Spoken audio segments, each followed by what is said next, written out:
been closed. Anything that could be a further terrorist target is now being closed down as New York City and apparently the Capitol go into a high terrorist alert. There's also a new report right now, you're not going to believe this, of a fire on the Washington Mall. So there's now 2 targets in the Washington area. First the Pentagon, and now a fire on the Washington Mall. There's no indication what has caused that fire, but the Washington Mall is on fire. Expect further evacuations of buildings in Washington, as well as further evacuations of buildings here in Manhattan. That's all I have to report. Back to Michael and Lisa. Quite a lot there, Marcia. Thank you. Washington Mall, of course, a big tourist spot there. If you look live at some of the tape, this is tape of apparently a casualty from the World Trade Center bombing.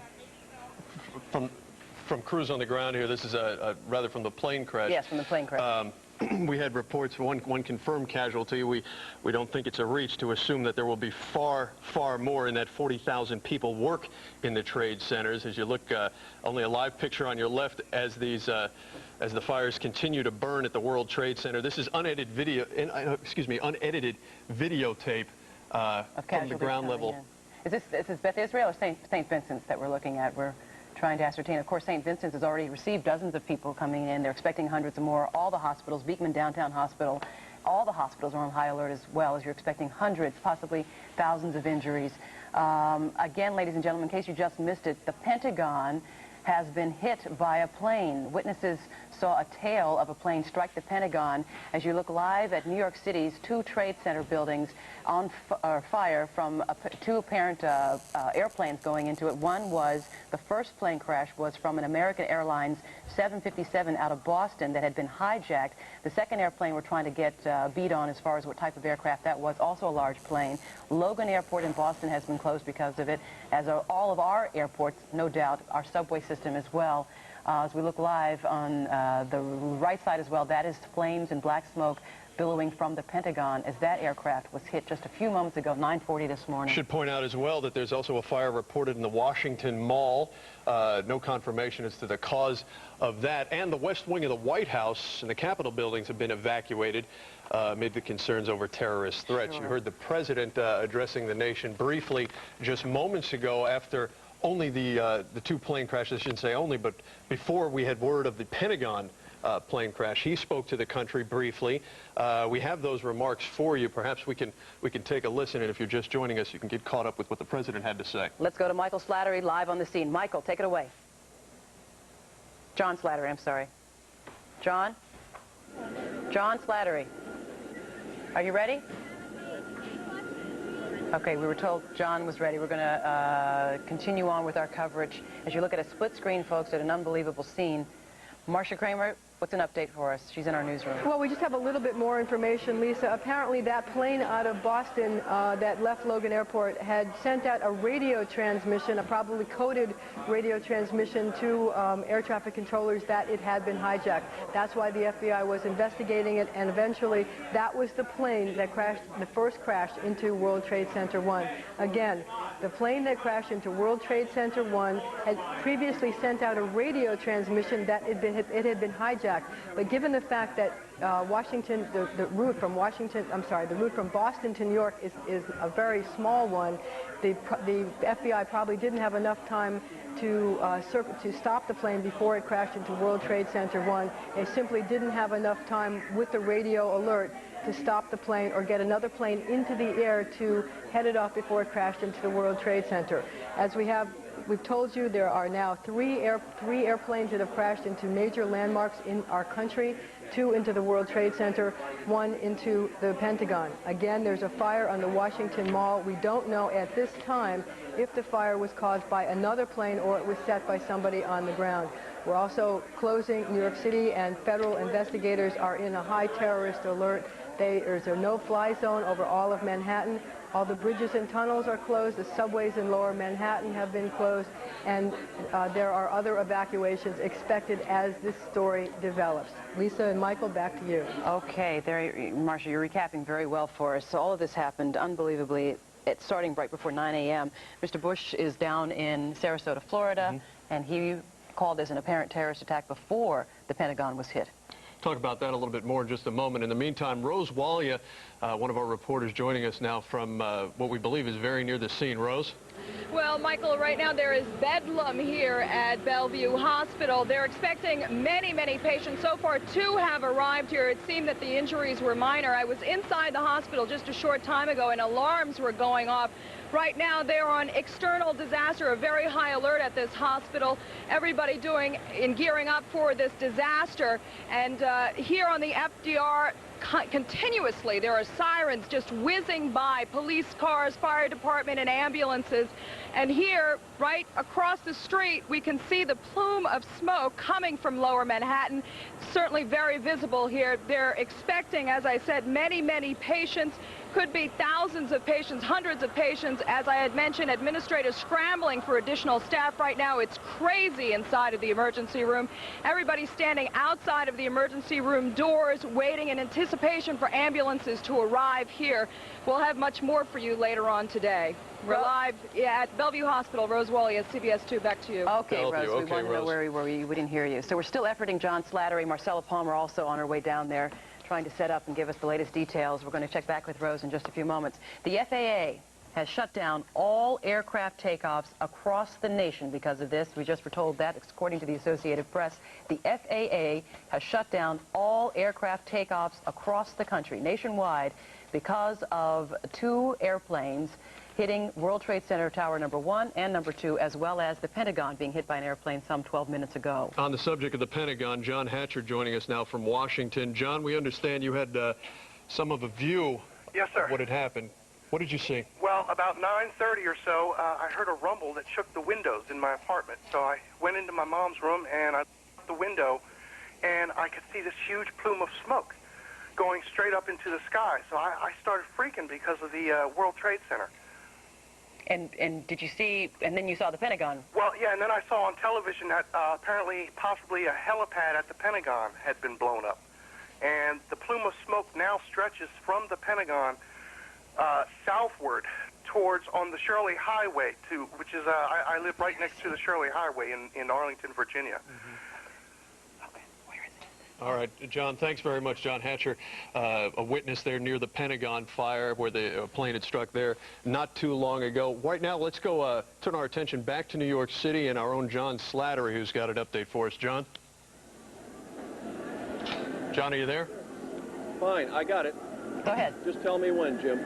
Go ahead. We hear the alarms, obviously. It's going to be going on. All right, I'm at the corner of West Street and Murray, and it's organized chaos here right now. We've got police who have been evacuating people from the World Financial Center, which is just across West Street from the World Trade Center. And as you can see, let's spin around here for just a second.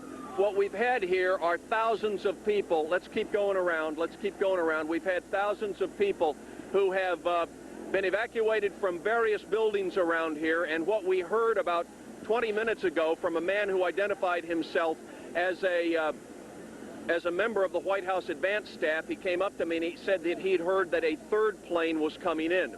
Now, shortly after that, a police captain came up to me and urged us to get out of the area. We were about 2 blocks closer. He also said that their word from Washington was that a 3rd plane was coming in. Whether or not that is going to materialize, we don't have any word right now. But with that, what happened was everyone who'd been evacuated from the World Financial Center across the street and who were merely outside the building across the street were then moved about 2 blocks farther away. And in just about the last 5 or 10 minutes, all of the people, thousands of people who were gathered around me right here, were moved back at least another half a block. The police are trying to get a handle on just the crowd control here. And meanwhile, what we saw, if we can look up at the building, you've undoubtedly already seen this as well, but a number of people were apparently jumping from windows. We saw at least 5 or 6. One man told me that he knew of about 10, but an FBI agent confirmed 5, and then with a few minutes after that, we saw a 6th person jump out. So we're unsure as to how many fatalities might be involved in this, but in looking at the people who were standing there absolutely horrified to watch this, many people started screaming, many people started crying, there were people hugging each other, and every time they saw a person jump to his death, there were people who were just grabbing hold of each other and sobbing and wiping their faces and wiping their tears. It's an unbelievable scene here. If we can look around behind us, we've got, sir, could you please move a little? We've got a helicopter taking off over there, and what we were told was that this field was being set up as a medevac location. There are at least, scores and scores of. Now this one's coming in to a closer vantage point. We've had scores and scores of ambulances in the area here. That helicopter is in fact taking off. He was just circling around to get a better angle of attack on his takeoff. As far as the fire control, we have no idea as to what that situation is, but debris continues to rain down from up above, and as of about 5 minutes ago, we were still seeing fire on some of the floors of World Trade. Now, I saw the second plane hit. I did not see the first plane hit, but the second plane was an unmarked silver fuselage. It appeared to be twin engine. I couldn't tell if it was prop or jet, and it took a slight bank and went right into the side of World Trade II, and having had the first one go in, the second one obviously appeared to be a suicide flight. So the only thing that we can assume here is that they were both suicide flights going in, and as I said before, there's unconfirmed word that even a third plane was on its way here. The disposition of that, we don't know. Now, the studio, I can't hear you right now, but let me go back to you. John Slattery, thanks very much. He's over at West Street, and Murray, Lower Manhattan, giving us our first account of things from ground level. Let's go back to the newsroom now. Marcia Kramer following the developments from that vantage point. Marcia? Well, we're now getting some picture of the breadth of this national catastrophe. First of all, the White House was evacuated. It will not progress from here, but one never assumed that we would see what we're seeing now. So we have no idea really what might happen next. And if we can aid those who are trying to get control of this situation, if you're at home and if you're watching this, if you can stay at home, please do. We are... Okay, you're looking at another explosion right here. This is another explosion. Part of the tower coming down? Part of the Twin Tower, obviously folding. Coming crashing down. We're watching a live... It is right... We're watching a live picture of this. What? It's live. You're looking at this live. You're looking at another explosion right in the same area. Oh, another explosion.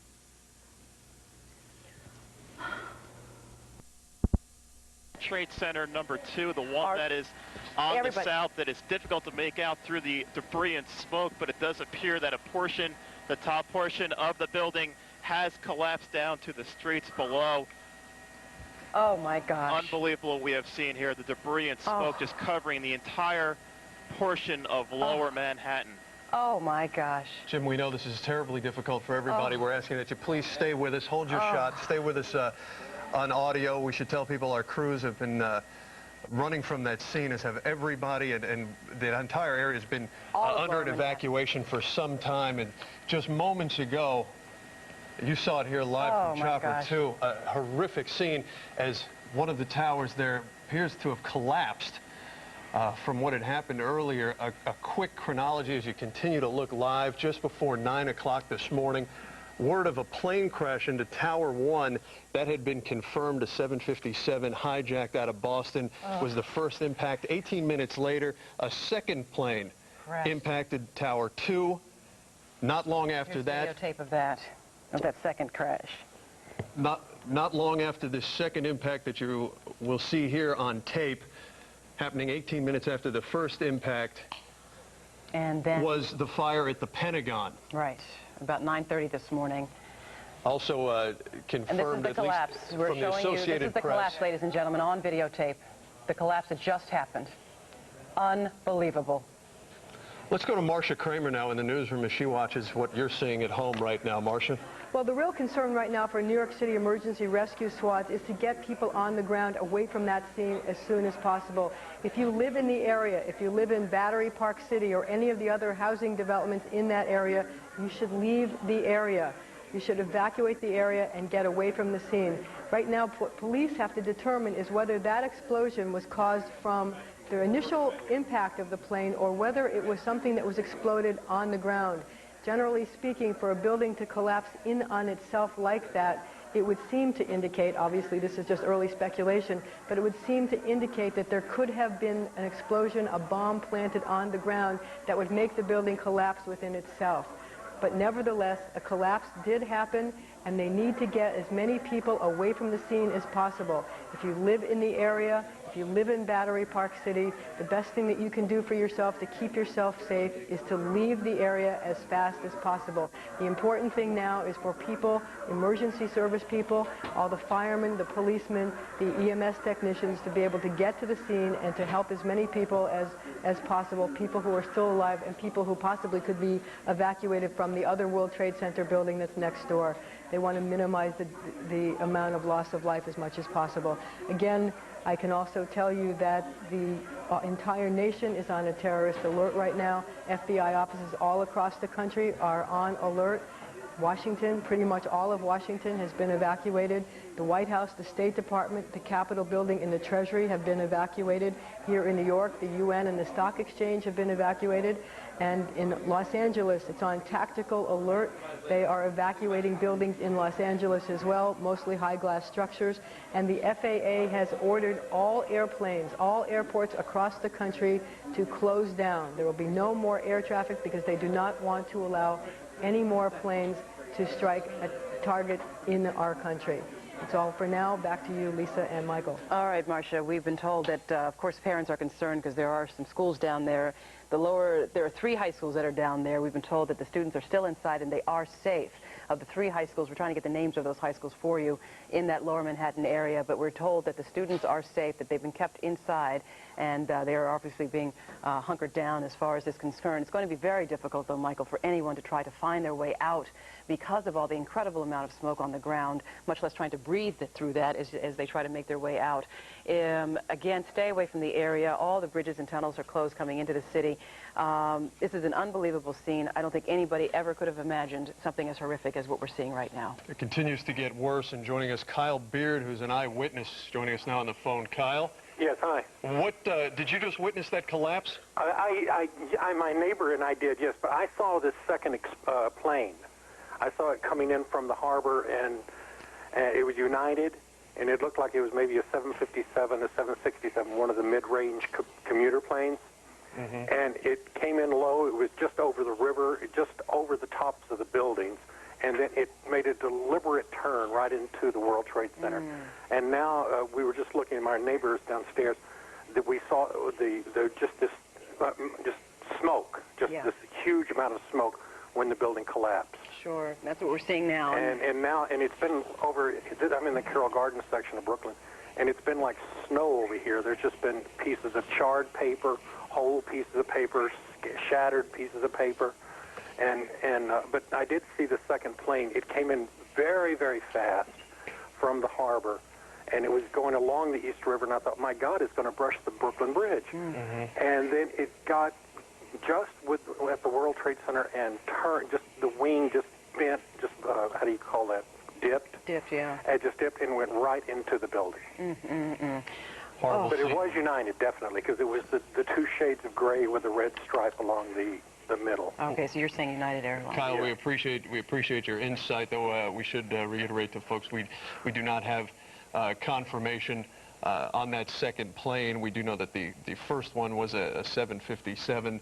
You got to take in this picture, though, Michael, as you look live from Chopper 2. All of lower Manhattan billowing in smoke, mm-hmm. in white and gray and black smoke, the entire lower Manhattan covered in what is a catastrophe of enormous magnitude, something that you and I never would imagine we would see in our lifetime. Just moments ago, one of the towers collapsing on top of itself. Marcia Kramer with more now from the newsroom. Marcia? Well, we now have a report that when that tower collapsed, it may have collapsed on another building, and that building is now either on fire or they're evacuating people from that building as well. So there's a third building involved in the World Trade Center area, which was hit by the debris and the steel and whatever else was coming out of the building from World Trade Center 1. Now, we want to tell parents that the students that are in the 3 high schools in the area, one of them is Stuyvesant High School, are safe right now, but parents who want to come pick up their children can come and pick up their children and get them home. Now, to give you some sense of how broad this is, I can tell you that in Chicago officials have now evacuated the Sears Tower.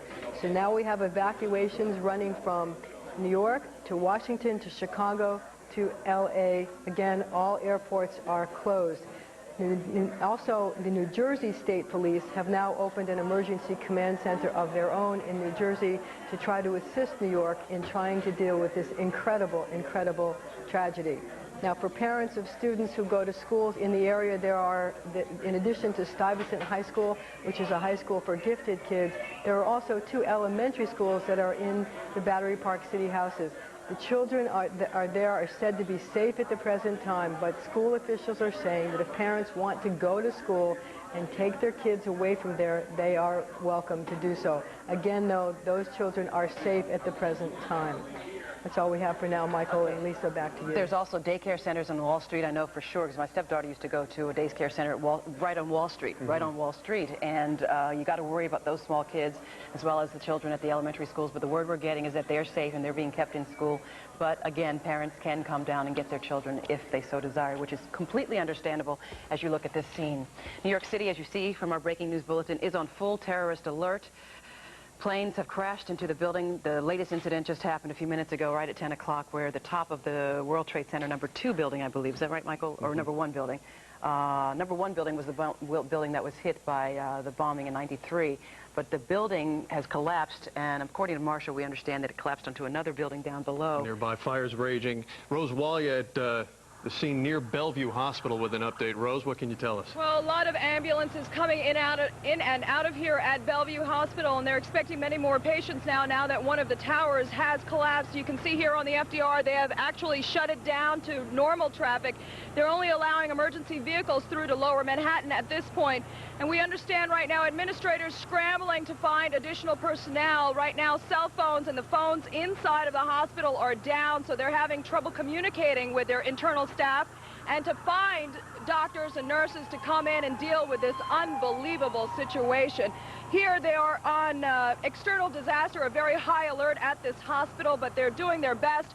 Hospital administrators waiting outside, doctors and nurses waiting outside of this hospital, waiting for these patients to come here and get the best help as possible. Certainly a tragic situation. A lot of people here feeling very, very depressed and sad at the fact that a New York landmark has been destroyed in such a way. We're live at Bellevue Hospital. Rose Walia, CBS 2, back to you. Okay, Rose. And the entire city in gridlock. Everybody's in a state of shock. New York City, an entire state of shock. Again, just a reminder, if you're joining us now, you're looking at live pictures from Chopper 2 at the remaining tower, World Trade Center tower, that's still standing. The second tower there had collapsed just moments ago. Marcia Kramer still in the newsroom as we take a look at both the live picture and tape of the scene just after the, just as that tower, second tower collapsed. That's on the left side of your screen. Marcia, you have an update for us? Well, yes. Now, a source is telling the Associated Press that the second plane that hit World Trade Center 2 may actually have been flying out of Newark Airport, which would have enabled it to get there very quickly and would have accounted for only the 18-minute gap between the crash into the World Trade Center 1 and the crash into World Trade Center 2. Again, we had the first plane that came out of Boston. It was apparently hijacked out of Boston, came and hit World Trade Center 1, and apparently now a source is telling the Associated Press that the plane that hit World Trade Center 2 had flown out of Newark Airport. The State Emergency Management Office is actually also being evacuated, and now state and local officials are trying to clamp down on exactly what their security plan is. For obvious reasons, they don't want to telegraph their moves to any terrorists that may be on the ground listening and trying to cause further upset to both New York, Washington, or any place else around the country. We're looking at Thank you, Marcia. We're looking at a live picture on the right side of your screen. On the left side, in case you missed it, the second plane that went into World Trade Center Tower number 2. That's a replay of a tape on the left side of your screen. Let's bring in a guest on our studio, Michael Hirschman. He is president of Decision Strategies, an international security and counterterrorism firm. Michael, what can you tell us that has not already been said from what we've seen? Well, we know very little at this point about who's responsible for this tragedy. A lot of speculation, obviously, going on.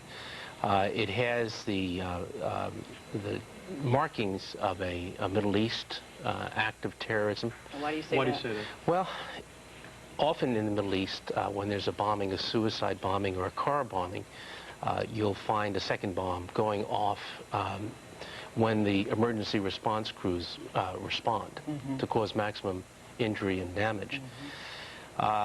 This is our worst-case scenario. This is something that has been talked about in the security industry over the years. This is something that has been planned for in terms of response, but it's still hard to imagine. And dealing with a tragedy of this magnitude, both from an investigative standpoint and from a response standpoint, is going to be virtually impossible. Clearly, you can only do so much to prevent something like this, and as you had mentioned, a lot of the effort is put into response. What, aside from getting all your emergency personnel to the scene, can you possibly do as we look at it still unfolding live in front of you? The only remaining World Trade Center tower still standing. The second one has collapsed not too long ago. What can you do aside from just getting your emergency crews to a scene? Well, there are two things going on right now. One is this is a crime scene, and the FBI obviously is in charge of the crime scene investigation as well as the police. That probably is not taking precedence at the moment over the rescue efforts. But nonetheless, they're there. They're collecting whatever information they can. And right now, you can imagine all of our intelligence agencies, both domestic and overseas, are tapping every source imaginable to try to find out who might be responsible. I just want to say that don't be surprised if no one claims credit. We're sitting here and asking ourselves who's responsible and who have we heard from. You may recall we've had other incidents in this country and other incidents around the world where no one claims credit. Because the damage has been done and they're satisfied with that. They don't find it necessary to claim credit, I guess. Michael, stay with us if you would. We want to go back to Marcia Kramer, who's in the newsroom, for a further update. Marcia? Well, we have a number of updates. Number one, CNN is now reporting that there was a third explosion at the World Trade Center, probably an explosion from the ground that caused World Trade Center 1 to collapse on top of itself. Again, there was a third explosion. It's unclear what caused it, whether it was a bomb or whether the first plane that crashed into the tower had somehow been booby-trapped with a bomb that was timed to explode later after the crash had occurred. But CNN is reporting that there was a third explosion that caused World Trade Center 1 to collapse within itself and then collapse on other surrounding buildings. But you know, it's interesting here to reflect about the timing of this, what appears to be a terrorist attack. It comes just a few weeks before there was supposed to be a major world gathering of Jewish leaders on the 23rd of September that was supposed to be bringing in people from all around the country and around the world to voice support for Israel in its battles with the Palestinians. In fact, all of the Israeli leaders were expected to attend, and it was expected to try to send a message to the United Nations, which has its opening session at that time, that Israel needed support. Also, there is another event the week after that. The United Monetary Fund was going to be meeting in Washington, and that was also expected to draw protesters from all around the world. In fact, so many protesters that Washington police officials had started building walls around various Washington monuments in an attempt to protect the monuments, Capitol buildings, and others from a possibility that there could be disruption. Now, I also want to tell you that President Bush is now saying he is launching a full-scale investigation to hunt down these terrorists. President Bush launching a full-scale investigation to hunt down these terrorists. I guess President Bush is no longer equivocating about whether or not the United States is under terrorist attack. Lisa, Michael, back to you. Right, and we want to point out that the president is not and was not in Washington, D.C. this morning. He was in Sarasota, Florida, talking to school children when this happened, so he was completely safe. Governor Pataki, we understand, is in the city, and Mayor Giuliani is also here, of course, and he was preparing to speak earlier this morning, but of course that was prior to all of the secondary blasts. And Marcia? Sorry to interrupt you, Lisa. Marcia, we understand you have another update. Yeah, unfortunately, I do. CNN is now, believe it or not, reporting an explosion on Capitol Hill. Fortunately, the explosion happened after Capitol Police had started to evacuate the Capitol. We don't know if any of the senators or representatives were still in the building when the explosion happened, but there is another explosion. That makes 2 explosions and a fire in Washington. An explosion at the Pentagon that we've confirmed was caused by a plane. An explosion at the Capitol, we don't know what caused it, and a fire on the Washington Mall, we don't know what caused that. But the fact that there have been so many attacks would seem to indicate that there are people on the ground as well as in the air that are helping to set off and to participate in this terrorist event. Are you able to hear me? If you could you please reiterate the information you had regarding the schools in the lower Manhattan, where they were trying to get people back from the scene. And the seconds before the explosion happened, there was another renewed kind of interest in really getting people away. Because, of course, out of curiosity, everyone's trying to get close. Everyone's trying to get pictures of the World Trade Center on fire. They started screaming, "Get back, get back. There's another explosion happening." I guess they were being warned on their radios that the top was going to come down since it was burning for the better part of half an hour. Hey, Nina, as they screamed to get people back, they started screaming, "Leave Manhattan if possible. Everybody leave Manhattan if possible." Nina, Jim Dolan here. You mentioned earlier that you spoke to somebody who had been evacuated from the 56th floor. Do you have an idea of how far along the evacuation had gotten at the point the second tower came down? Jim, I was trying to ask her that because I couldn't believe that she was still in the building. But, of course, people were getting ready for their day. It was about, just before 9 o'clock. And she said that as soon as the smoke alarms and the fire alarms started sounding off in the building, there was panic. And they started retreating through the escapes, through the stairwells, and as they did, everybody was screaming, running. She said running over each other. There were other people collapsed. There was injured people. And then she said, horrifyingly, when she ran down about 6 flights, she's on the 50th floor, she started seeing other people come down being helped, advancing past them that were burned. Their bodies were burned. Their clothing was burned. They were unconscious. Their friends and colleagues were trying to help them down the steps. She said you couldn't even imagine what it was like for them to run down from the floors that weren't burned all the way down to the bottom. Some people collapsed when they got outside from exhaustion.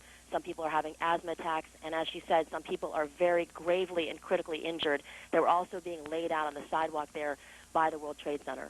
I'm going to move on here. I would like to ask you if you could try to find some people there who are okay, obviously, and who have escaped this, who can tell us some more eyewitness accounts. We'd much appreciate it, and we'll get back to you in a few minutes. Stay safe in the meantime. We do want to say that all federal buildings in the country have been shut down, and we're just getting a bulletin from the AP. The State Department, a senior government official says that some sort of possible explosion or fire has occurred at the State Department in Washington. That building has now been evacuated. They say it appears to be connected to the 2 plane crashes at the World Trade Center and the explosion at the Pentagon. John Del Giorno is providing us these pictures you're seeing. We have had problems getting audio from him because our communication is right there on top of that tower. John, can you hear me? It is hard to describe exactly what we've witnessed here over Manhattan in the last hour and a half. We are still stationed over 79th Street looking south. There's been a 5-mile security perimeter set up around the World Trade Center by the police department. World Trade Center number 2, the North Tower here, continues to burn out of control.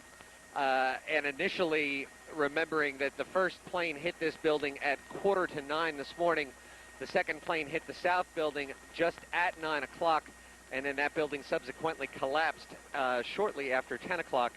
We actually witnessed the second plane strike the South Tower. From our vantage point, we were actually southwest of the World Trade Center coming out of our base, and the plane actually flew over our heads and directly flush into the south face of the South Tower. and exploded into flames immediately. That tower continued to burn for quite some time, and then again it subsequently collapsed down onto itself. Meanwhile, obviously the airspace in the area, that is all shut down. Newark, Kennedy, and LaGuardia accepting no flights, and there are no departures as well. Teterboro airspace is closed. In essence, the entire airspace around New York City has been closed down. Currently, as far as a perimeter around the area, in the skies, obviously, today you would have to consider the skies a threat, and currently NYPD is operating their helicopters very close to the building, assisting state police agencies. I know New York State Police is down there, New Jersey State Police is down there as well, and interestingly enough, we, about 10 minutes ago, saw military fighter jets circling above Manhattan at about 2,500 feet, which is obviously something that you don't see here, and that is a security measure to prevent any further action from being taken. So that's the update from the sky right now. World Trade Center, the North Tower, continues to burn out of control, as it has since it was first struck by a plane at 8:45. The South World Trade Center tower has tragically collapsed. Really a momentous day in the history of the world as we witness this on the lower side of Manhattan. Can you hear us? John, can you hear us? Yes, I can just about make you out. If you speak slowly enough, I can answer all the questions you have. Okay, there is a question that I have. We had gotten word that every aircraft that's out right now is being asked to find the nearest airport and to land. And I'm wondering if that in itself doesn't pose another threat. Well, what they are trying to do right now, that order went out. We heard that order go out from Newark Airport's control tower a few minutes ago. That also has to do with a lot of commercial, with transient traffic, corporate traffic that comes in and out of the city, helicopters, corporate jets going into Teterboro Airport. They are being asked to find an airport outside of the area, find an airport other than Teterboro, Newark, LaGuardia, or Kennedy to go land at if New York City is their destination, because this airspace is immediately closed down. John? As a matter of fact, I can tell you the only reason that we're really being allowed to stay in here is because the controllers know us. They know the end number on the aircraft. They know who we are. But I would venture a guess to say that we also will be removed from the airspace entirely. And I would guess that that's going to happen momentarily. As we said, we saw F-16 fighter jets circling over Manhattan just within the last 15 minutes or so. John, how much? Obviously going to set up a very tight perimeter. John, obviously, it's Bill Ritter. We want you to stay as long as you can and as long as it's safe. You've been up for a long time. I don't know how much gas you have left. Well, that's another question, because as these events continue to happen, Captain Paul and myself are trying to figure out the best and the safest way to bring this story to you. Well, you keep yourself safe, John. That's an order from Eyewitness News here. Let me just say, John, I have a question for you about that tower, but first we're getting word from the AP that the State Department official has confirmed that a car bomb exploded outside the State Department. There is obviously a coordinated effort and some sort of assault here on the United States in Washington and New York. We will give you a summary in a second, but John, looking at that North Tower, ABC News is reporting that the fire continues to burn, and it appears that the North Tower may be leaning. Can you tell? It's hard for us to tell through all that smoke. It is hard to tell from this point, again, because I am exactly 5 miles away from it. But there's the shot of the North Tower, and if you line it up with the buildings down on the ground, Bill, I can't really give you an honest opinion on that. I will tell you that the fire, again, this plane crashed into about the 80th floor, and you'll see a gaping hole in the building. I'll brighten it up for you there. The fire appears to be spreading rather than subsiding. And again, obviously there's firefighting issues trying to get water up that high. But I really can't tell you whether or not the building is leaning or not. Okay, John, keep us posted. Again, in order from our news director, you be safe out there and try to bring us all the pictures, but also watch your gas tank. Thank you. All right, let's also go in our newsroom to David Ushery, who's been getting word on other closings in the area. Dave, you there? Yeah, I'm here, Lori. We're getting some, as we see some video here coming in right now, obviously from the scene, developing a very chaotic situation. These from our crews down there, and they have been working diligently. We're getting word of some schools closing, or getting more definition of that, and for parents who may have concerns about that. 3 area high schools have been evacuated. They are Leadership and Public Service, the Economics and Science High School, and both of those are located at 100 Trinity Place, and Murray Bertram, 411 Pearl Street. All other students, we're told, are being kept in the schools under heightened security right now. Parents and only parents are allowed to pick the kids up.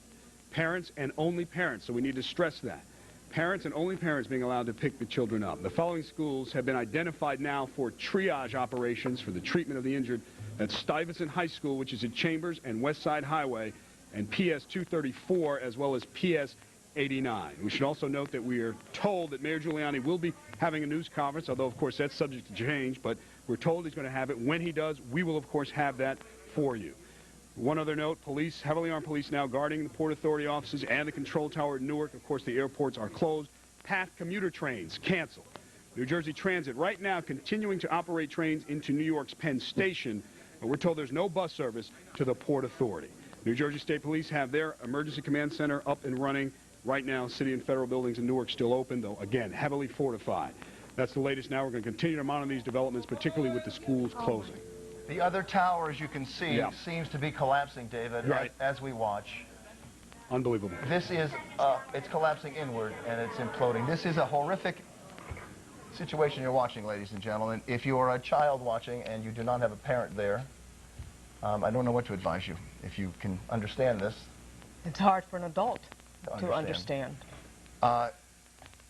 Words cannot describe this. The North Tower of the World Trade Center, the second 110-foot structure that marks the landmark, that is a landmark of New York and Manhattan, and indeed the United States, has just collapsed. And if you look at the timeline in which all of this has taken place in such a short period of time, 8:45 until now at 10:29. Nina Pineda, can you hear us?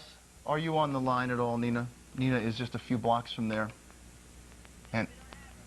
And we do not have her amidst the chaos. We have not heard from Joe Torres. This is just so tragic that it's sort of almost ridiculous to say, to try to talk through this. It is so horrific. Until today, the worst act of terrorism on American soil was the Until today, the worst act of terrorism on American soil was, of course, the bombing in Oklahoma City, an act of domestic terrorism, as it turned out. It pales, as horrible and as horrifying as it was, it pales in comparison to this. Jim, these are live pictures, we're told.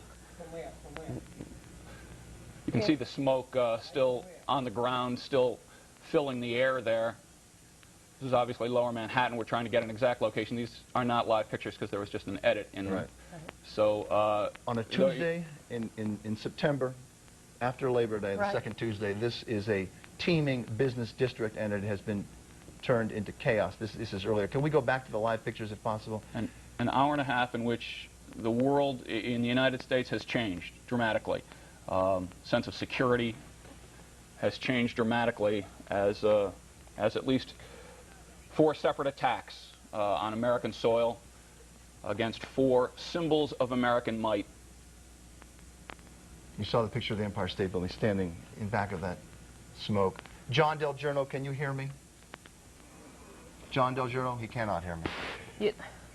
All of the radios are now down. We have lost radio contact with John Del Giorno. The World Trade Center, of course, provides the transmission towers for many of the broadcast, both radio and television. Located on top of those World Trade Centers. Those tops, of course, now on the bottom. As Jim said, the biggest act of terrorism, foreign terrorism, was against the World Trade Center on February 26, 1993.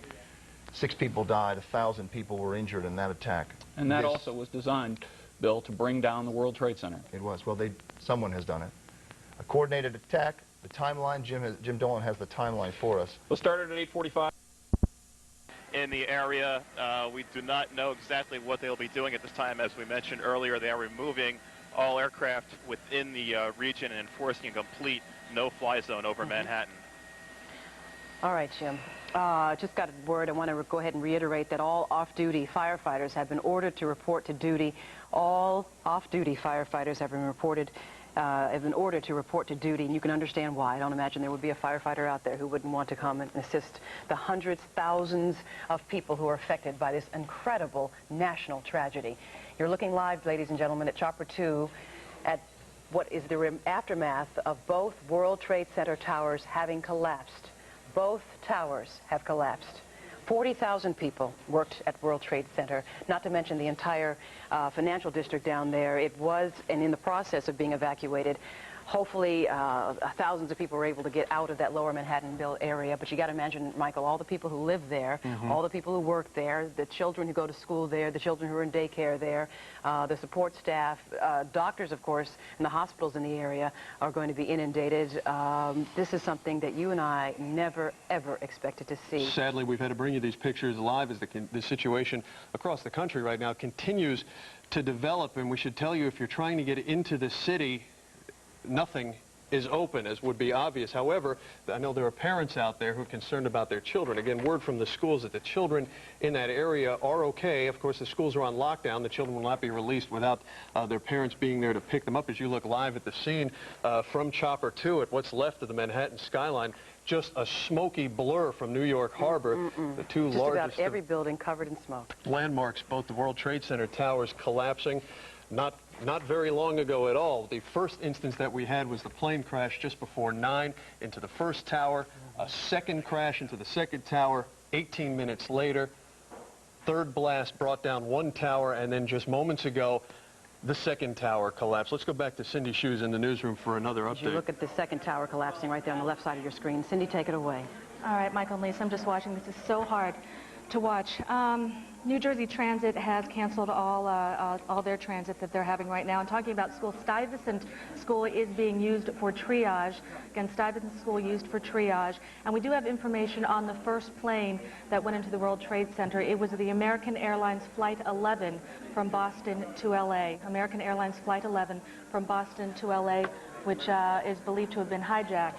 They are also evacuating City Hall right now. And New Jersey is under heightened state of alert. So that's all we have now from the newsroom. Cindy, we should reiterate that the president was in Florida at the time of all of this, continues to be in Florida, reading to children, we're told.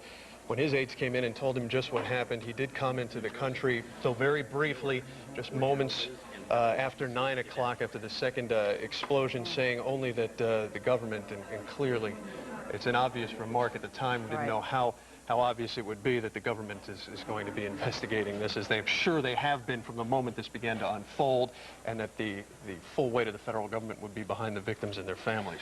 Got to bring in also, Michael, this is primary day, and we're waiting on a report from the governor to make a decision about the primary day elections, whether they're going to be counted or whether we're going to postpone and reschedule primary day elections. The governor, rather, happening to be in Manhattan, we understand today. We have not received word, other than we had been told that the president said that he had spoken with Governor Pataki as well as Mayor Giuliani, so we assume that they are okay, though we ourselves have not heard official word from the mayor and from the governor, though we do expect to hear shortly, if it's at all possible, that they can update the city as to what's happened. Ladies and gentlemen, if you are just joining us, we're going to do a recap of this incredible, catastrophic event that has happened and is affecting not only Lower Manhattan, but all of the entire country and the world.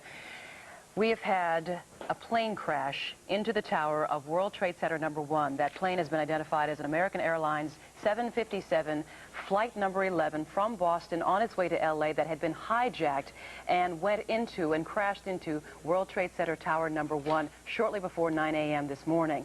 A second airplane unbelievably crashed into the second tower of the World Trade Center shortly after, about 18 minutes after 9.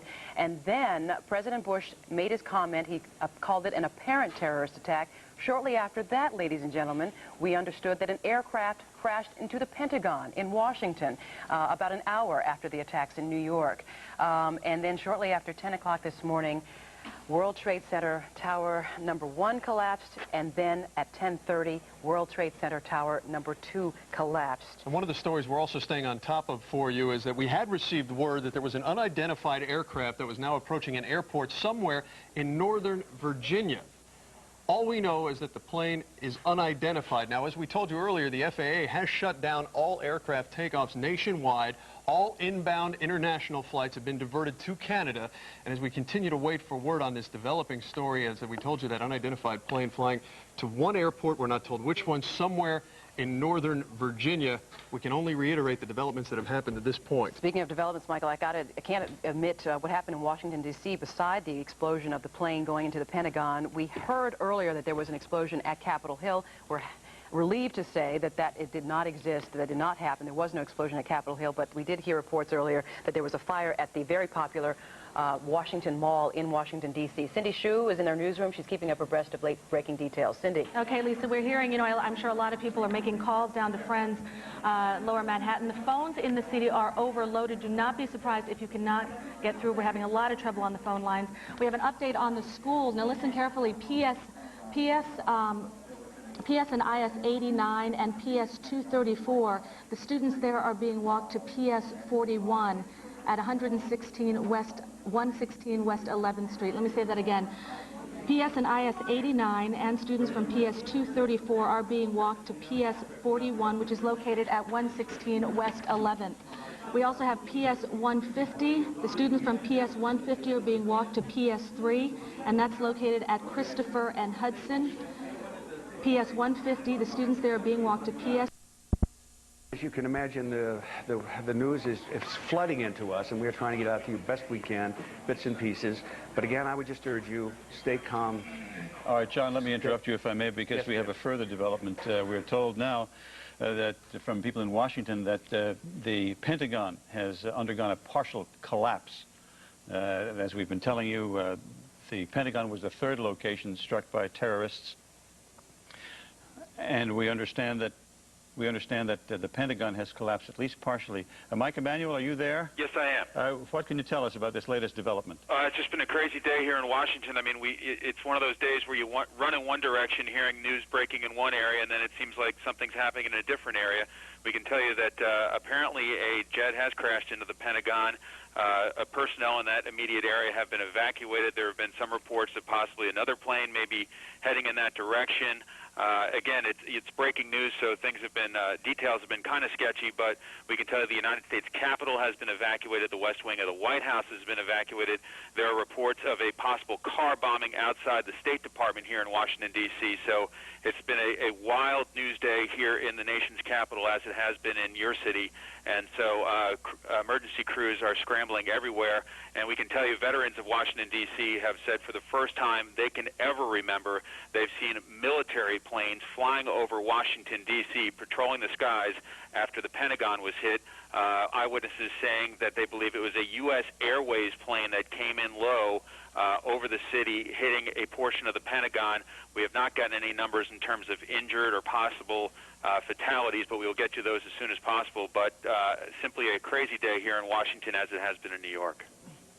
Mike, do you know anything about a report that we have here in New York that, according to the Capitol Police, a hijacked plane is en route to Washington now? We've heard that report as well, and then we've also heard people saying that that is not so, that that's an erroneous report. We're trying to get to the bottom of it, but as you can understand with a situation like this, there's all kinds of information flowing around. It's kind of hard to confirm what is absolutely accurate and what is not. We can tell you we've heard that, and we're checking it out. We also heard that the Pentagon building itself at least partially collapsed. Do you know anything about that? We've heard that as well, that perhaps the southern portion of the Pentagon, part of that has come down. Have not got numbers in terms of who may have been injured or killed, but we can tell you it's an unbelievable scene here in Washington, something that none of us ever thought we would see, as I'm sure people in your city never imagined to see either. We can say the same thing here, John. Mike, that's for sure. Again, first the World Trade Center, one tower was hit by a plane, then another tower hit by a plane. Then we got word that the Pentagon was hit in Washington, and then the World Trade Centers collapsed in Lower Manhattan. John Rowland's down in the newsroom. John? Well, Jim, I don't have much for you. I just have some sketchy information here that another explosion, a fourth explosion out at the World Trade Center has gone off. One doesn't know if that's an ancillary thing because of what already happened or an additional explosion of some kind outside of that. There's also been a plane that has crashed in western Pennsylvania. A large plane crashes in western Pennsylvania. Officials at Somerset County Airport confirmed. That's right off the wire copy. Don't know if that's connected to what's going on. The Rodino Federal Building in Newark, that's been closed. All the workers there have been told to go home. Not necessarily because of a direct threat. They've just been told to go home to get out of there, obviously clearing out any federal, state, city, and local office buildings. Jim, that's the latest we have from here. All right, John, I imagine, given the fact, I'm hearing word from the studio. Okay, I'm told all federal office buildings in Washington have they're not letting, I'm coming in from Long Island. They're not letting anything but real extreme emergency vehicles over the 59th Street Bridge. Thousands of people are walking across to and fro. I was on the bridge when I believe the second tower may have crumbled, and people were just standing in shock. I mean, everybody's jaw just dropped, absolutely open. Beat on that, but that we understand that that 767 out of Pittsburgh has been hijacked. Let's refocus our attention, if we can, on the situation here in New York City. Lou Young joining us on the phone. Lou? Well, we're just trying to get to City Hall a few moments ago. Walking down from Canal Street, everything, as you know, was completely blocked. Seas of people coming the other way, dumbfounded by the collapse of the first tower, and some of them covered with soot, many of them trying to just get out of town. City Hall, of course, was blocked off at that point because it was literally in the shadow or the potential fall zone of the second tower, which was at that point in danger of falling. We worked our way around to the south, trying to link up with some personnel, and we heard the warning that it was coming down. It seemed like it was just a panicked crowd running, and then the rumble began, and it was like an earthquake. The ground shaking. People took refuge in doorways. And then, following that, an immense cloud of dust choking off the very air people were trying to breathe. It was very, very difficult. People are just dumbstruck at what has happened here. The police are trying to evacuate all of Lower Manhattan, and they're trying to control the crowds, but there are far too few of them in many instances, and tempers are wearing thin. Some of them are exhausted. Some people have collapsed with exhaustion, and the scream of the sirens moving back and forth to the disaster scene is constant here. This is like nothing we've ever seen before. You said it, Lou. Exactly where are you again? We're at Duane and Greenwich. I'm using a shop phone here because all the cells are out, and our communication equipment that we normally use is simply not functioning because of what's happened. We understand the entire city is in a state of gridlock. People are in a state of shock. Mouths are gaping open because this is a site that you never expected to see. The U.S. State Department has been evacuated. The United Nations has been evacuated. The White House has been evacuated. Capitol has been evacuated. The Treasury Department. Also, we might have mentioned Sears Tower in Chicago sure, has been evacuated because of this, and of course, Los Angeles landmarks as well. And then most recently, we're just having the reports now that large plane crashing in western Pennsylvania, about 80 miles southeast of Pittsburgh. Lou, stay with us as long as you can. Michael O'Looney joining us now on the set out here to give us a little further insight. Michael? Well, Michael, maybe we can just talk about some of the local things. Again, all off-duty firemen are being asked to report to duty. The New York City public schools are in a lockdown. We've been talking about those two schools, PS 89 and PS 234. The students there are being walked to PS 41, which is at 116 West 11th Street. The parents can pick them up there if they can get there. The phones, as you probably know by now, are overloaded in the city as people are trying to get through to find out about their loved ones. 40 to 50,000 people work in those two towers, and 200,000 people pass through there on an average day. Just a catastrophe there. As we know, part of the Pentagon has collapsed after an apparent car bomb there. All the bridges and tunnels are closed into and out of the city. Primary day has been canceled by the Board of Elections, and the FAA has shut down all aircraft takeoffs nationwide. Okay, that wraps that up. Let's, if we can we bring Jim Smith back into the fold here? He's provided us live pictures this morning, and he told us earlier about the U.S. fighter jets over New Jersey. And Jim, to corroborate your story, we have confirmation that, in fact, that is the case, that fighters are over Bergen County right now. Yeah, Michael, we have been in contact with those F-16 fighters. They have been flying over the area. I'm just going to talk with my pilot, Ed Baker, for 1 second. He has a little bit more on what's going on. Eddie, all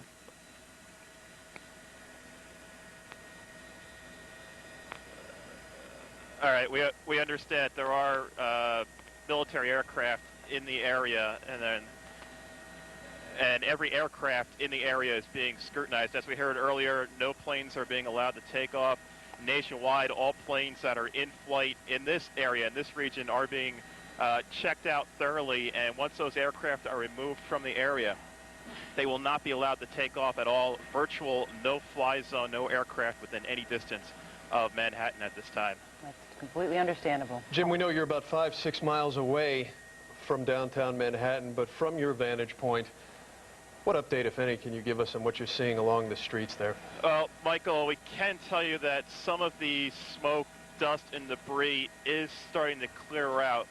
Earlier, we were unable to see anything on the lower half of Manhattan. We are currently looking towards the Battery Park area. And we could see some buildings now becoming visible that we were unable to see earlier. We have noticed a lot of boats heading away from the lower Manhattan area, boats that were possibly down at the ferry terminal near Battery Park or also along the west side, the lower west side. Now we can tell you that the smoke itself is drifting out towards Brooklyn and Queens. We can see one line of smoke that extends clear out to pretty much Coney Island at this time. As we mentioned earlier, some of the buildings that were covered completely earlier now becoming somewhat visible towards the lower west side of Manhattan. We should remind people that are trying to get information that the phone lines, as you'd imagine, have been overwhelmed. And Jim, still word that travel into and out of the city completely restricted. Yeah, that's correct. All of the bridges and tunnels have been shut down. We have noticed that not only the Hudson River crossings, the Port Authority crossings, but many of the city crossings. The Verrazano Bridge is shut down. The Bayonne Bridge is shut down as well. And we can just urge people to stay away from the city at any cost. Do not try to go anywhere near Manhattan because of all this emergency response that is needed to get in there and do what they need to do. Sure. Battery Park City, of course, highly, not only the financial district and employees working there, but there's a highly residential area too. A lot of apartment buildings in Battery Park City. That's primarily what it consists of, and you got to worry about those people as well. We're efforting videotape from the ground. These are going to be, when you get ready to see them, they're going to be fresh pictures, unedited pictures of course, people running, rescue crews trying to help. And we want to warn you that we have not been able to see them, and you'll be seeing them live as they happen. But again, you're looking at, okay, let's go ahead and roll that tape.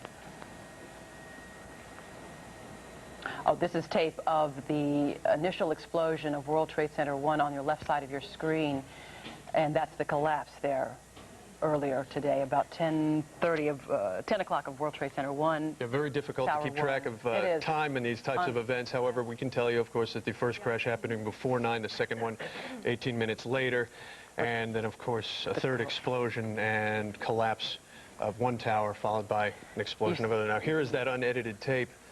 People covered in soot, in debris, screaming, in shock, no doubt. Firefighters covered in soot, debris that, of course, is traveling for miles.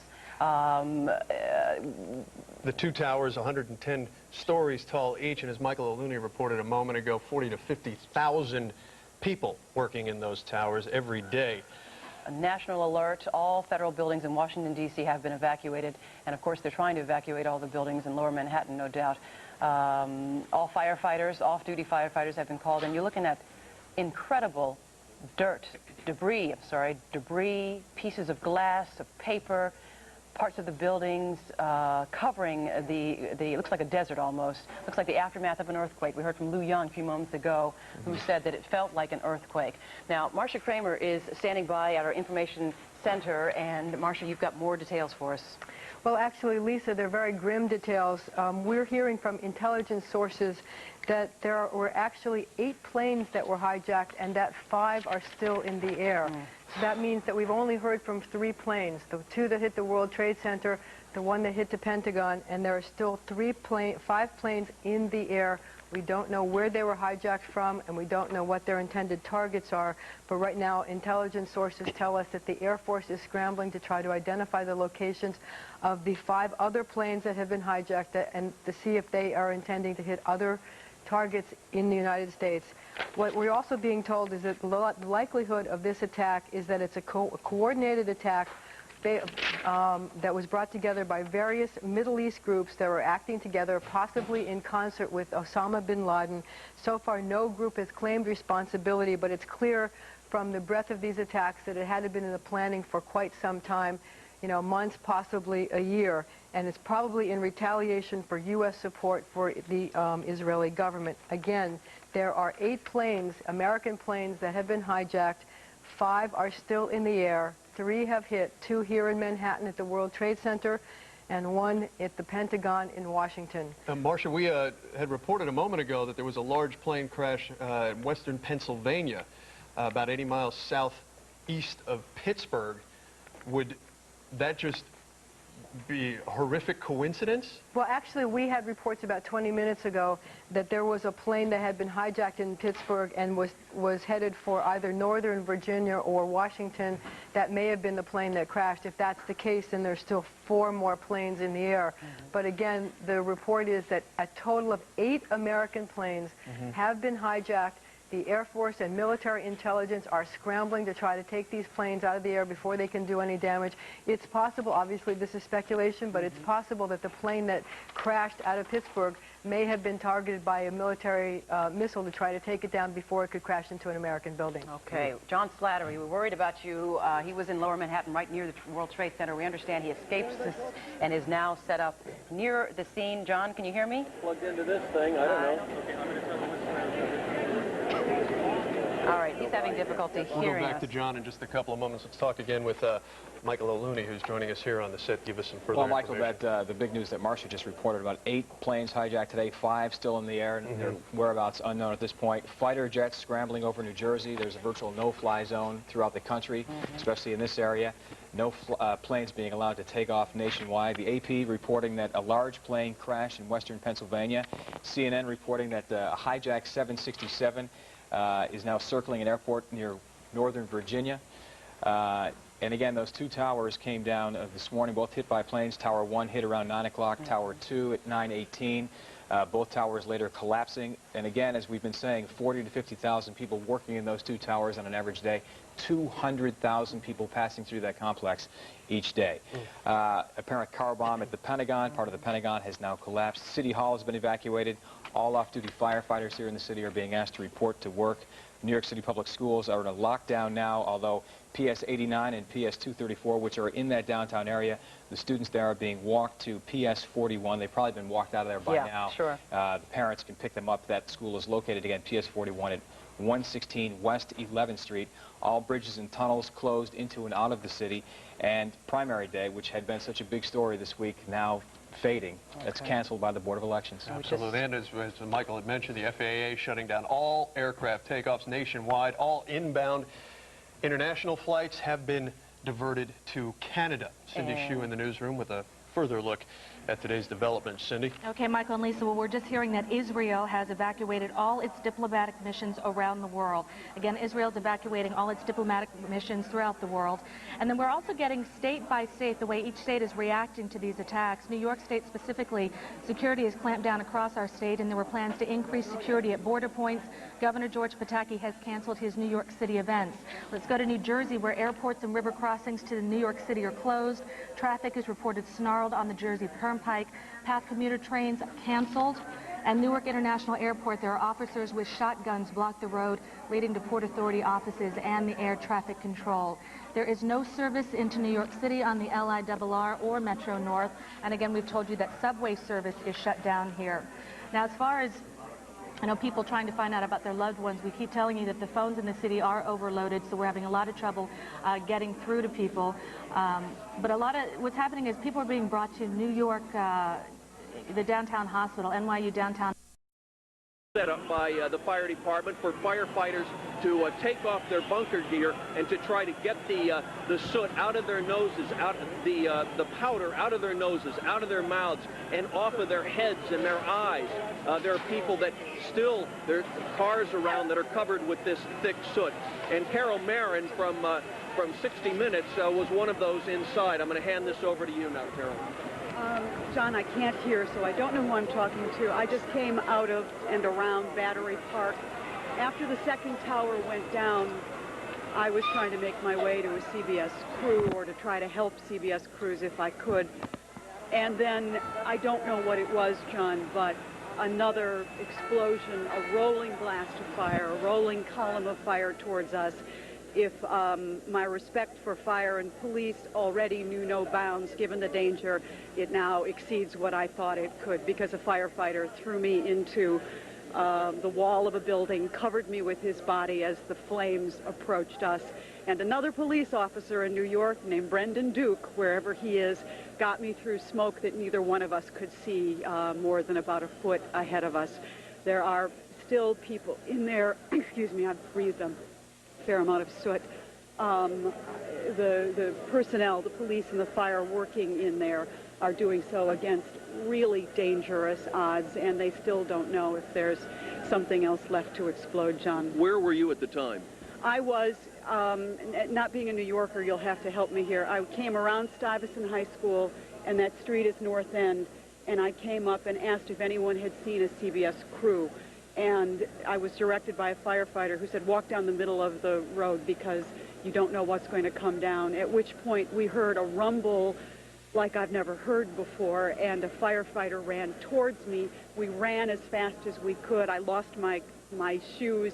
I fell down. He picked me up and slammed me into a wall and covered me with him until we could make it more to safety. Was this from the first rolling blast or the second? John, I looked at my watch. It was about 10:44 is what my watch said. So it was after the second, I think the second tower explosion. All right, Carol Marin from CBS 60 Minutes. I'm John Slattery, back to the studio. All right, John, thank you. We're going to go to Marcia Kramer now. She's got another update for us. Marcia?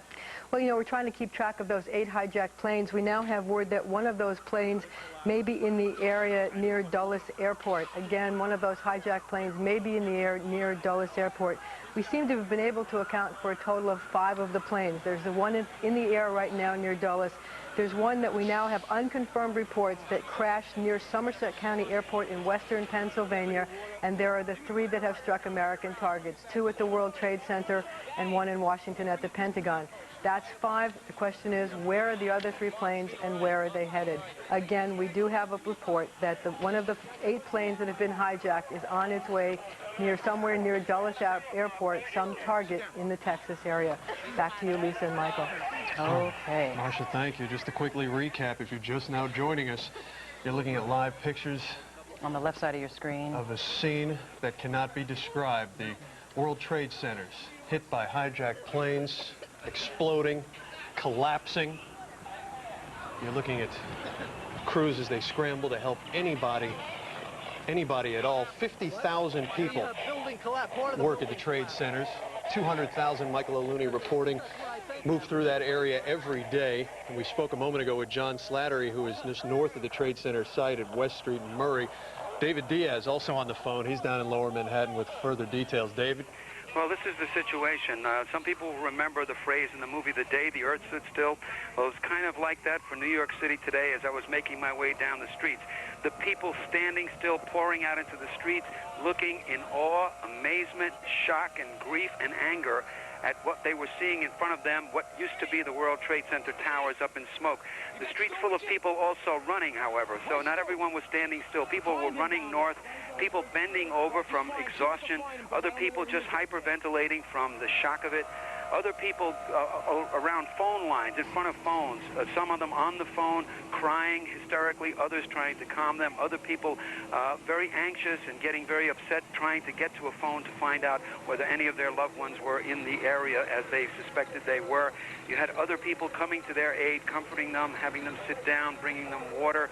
Tremendous cooperation on the streets of New York City this morning in this tremendous shock wave, not the shock wave physically from the buildings themselves, but a shock wave that terrorism had apparently struck so forcefully and so visibly to everyone here, and people just poured out of their offices. Work will not be done in New York City today as everyone is out on the streets. The subways, where I started before finally they were closed down, people pouring out of subway entrances. But usually there were announcements in the subways, in fact, what had happened, so people knew what this was all about. But that also added to the edge in the subway system, because once people started hearing this and assuming at that point, not even knowing that it was terrorism, suddenly, of course, thoughts started to come into people's heads that maybe some bombs would be planted in the subways as well. So terrorism means striking terror into the hearts of people. That has been accomplished because New York City is feeling terror today, and the streets are filled with people experience it, and the grief and the uncertainty that follows all of that. That's the scene as I've seen it on the streets as I've approached the World Trade Center, 7th Avenue, 6th Avenue, 8th Avenue, and all of the surrounding streets. Almost all of the movement is northbound, people trying to get away from the scene of the explosions, fearing that there are more to come. You're still seeing debris and soot all around you, David? Yes, the clouds keep billowing. The soot actually seems to have not reached much further at this point than just about Canal Street. and the wind is blowing mainly towards the east. So I would expect that it's being carried towards not only over the South Street Seaport area, but into downtown Brooklyn. The Brooklyn Heights area, I suspect, would be getting a pretty big dose of it as well. All right. David Diaz, stay close. Yeah, you know what, while we're waiting right now a further report from our Todd McDermott, who's been working the information and the phones all morning long, we want to reiterate to parents as you're watching this whole scene unfold, there are schools in that area, as you're well aware of, and those children in PS 89 and PS 234, students from those schools have been taken to PS 41. Students from PS 150 have been taken to PS 3. Those students are under what's called lockdown. They're not being released on their own. They're just waiting for parents to get there to pick them up. But frankly, folks, from the pictures that you're seeing here from Chopper 2, there is no telling how long it will take you to get to those children. Hate to interrupt you. We got to go to Jennifer McLogan, who's live at JFK Airport. Jennifer, take it away. Kennedy International Airport right now entirely closed down. We're in the midst of a terrorism sweep behind me. Cars are being inspected. Individual air terminals are being emptied as canine units that walked before us a short time ago and explosive experts make their way through.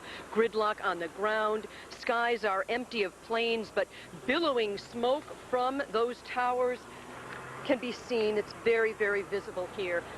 No one wants to fly, even if they could. Everyone is panicked about being hijacked. That's what they're telling me. Their lives forever changed by today's horror. The control tower is being evacuated. People feel helpless, confused, unable to make a decision. We are outside the American Airlines terminal. Its employees now being evacuated, worried, hurt, concerned about co-workers and passengers that may have been on that plane out of Boston. It is a nightmare that no one wants to experience. It is a nightmare that nobody wants to want to awaken from. And we're a little, I was distracted there because a gentleman from the airlines has just come up and told me that we must evacuate now because they're still worried about bombs, even here at Kennedy. Okay. Sure, Lisa, Michael? Jennifer, thank you. Yeah, we appreciate it. And let's go to Todd McDermott. He's been working on a report in our information center. Todd, what can you tell us? Well, first of all, there are now reports from CBS News that a plane apparently has crashed at or near Camp David, the weekend White House, if you will. Right now at the White House, they have decided they are making plans right now to get all the major leaders of the government out of Washington. Also, another key element here as we try to piece together who did this and why it happened, it has been pointed out, it is the anniversary, September 11th, of the Camp David Accords. Again, speculation that the reason this attack has taken place is in retaliation for U.S. support of the Israeli government. Also, we have reports that the jet that has been circling Dulles Airport in Northern Virginia, perhaps to launch another attack on the Pentagon, is surrounded by American Air Force F-16s right now. Again, that is believed to be another hijacked aircraft at this time. They are trying to hail that plane, but it has been surrounded by F-16s. Obviously, in this situation, should another attack perhaps be possible, it may be up to the Air Force to decide to shoot that plane down. Again, we have no confirmation that is a plan at this point, but they have surrounded the aircraft as they try to determine what the next move is, but that is believed to be perhaps another hijacked aircraft. Again, another key here is the responsibility. Who will take responsibility for this attack, if any group ever does? There have been various reports from the Reuters news service of unconfirmed taking responsibility for this attack. So far, we do know that one well-known terrorist or pro-Arab, anti-Israel faction has denied responsibility for this attack. It remains to be seen whether anyone eventually takes responsibility, but we do know, again, there is a report of another plane down near Camp David. Further reports that the American government is making plans to evacuate all government leaders from the Washington, D.C. area. And Michael, Lisa, back to you. Hey, Todd, real quickly, Marcia Kramer reported earlier that we had heard perhaps 8 planes had been hijacked, and we are trying to account for as many as possible. Does that crash at Camp David lead us to think that perhaps there are more than 8 planes? Actually, right now, CBS News has reported that the FBI says 4 planes were hijacked before they crashed into targets. It still remains to be seen if there are actually more still in the air. Okay. So at this point, we can't confirm just what else is out there, Todd. Exactly. Thanks very much, Todd. We're going to take you now and show you the tape from the ground. This is it on your left side of your screen of the explosions from the ground as people from the ground saw it. The billowing smoke, the incredible smoke. This happened earlier this morning as we try to recap. If you're just joining us at 11:12 this morning on this September 11th. An amazing day. At 9 o'clock this morning, World Trade Center Tower #1 exploded because a plane crashed into it just before 9 o'clock this morning. Unbelievable then 18 minutes later, another aircraft crashed into World Trade Center Tower #2. And then approximately 10 o'clock this morning, one of the World Trade Centers, there's a plane on the left side of your screen, if you're just joining us, of the plane crashing into Tower #2 just after about 9:20 this morning. And then shortly after that, Michael, one of the towers collapsed suddenly. Tower #2 collapsed around 10 o'clock this morning, and then Tower #1 collapsed around 10:30 this morning. Followed by a plane crash at the Pentagon, partial collapse there at the Pentagon as well. A fire at Washington Mall, which at this point the source had not been determined, and an explosion at the State Department, which had been called a car bomb. And as Todd McDermott just reported a moment ago, another plane crash, perhaps CBS News reporting now, at Camp David. And there has been some speculation that today is the anniversary of the Camp David peace accords, and perhaps this may be in retaliation for those accords. In addition, there was a large plane crash also being reported by the AP at Somerset County Airport, which is 80 miles southwest, or rather southeast of Pittsburgh. And we're not sure about that 767 that was reported hijacked from Pittsburgh that was approaching Northern Virginia Airport. Could that be the one that crashed in Camp David? We're not sure. We're trying to get confirmation on exactly the case there. We have crews everywhere, everybody. We've talked with John Slattery. We've talked with Lou Young, who said it was like an earthquake. David Diaz said it's like the day the earth stood still. People are incredulous as they stand out in the streets with their mouths open. Soot covering a lot of people. You're looking as we roll the videotape of people coming out of the buildings in the financial district covered in a kind of an ash, a soot from the debris that had been falling, and of course the black smoke as you look live from Chopper 2 continuing to billow from lower Manhattan. And we'd reported earlier that Governor Pataki was to spend the day in Manhattan, and we have finally received a statement from the governor's office in regard to these attacks at the Trade Center today. He says today's horrific incident at the World Trade Center, which appears to be part of a coordinated terrorist attack, is a tragedy of unspeakable proportions and a crime against all Americans and all decent people around the world. And as you had heard President Bush, who addressed the nation shortly after the second crash around 9:20 this morning, saying that he had been in contact with Governor Pataki as well as Mayor Giuliani. We had been awaiting word from both men, but obviously emergency situation takes precedent over speaking with the media. Now, we really don't have to reiterate the large nature of what you're witnessing here as America is on full lockdown. Michael O'Looney joining us now with a further look at the details today. Michael? Well, I'm just being handed a note that Bellevue Hospital now confirms that at least one person is dead in connection with all of this. Again, Bellevue confirming at least one person dead there. Do you want to take a wider look at what's happening nationwide, at what some of the states are doing as they try to react and take precautions after all of this? In Virginia, the Navy installations throughout Hampton Roads, that's the home of the world's largest Navy base, have been placed under increased security conditions called ThreatCon Charlie. ThreatCon Charlie is implemented when an incident occurs or when intelligence is received that some form of terrorist action is imminent. In New Jersey, the airports and river crossings to New York City have been closed. Traffic snarled on the New Jersey Turnpike. PATH commuter trains have been canceled. At Newark International Airport, officers with shotguns have blocked the roads leading to the Port Authority offices and the Air Traffic Control Tower. In Minneapolis, the Minneapolis-St. Paul International Airport has been shut down. The IDS Center in downtown Minneapolis, that's the tallest building in the state, has been evacuated. In Georgia, all flights at Hartsfield Atlanta International Airport, the nation's busiest, have been stopped. The CNN Center, the world headquarters of the cable news network, have been closed to the public, although journalists at CNN and the AP have been allowed to remain inside to report the story. In Maryland, officials have tightened security throughout the state. Extra security measures instituted at Andrews Air Force Base. In North Carolina, military bases prepared for a possible change in status at Raleigh-Durham International Airport. A spokesman says a strategy meeting is now taking place with the FAA. In South Dakota, all commercial flights have been grounded.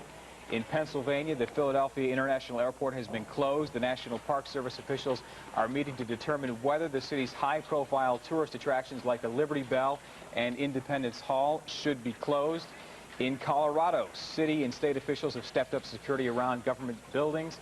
City opened emergency preparedness offices in the basement of City Hall there. In New York State, security clamped down across the state, as we've been reporting all morning. There are also plans to increase security at border points, and Governor Pataki has canceled all of his appointments for the day, issued a statement just a short time ago. In California, the state has been put on high alert. The state's emergency council, governed by Governor Greg Davis, has requested heightened security at all state buildings. In Tennessee, the Department of Energy's nuclear weapons and research complex in Oak Ridge has been put under heightened security.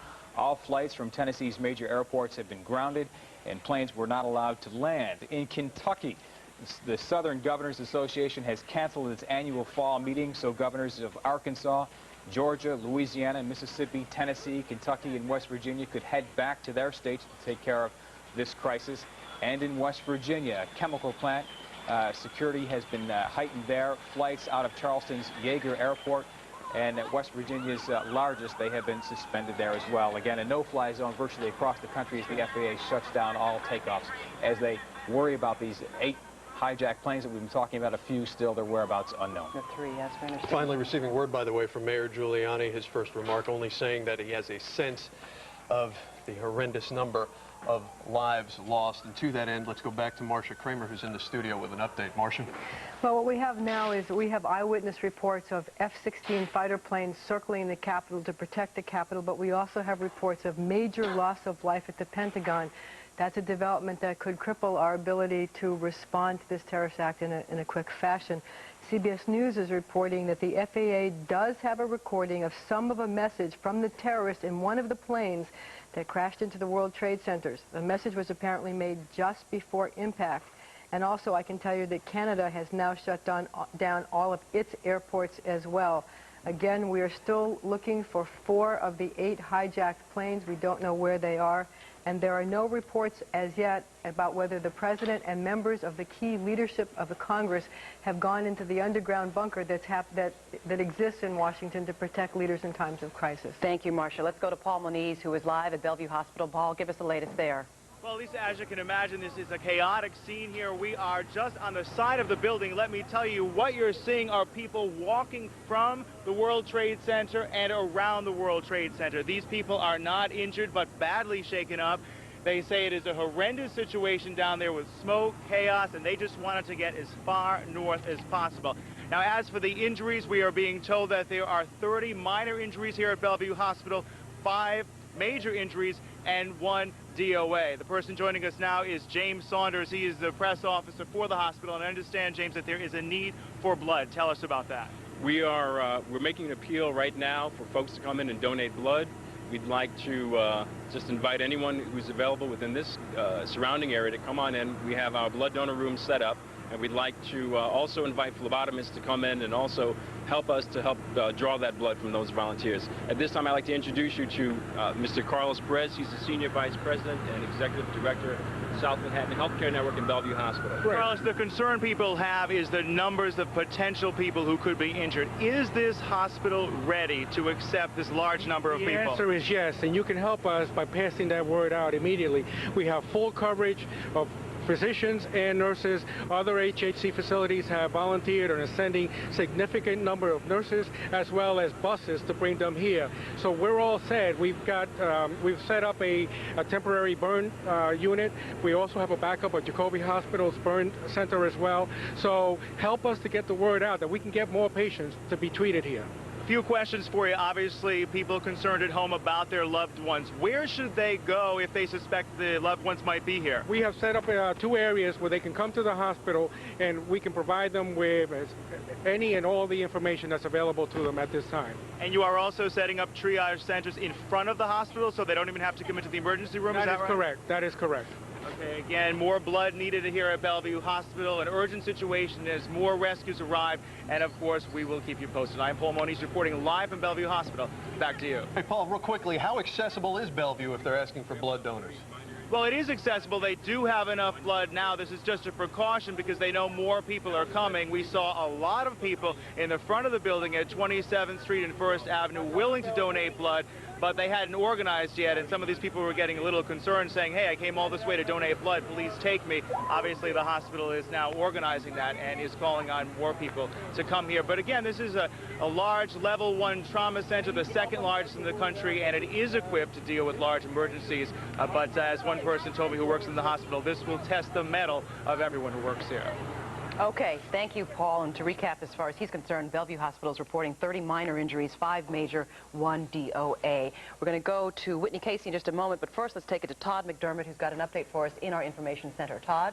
Lisa, as best as I can tell, the latest reports say that this plane that we talked about near Camp David was actually forced down by U.S. Air Force aircraft. It is believed that aircraft was on target for another attack on the Pentagon. Again, a second attack on the Pentagon. We have heard, you just heard, there may be heavy loss of life at the Pentagon, but our latest report is that the Air Force did force down yet another plane near or at Camp David that was targeting the Pentagon. Also, a report from CBS News that just 3 weeks ago, Osama bin Laden, the most wanted terrorist in the world, had promised an unprecedented attack on U.S. interests because of this country's support for the nation of Israel. Again, that was just 3 weeks ago. That report coming out of London from CBS News.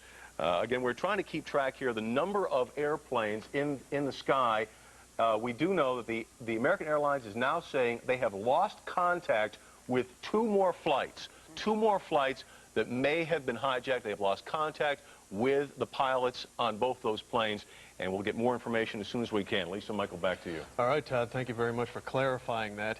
One quick note as we prepare to go to Whitney Casey, who's over at St. Vincent's. We have received word that that entire area, Lower Manhattan, being evacuated and locked down because of now a fear of gas leaks, which would certainly follow suit in an instance like that. Let's go now to Whitney Casey. She's standing by at St. Vincent's Hospital. Whitney, what can you tell us? Well, right now we've got the count at 152. St. Vincent's here has 800 beds. Right now joining us is Mark Ackerman. Mark, you said that you guys are in a desperate situation for blood. Right now you have 200 people lined up to donate blood. Yes, one of the challenges that all of the trauma centers are facing right now is blood. We certainly have enough blood at the moment, but considering the numbers of patients that are coming to us and the speed at which they are coming to us, we know we're going to need blood. There are blood centers being set up around the city, and we encourage all New Yorkers to please go donate blood. So you said 152. What kind of injuries? Currently, we've had a wide range of injuries from broken bones, smoke inhalation, a number of burns, and some relatively minor injuries, but they're getting more serious now as the time goes on. Now I've seen there aren't a lot of ambulances that are coming through here right now. That's because you guys have some triage set up? Right, we have 2 triage teams set up now downtown. They are triaging the patients with EMS to the appropriate facilities all around the city. Being a trauma center, we will now begin to get the most severely injured patients here and at Bellevue. Now you said there's a number that people can call to find out if their family members, how they're doing, if they are here at St. Vincent's. What is that number? Correct. The correct number here at St. Vincent's in Manhattan is 212-604-7285. Thank you so much, Mark, for talking with us. Now, we do have some information on where you can go donate blood because they are saying here they are in a desperate situation right now. 200 people lined up here at St. Vincent's. There is a place at Citicorp, 310 East 67th between 1st and 2nd. You can also go to the Red Cross on 150 Amsterdam at 67th. Columbia Presbyterian. There are also a couple places in the 5 boroughs. They say that all the hospitals in the boroughs are opening up to donate blood. That is the most important thing right now. If you can, you need to get out and donate blood. As they said right here, they have enough blood, but they say that in the next hour or 2 hours they will be in a desperate situation. Right now, 152 people here at St. Vincent's reporting live. Whitney Casey, CBS 2. Okay, Whitney, thanks for that report. We'll check in with you in just a few minutes. We're awaiting a press conference, by the way, from American Airlines. Should be coming up here shortly, but in the meantime, they have issued a statement saying only that they have lost 2 aircraft carrying 156 people. And we heard from Mayor Giuliani just a few moments ago. He issued a statement anyway, and he said, quote, "I have a sense it's a horrendous number of lives lost. Michael O'Looney joining us now with a recap of just what's happened today. Michael. Yeah, Michael, a recap of today's horrific events. Shortly before 9 a.m., a plane crashed into the World Trade Center. That plane, American Airlines Flight 11, was hijacked from Boston. It was headed for Los Angeles. About 2 minutes after that first crash, around 9:15, another plane smashed into the second World Trade Center tower. There are reports that that plane took off from Newark Airport. About 30 minutes later, at 9:45, an airline crashed near the Pentagon, just outside of Washington, D.C. Then around 10 a.m., the first tower, Tower 1 of the World Trade Center, collapsed to the ground. At about the same time, a large plane crashed in western Pennsylvania, about 80 miles southeast of Pittsburgh. About 20 minutes later, around 10:20, the State Department was evacuated due to reports of a car bomb. And at 10:30, the second tower of the World Trade Center also collapsed. About 8 minutes later, there was a fourth explosion at the World Trade Center. Since then, the White House, the State Department, the United Nations, and the Sears Tower in Chicago have all been evacuated. Terrorist precautions have been put in effect all across the country. Monuments and museums in Washington, D.C. are closed. All air traffic has been halted nationwide.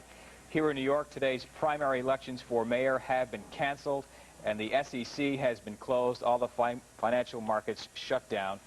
Subway service in New York is stopped, as well as a number of other commuter bus and train lines. That's the latest.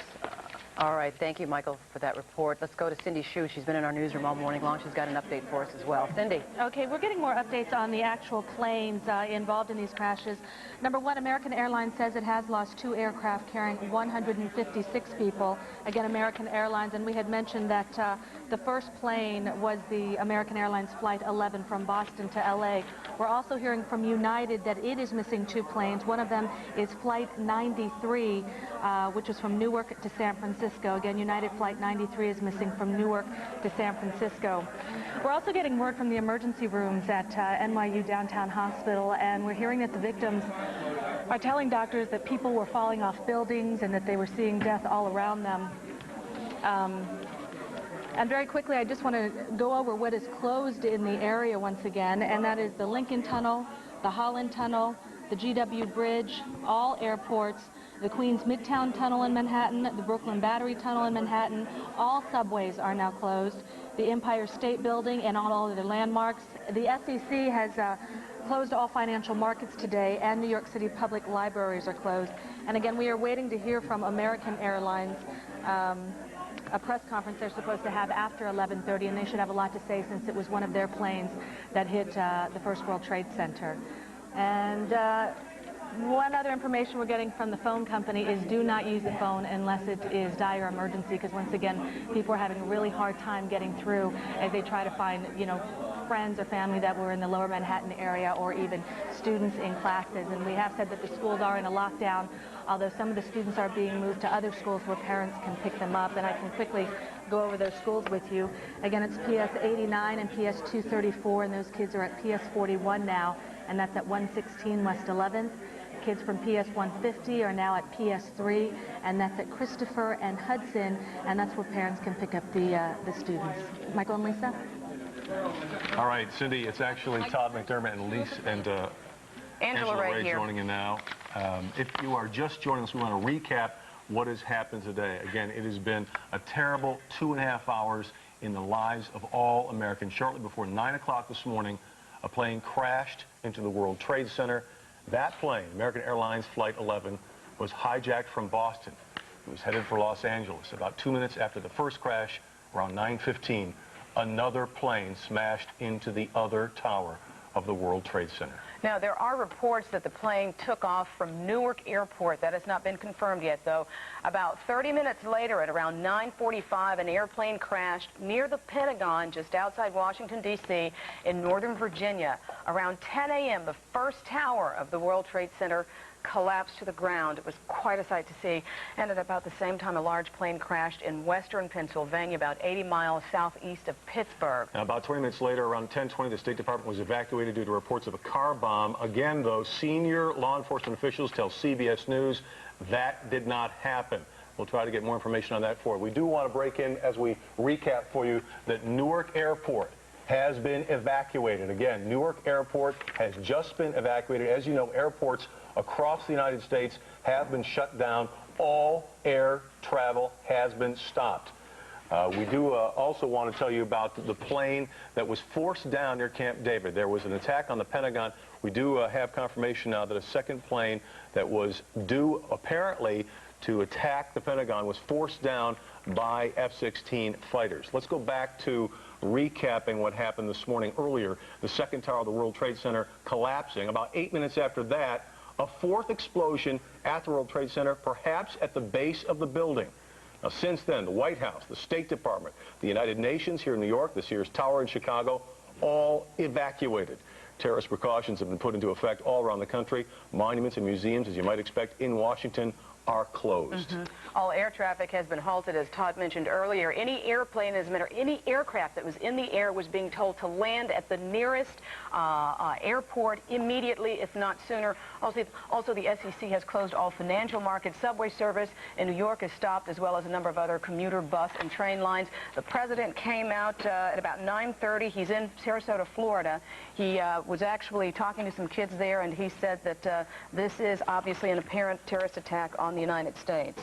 Again, at that time, since that time, much more information has come in. We should point out as well that not only has no one taken responsibility for these attacks, but we are still in full attack mode, attack alert mode throughout the United States, anticipating perhaps more attacks. As many as 8 planes may have been hijacked today. We do not have, the FAA does not have contact with all those planes.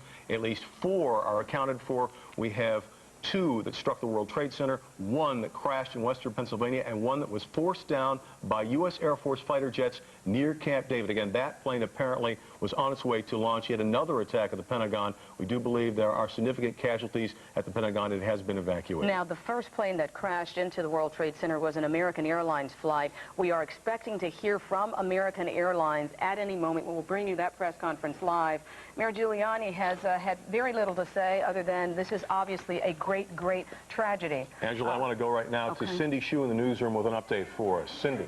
Todd, we have some very grim numbers right now. American Airlines is reporting that 164 passengers and crew are dead. Again, American Airlines reporting 164 passengers and crew dead. And we're dealing with 2 different flights. American Airlines Flight 11 from Boston to L.A. and American Airlines Flight 77 from Dulles to L.A. Also, United Airlines confirms the flight from Newark to New Jersey to San Francisco crashed near Pittsburgh.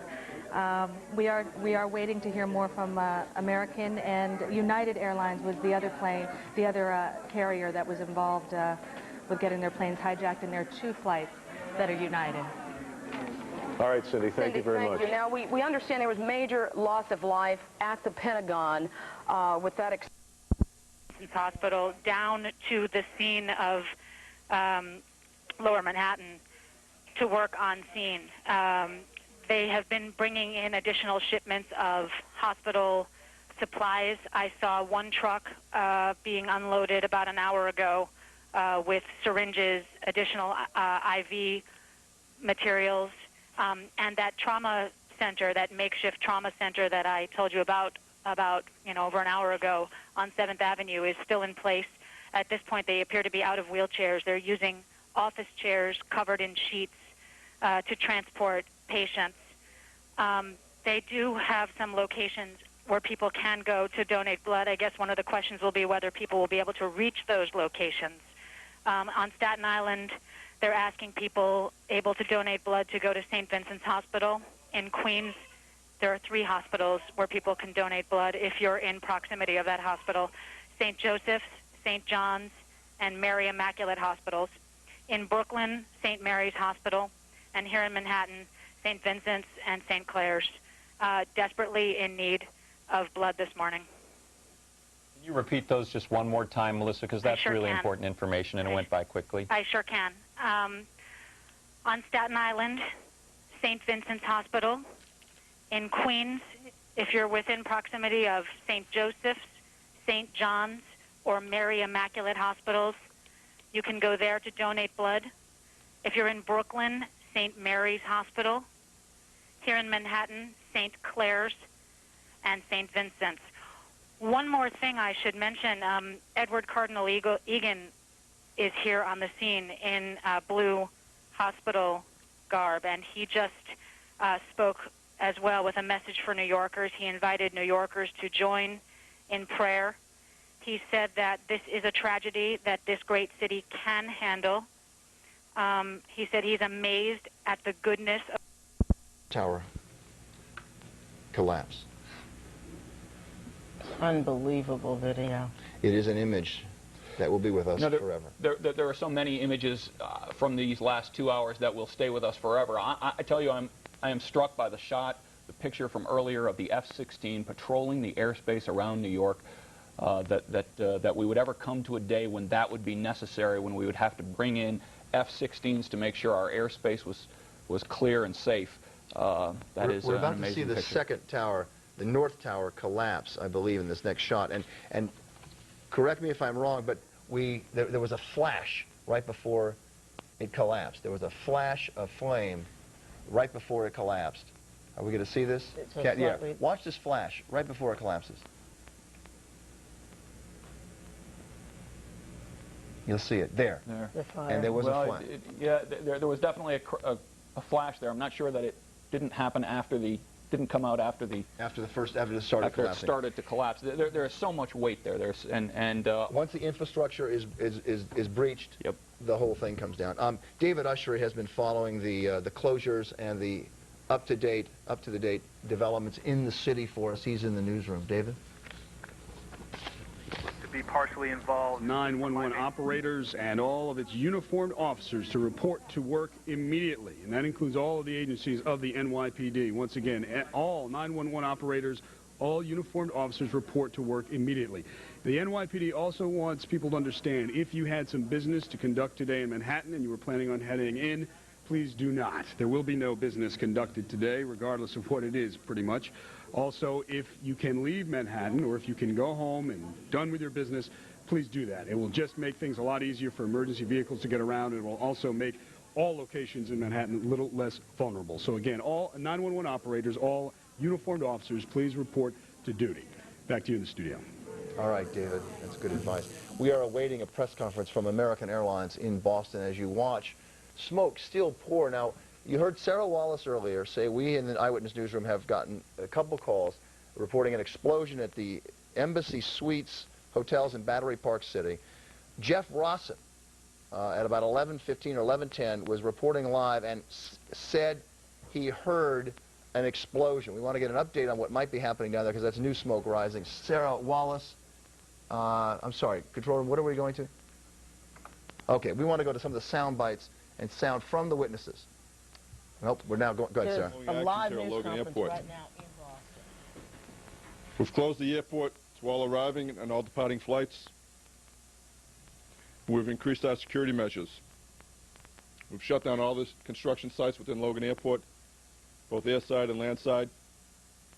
And we've shut down all security checkpoints and removed all passengers who had been previously screened out into the non-secure part of the airport.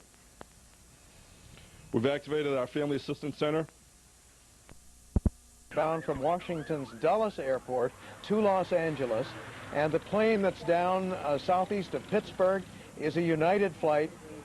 It had been bound from Newark to San Francisco. I heard one report that it was Newark via Washington National to San Francisco, but I'm not sure of that.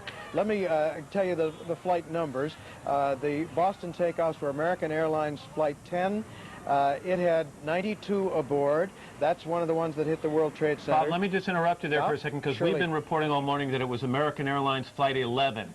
You know, I'm mistaken. You're right. It's 11. American Flight 11. Thank you very much, with 92 aboard. And then the United Airlines that left from Boston and hit the other World Trade Center tower was United's 175. I don't have a figure on how many on board it. The flight that went into the Pentagon was American Airlines Flight 77, bound Washington Dulles to Los Angeles. There were 64 people aboard it. And the United Airlines flight that went down south of Pittsburgh was United's Flight 93, and there's no number on the number of passengers on it. But again, you have 4 flights known to have been hijacked, known to have crashed, and no flights at the moment that are outstanding that we know of. Bob, that crash that you just mentioned near Pittsburgh, I just want to say that that is a United flight that was en route from Newark to San Francisco. Is that accurate? That's what I have, and I've heard it two ways. It's Newark to San Francisco. I heard one report that there was an intermittent stop that it was to make at Washington's Reagan National, but that's not confirmed, so it might be erroneous. Yeah, United is now confirming that, apparently, Robert. We also have a report from the mayor of Cleveland, Michael White, saying that a Boeing 767 out of Boston made an emergency landing at Cleveland Hopkins International Airport because of concerns it may have a bomb on board, but no confirmation of We that. also have, just because I have a personal friend who was flying from Kennedy to Los Angeles this morning, that plane was diverted to Kansas City. So apparently many planes that were en route to certain locations had made special emergency landings in the wake of this, and because of concerns that there may be more problems aboard more airplanes. And what happens, unfortunately, in situations like this, if the terrorists themselves don't call in to say that there's a bomb on board, you have the twisted minds of other people who call in and say, well, by the way, there's a bomb on board that flight. So it is chaos in the skies for those flights that were already in the air. Other flights have been grounded.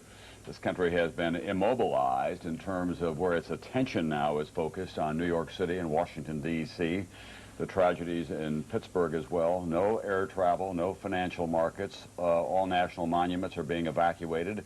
The president has been rushed back to Washington, D.C. The Pentagon has been attacked by an airliner, in effect, and on Capitol Hill, code red. The Speaker of the House was taken to a very secure area because he's third in line, succession to the President of the United States. We are, as we have been saying this morning, in a state of war with terrorism. And as a result, the Army has been placed at ThreatCon Delta. That means that armed personnel will be guarding U.S. installations, not only here in the United States, but in other parts of the world. You're looking at the southern tip of Manhattan Island here in New York City, and for so many years we've come accustomed to seeing the World Trade Center standing there in the background behind the Empire State Building that you see in the foreground. Those two towers no longer stand after a terrorist attack this morning. NBC's Pat Dawson is close to the scene of that attack. Pat? Pat, Matt, can you hear me? if we are, yes, I can, Matt. If there is a war against terrorism that started, rather ongoing right now, it started here at about 8:45 this morning, as you described, a big hole in the skyline at the southern end, the southern tip of Manhattan Island, where the two World Trade Center towers have stood for the last 25 years, 110 stories high. They are no longer there. Just moments ago, I spoke to the chief of safety for the New York City Fire Department, who was obviously one of the first people here on the scene after those two planes were crashed into the side, we assume, of the World Trade Center towers, which used to be behind me over there. Chief Albert Turry told me that he was here just literally 10 or 15 minutes after the events that took place this morning. That is the first crash. He said that at one point he had roughly 10 alarms. That would equate to roughly 200 to 225 New York City firefighters who were in the building. This was after the crash, trying to rescue civilians who were in there. Now, earlier this morning on the Today Show, we spoke to the director of the World Trade Center. He said that at that hour of the morning, you could have upwards of 10,000 people in each of those towers. That would be 20,000 people total in each tower. The chief of safety, as I said, chief safety of the Fire Department of New York City, told me that shortly after 9 o'clock, he had roughly 10 alarms, roughly 200 men in the building trying to effect rescues of some of those civilians who were in there, and that basically he received word of the possibility of a secondary device, that is another bomb going off. He tried to get his men out as quickly as he could, but he said that there was another explosion which took place, and then an hour after the first hit here, with the first crash that took place, he said, there was another explosion that took place in one of the towers here. So obviously, according to his theory, he thinks that there were actually devices that were planted in the building. One of the secondary devices he thinks that took place after the initial impact was, he thinks, may have been on the plane that crashed into one of the towers. The second device he thinks, he speculates, was probably planted in the building. So that's what we have been told by Albert Turry, who is the chief of safety for the New York City Fire Department. He told me that just moments ago. Now, we are continuing to hear explosions. Here downtown, and what we've been told by some of the fire officials is that there are some gas lines. Center Tower 1 at about 8:45 this morning. There were 92 people on board that plane. American Airlines Flight 77 from Washington's Dulles to Los Angeles crashed into the World Trade Center around 9:15 this morning. We're told there were 64 people on board that plane. United Airlines officials say Flight 93, a Boeing 757 from Newark to San Francisco, crashed about 80 miles southwest of Pittsburgh. And United Airlines also says it's, quote, deeply concerned about Flight 175, a Boeing 767 from Boston to Los Angeles. And there are reports that that plane has gone down. Okay, Michael, thank you. I just want to let you know, too, all tunnels outbound are now open with the exception of Brooklyn Battery. So once again, all tunnels outbound are open except Brooklyn Battery. Cindy Shoes live in the newsroom with more for us. Cindy. Well, talking about what has been closed, the Port Authority, as we've been telling you, closed all 3 airports. Bayonne and Gothel's Outer Bridge are closed. All the subway lines are closed. PATH trains are shut down. The ferry service is suspended. Metro North and the LIRR shut down. New Jersey Transit in New York has been suspended. Again, New Jersey Transit only in New York has been suspended. As you mentioned, the bridges are open outbound. Triborough, Whitestone, Throgs Neck, 59th Street, Williamsburg, open outbound. The LIE has been shut down west of Hicksville. The Southern State has been shut down at the Queens border. And New York City school children are being kept in class, although parents are being told go to the school and pick them up, and that's the only way they will be released. We're also hearing from the NYPD that they want the streets cleared, obviously, so emergency crews can get around. And they're asking cars and people to exit the area. The ones in the streets, you know, not if you're at home, but if you're just wandering around the street, they want you to clear the area, and the 59th Street Bridge and Williamsburg, a good place. An update quickly on Metro North, the LIRR and New Jersey Transit has limited service. They now have limited service, Metro North, LIRR, and New Jersey Transit. And just very quickly, again, the Empire State Building, all other landmarks are closed. The SEC has closed all financial markets, and New York City public libraries are closed. Angela and Todd? Okay, Cindy, thank you. All right, Cindy, thank you very much. Again, Michael has recapped for you much of what has happened this morning. This all began shortly after 9 o'clock. We do not know, if you're just tuning in, the extent of the loss of life. Mayor Giuliani himself says he believes it will be horrendous. Do we have John Slattery? Yes, we do. Let's go to John Slattery in Lower Manhattan. John? I'm here on West Street, about 8 blocks north of the World Trade Center, which is where the police have moved us. And at this hour, the first priority can only be the recovery of any possible survivors that might be in the rubble. After that, it will be establishing a death toll, and at this point, it is anybody's guess, but it may well run into the hundreds. It was at 8:45 when the first plane hit, and many people who watched it thought, even though it flew in such a deliberate angle of attack, many people thought it might have been just an out-and-out accident. But at 3 minutes after 9, when the second plane hit, and I was one of those who saw it, I was already pursuing this accident down West Street, following police cars and fire trucks. It was just a mad dash of hundreds of cars trying to get to the scene. I saw the second plane go in. It took a higher angle of attack. It seemed to be going in fairly straight, and at that point it became clear that the flights had been suicide missions and intentional bombings into the 2 towers. With that, we saw people running away from the area, police trying to set up cordons and move people out of the area. I was across the street west of there at the World Financial Center. That's when those buildings began to be evacuated and people were going out. At that point, a lot of people tried to run over, not a lot, but many people that I saw tried to run over to the World Trade Center, telling police, I know someone in there. I have a loved one who is in there. And they were prevented from going in that direction. But there were many tears. There was an awful lot of anguish. And then with subsequent explosions, and when a portion of World Trade 1 hit hit the ground, there was an enormous burst, a cloud of smoke and debris that started moving north. We were north of the building, downwind, and that's where the debris started blowing. And waves of people started moving up. Stuyvesant High School was evacuated. Another school was evacuated. Literally tens of thousands of people started moving up West Street and up the sidewalks, including emergency people and fire people and police who were trying to establish what was going on. It was an unbelievable sight. I spoke to the chief operating officer of the Port Authority, Ernest Butcher, who told me that they'd had no prior warning of any possibility of an attack. This was a total surprise. He said he was trying to get a hold of his top staff at that point to try, that was before the second tower collapsed, to try and establish then what the extent of the damage would be. But this was, it was unrealistic, the fact that we watched these series of events happen one after another, with the first catastrophe thinking that's going to be as bad as it gets.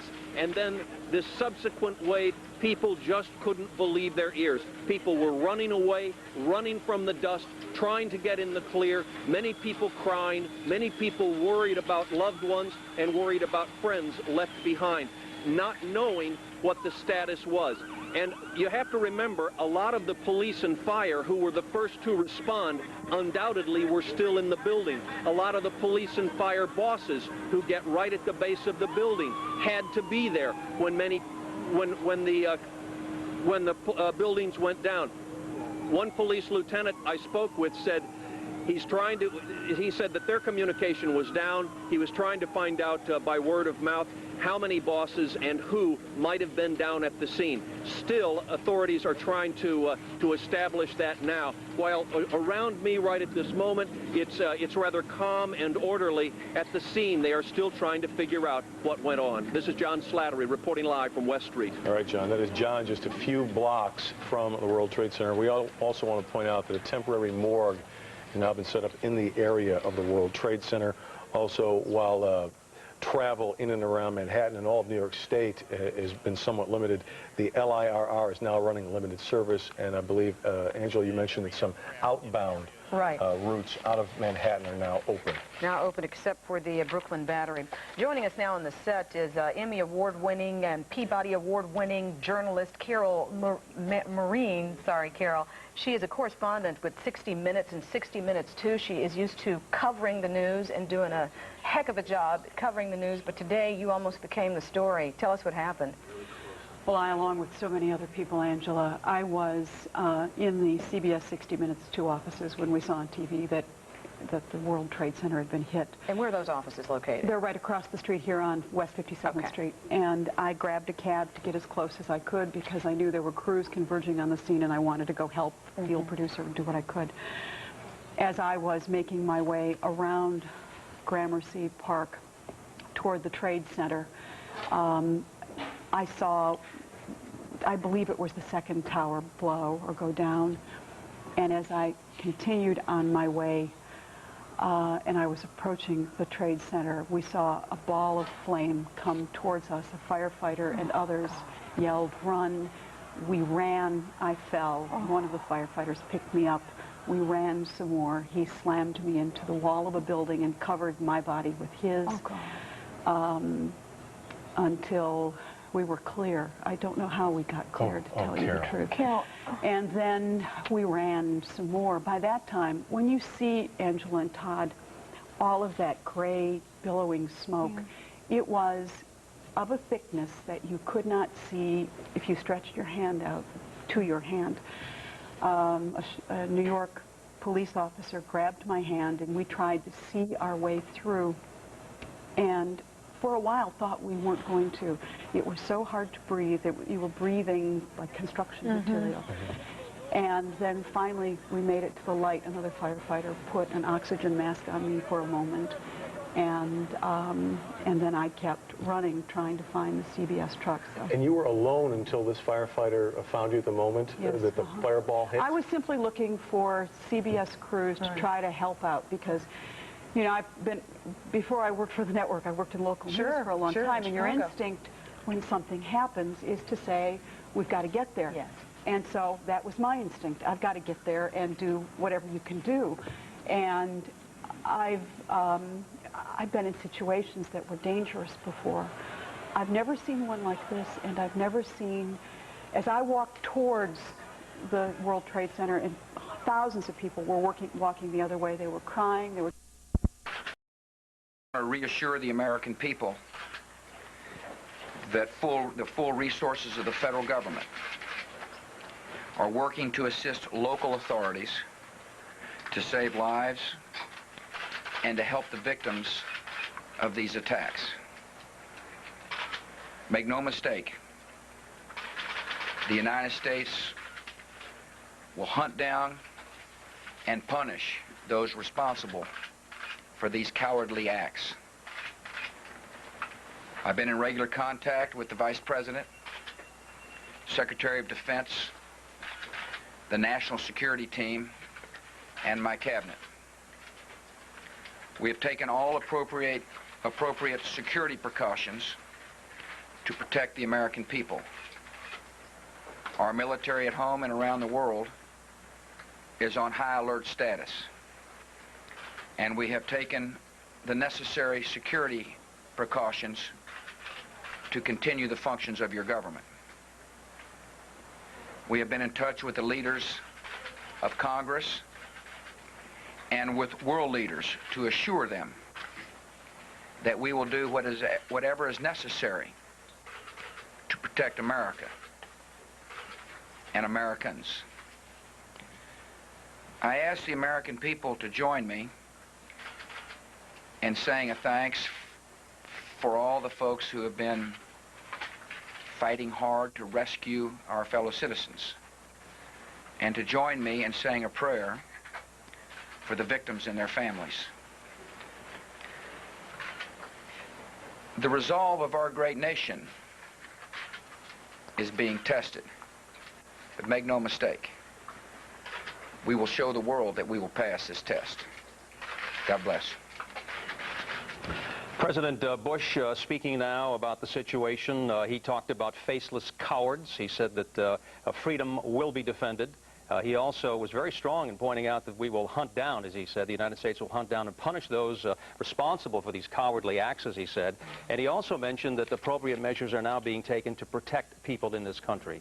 And I thought it was especially important that he did ask for everyone to say a very special thanks to those people who are working so hard, and we know that here in New York City, to help those people who are hurt, who are injured, and to save our fellow citizens. And the last thing he said was the nation. Come out. Bellevue Hospital, which is the level 1 trauma center in the city, the largest one, they've only seen about 2 or 3 DOA. Why is that? Let me tell you something interesting. We know that Bellevue is one of the most famous hospitals today that would deal with a disaster. Are you aware that in a situation like this, had there been a biological entity, their hazmat teams would have been there. They would only be able to handle close to 15 bodies a day. And in a situation like this, where there are 10 to 50,000 bodies. Paul, we have to move on, and we have some new late information here. John Slattery, as we said, is standing by for us right now in Lower Manhattan. John, can you hear us right now? Can you come in and describe what's going on? John Slattery? Okay, we're waiting for John Slattery to give us some information. He is down in the Lower Manhattan. What a scene there. As you can see the photographs right now. You see this amazing scene of people running, rescue efforts underway, and we certainly are going to give you some of those reports as we have them available. But right now we want to go to Michael O'Looney. Michael, you can sort of give us a little bit of a timeline here as to what has happened over the years. Well, let's start with today, this horrible day. It all began at about 8:45 a.m. when a plane crashed into the World Trade Center. That plane, American Airlines Flight 11, had been hijacked from Boston. It was headed to Los Angeles.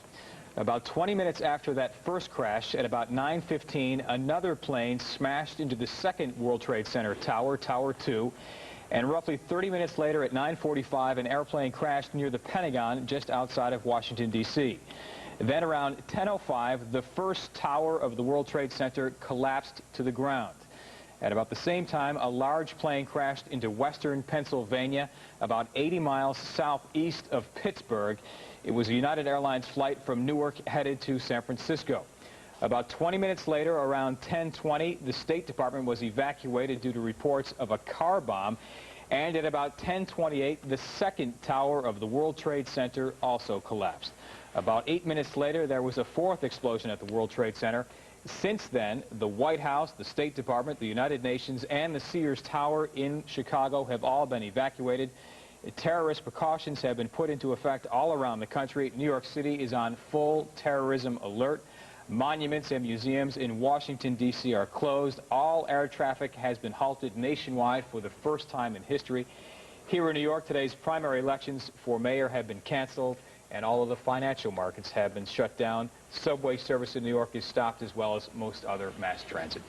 Michael, thank you so much for all of that. Michael is staying here with us. We're going to go back to John Slattery, downtown live for us, one of our many reporters. Dust is still billowing from the area of the World Trade Center just a few blocks below me. And what we've heard in the last few minutes is that there's now some concern about World Trade number 7, which ironically is where the mayor's office of emergency management has a bunker centered. Apparently there's some concern about the facade there.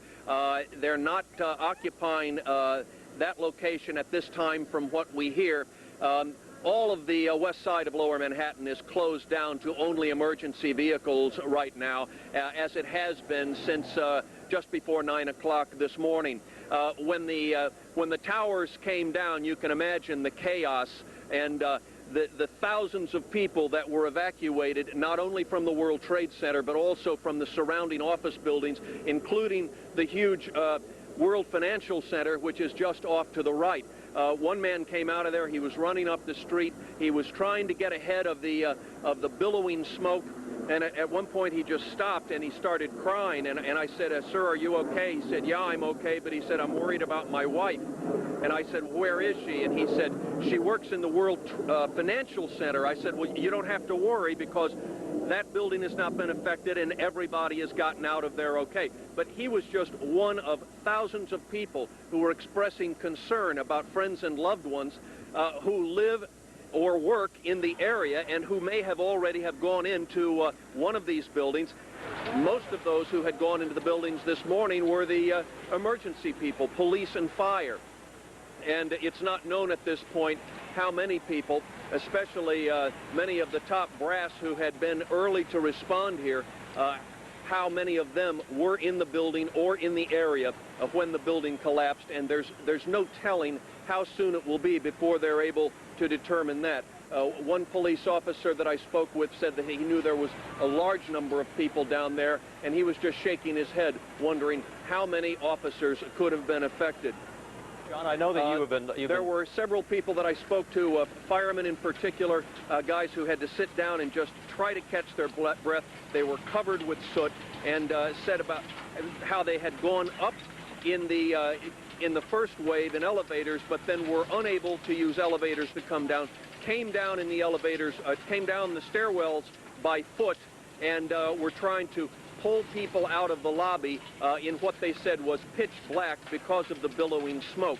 Another man that I spoke with who works in the World Trade Center said that he said he just walked in a direction of a fireman calling saying there's a door over here. And he said he walked for a while, then he got down on all fours and crawled into the direction of a voice and then found himself outside. He said it was just miraculous, and he thanked God that he was able to get out of that building. This is John Slattery reporting live from West Street. Okay, John Slattery describing what's going on down there in Lower Manhattan. More stories, as Marcella Palmer was sharing with us, the people stories, people who are concerned about what has happened there, their loved ones, and some personal stories about what happens next, the concern that everyone has. John also mentioned the interest right now in what was described as trade number 7, where the mayor's office is located. There have been reports, of course, and I had heard this, that the mayor's office has been moved temporarily into the Greenwich Village area so they can operate safely and securely out of that particular location. These buildings, when you think about the 7, I mean, we always think of the Twin Towers because they are the focal point. The city is identified by those, so beautiful there at the tip of Manhattan.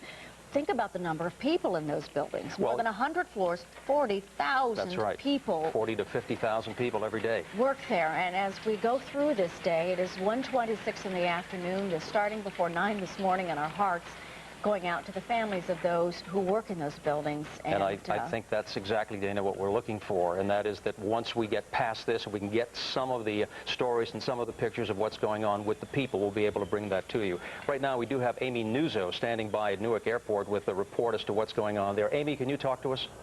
Sure, Ernie. Well, by now you've already heard that one of those ill-fated flights originated from Newark Airport, where I'm standing.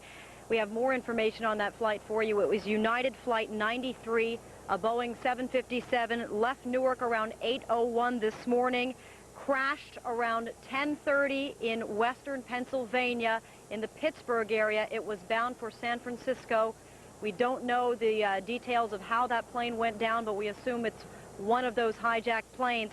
There were 38 passengers on board, 2 pilots and 2 flight attendants, all 44 presumed dead. This airport is closed, as are airports all around the country. It was evacuated around 10 o'clock this morning. Security people came through yelling for everyone to get out, and what proceeded was a mass exodus of thousands of people filing out in a fairly orderly fashion. But we did see some people who seemed very agitated, very upset, people even crying and hugging. Particularly shaken up were flight attendants, and I talked to some of them who said that they could have been on that hijacked flight. Let's hear from them. Since I fly for an American Airlines, or American carrier, I just don't feel safe right now to fly, so I just took it upon myself and I'm going home. I'm not going to wait whether I'm going to be released or not. I don't feel safe up there. They told us, you know, there was a national disaster, and there was a bad accident at the World Trade Center, and no flights were taking off, and I mean, we could see the Twin Towers, you know, up in flames, smoke. Can you imagine his families being on an airplane? I mean, can you imagine? Not knowing, can you? Very sad, very scary. I feel that this is all being pre-planned. So, and this is a target. This, you know, we work for a target. Okay. And that is, of course, the main reason that this airport and so many other airports have been shut down. Fear that it is a target, and fear that there could be more terrorist air attacks to come. Reporting live from Newark Airport, Amy Nuzzo, CBS 2. Thank you, Amy. And of course, we did hear from President Bush a bit earlier. He was talking about appropriate measures vis-a-vis what you're talking about to protect the people here in the United States. We do have a couple of guests in the studio right now. Yes, we do. 2 brothers who were on a job assignment there, freelance photographers Jeff and Scott Such. What an incredible day. Can you tell us? First, Jeff, let's start with you. Where were you? What happened? Well, I was the cameraman, and I was down on Broadway, very close to downtown, only a couple blocks away, going to do another assignment, and my brother had said, Jeff, you better get your camera really quick. I think something traumatic has happened. And, well... Is this your video here? That's my video there, and as you see, I got to pretty close to the bottom of the building, and police all hadn't arrived, but some were there, and they had told me, you know, just to wait here, and that's about as close as I got and would want to go. I didn't really know how bad it was, actually. You have been covering news for some time in this area. You've never experienced this, obviously. Nothing like that, just a little calmer operation. But you just reacted. Well, I've been doing camera work for 9 years, and I now have my own camera and stuff, so, you know, I was real excited to get on it, and that's what happened. Scott, yeah.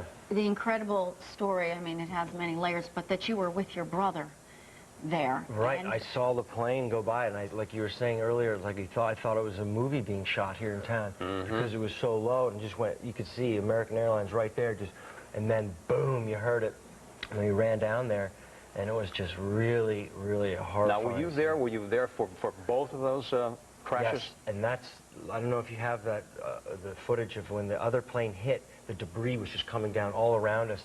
I mean, that was where it got really hairy, and that's when we said, let's get out of here. Let's we'll probably see that shortly. We see all of the people, Jeff and Scott, running. Did you stop to talk to any of them? Well, we didn't really stop. Most people were crying, and a lot of people were, you know, were just could not believe it. Everyone's eyeballs were like looking at a movie screen, it seemed like, you know. And just when the debris was falling all around us, you know, some people were injured right in front of us, which was pretty painstaking, and that was the time to get out. What about the air quality? I mean, we see all that white stuff falling. I mean, how was it to breathe? Prior to that, we could actually see the cloud coming down Broadway, and we were, you know, jogging on foot, and we had actually got to beat it, and it looked like a tidal wave coming down the street.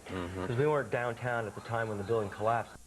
Trade Center, smoke everywhere, fire everywhere, and people were continuing to jump out of the 78th floor, so people began to run away because once the second explosion happened, the debris that was caused by that began to fall everywhere, and everybody just started running toward the mayor's office. You know, I began to run toward the Woolworth building, which was close to that, and then as I got closer to that, I realized if, you know, the top of the World Trade Center hit the Woolworth building, that building too would be affected and it might also fall down. Did you have a sense right away that these buildings could come down? Not initially. For about 15 minutes or so, people only thought, you know, they couldn't really tell what had happened, and only after the second plane hit did people realize that, you know, this is probably something that was orchestrated. And so then people initially who had, you know, been trying to go back to the scene and try to help people realized that another plane had hit the building, and that's when people said, look, this can't have been a mistake. Where are you now? I'm outside of the emergency room at Presbyterian Hospital. I've just been released for smoke inhalation. I've been in the hospital there. They rushed me to the hospital, you know, not too long after that because the black soot and everything that was associated with the building, I mean, heavy black smoke engulfed the entire financial district, you know, from 9 o'clock onward. And we were sitting on the side of the road. EMS workers were there administering oxygen to people, thinking that everything was okay. And then as they began to realize that the explosion might have caused so much trauma to both the World Trade Center that they would fall, then everybody just began to run because they saw that the building itself was actually going to fall. So all of the people that had gone to help out were then put in, you know, double danger because you were then running, and the building literally came and fell, you know, over the entire, like, financial district area. It was a complete nightmare, black smoke everywhere. People were running toward the Brooklyn Bridge, running, you know, away from the mayor's office, afraid that the falling part of the World Trade Center would hit other buildings, and that would, you know, cause a topple effect. Thank you very much, Mr. Harper, and thank God you're okay, and I hope that you'll be able to deal with all of this. We do appreciate it. Yeah, it's been a real mess, you know, and I can't, coming back in the ambulance, you know, somebody said, you know, one of the things that they remembered, you know, thinking about is the date today is September 11th, so 9/11. So, you know, it's something that can't really go without notice, is that this was completely planned, completely orchestrated. You know, whoever did this has been planning this obviously for a very long time. Thank you very much, Robert Harper, who was one of the survivors who was just a little bit late to work this morning, but then got caught in the devastating attack on the Twin Trade Towers. It's hard for me to overstate to people who are unfamiliar with New York just how dynamic that area is in terms of people coming and going. The two towers are 110 stories high, or they were. 20 to 50,000 people would work in them at any one time. It's just a few blocks from the stock market and from many of the principal banks in America, to say nothing of residential areas. And we will not know for some time what the death toll is there, to say nothing of the number of people who have been injured, so many of them with burns. Let's go to Washington now, and NBC's Washington Bureau Chief, Tim Russert. Tim, give us the state of play in the nation's capital right now. We know that the White House and the State Department and CIA have been evacuated. Dennis Hastert has been removed. Where is Dick Cheney at this hour? Do we know? Tom, he is in a secure location. They won't tell us exactly, but I do know that he is there with his top-level aides. We have heard from some of those people. He has been in constant communication with the President of the United States and the National Security Advisor, Condoleezza Rice. Tom, I've been speaking to people in the intelligence and law enforcement community, in and out, those who served, those who are serving now. No one is the least bit surprised that there was a terrorist attack on the shores of America. Every person, to a man and woman, absolutely stunned, not only by the magnitude, but by the precision of this attack. They are absolutely convinced that there's only a few cells that could possibly have done this. And this is quite interesting because I didn't realize it until it was pointed out to me. Every one of the 4 hijacked planes that Bob Hager talked to you about was bound for California. In the words of this high-ranking official, the bastards knew they all had a plane full of fuel for the maximum impact upon collision. There is, in my experience in Washington, unprecedented anger here, but no one knows how or where to channel it. Right now, the situation is a bit chaotic. Communication is difficult, but the Bush administration is underscoring that the president is in charge, in command, in constant communication, and will bring these people to justice. They just know it's going to take a long, long time.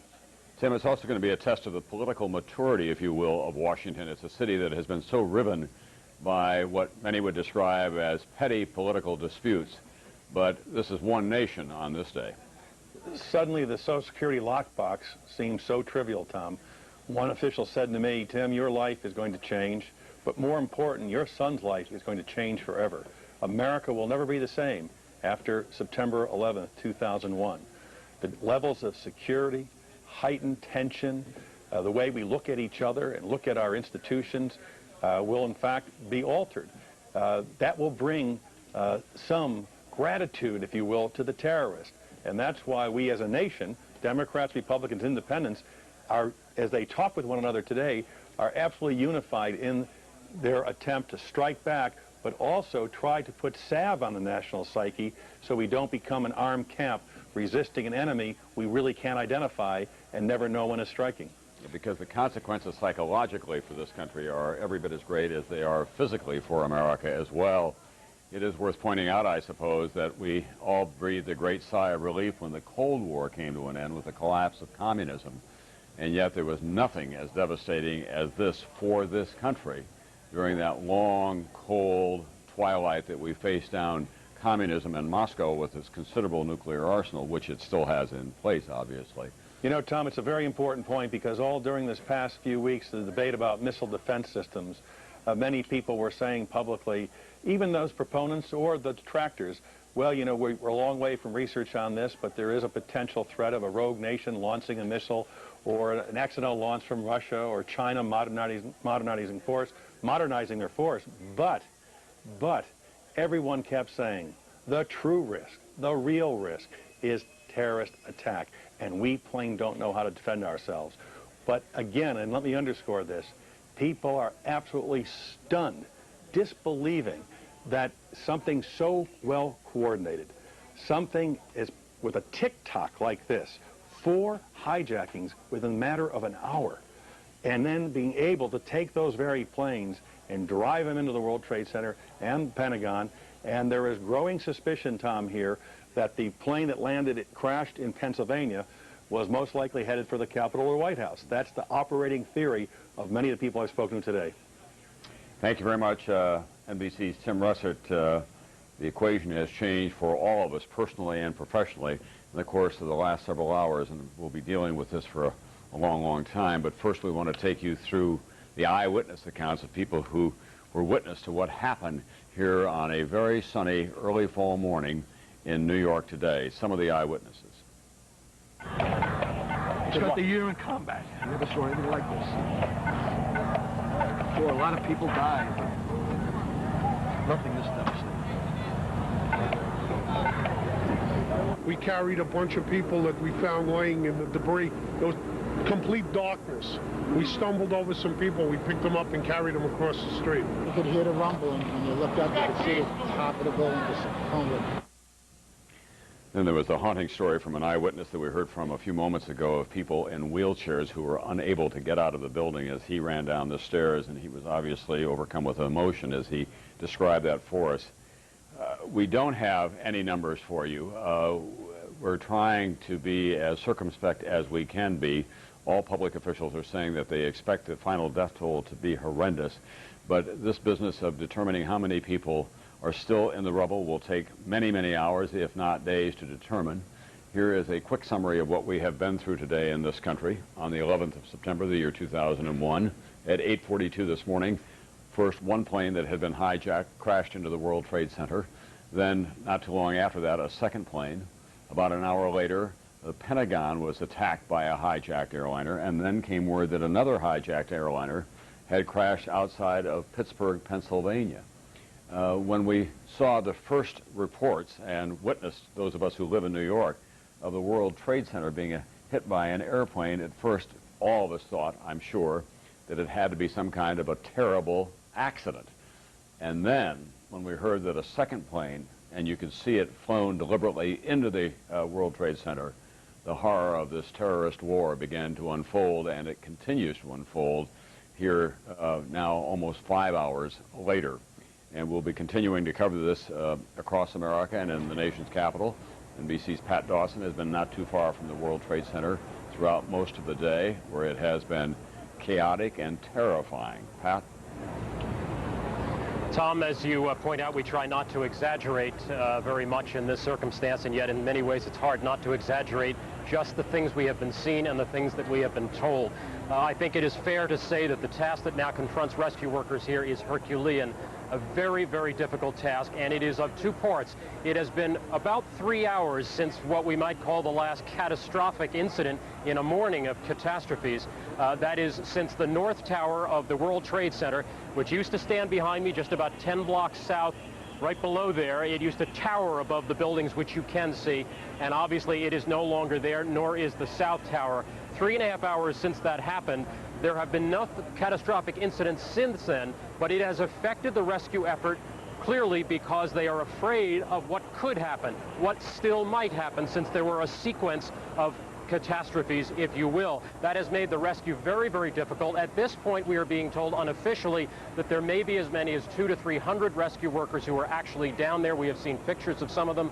They are down around the base of this building. They are beginning the, again to use that word, Herculean task of trying to find the people who might be alive in that debris. We know that there are a great number of people who are dead in there, unquestionably.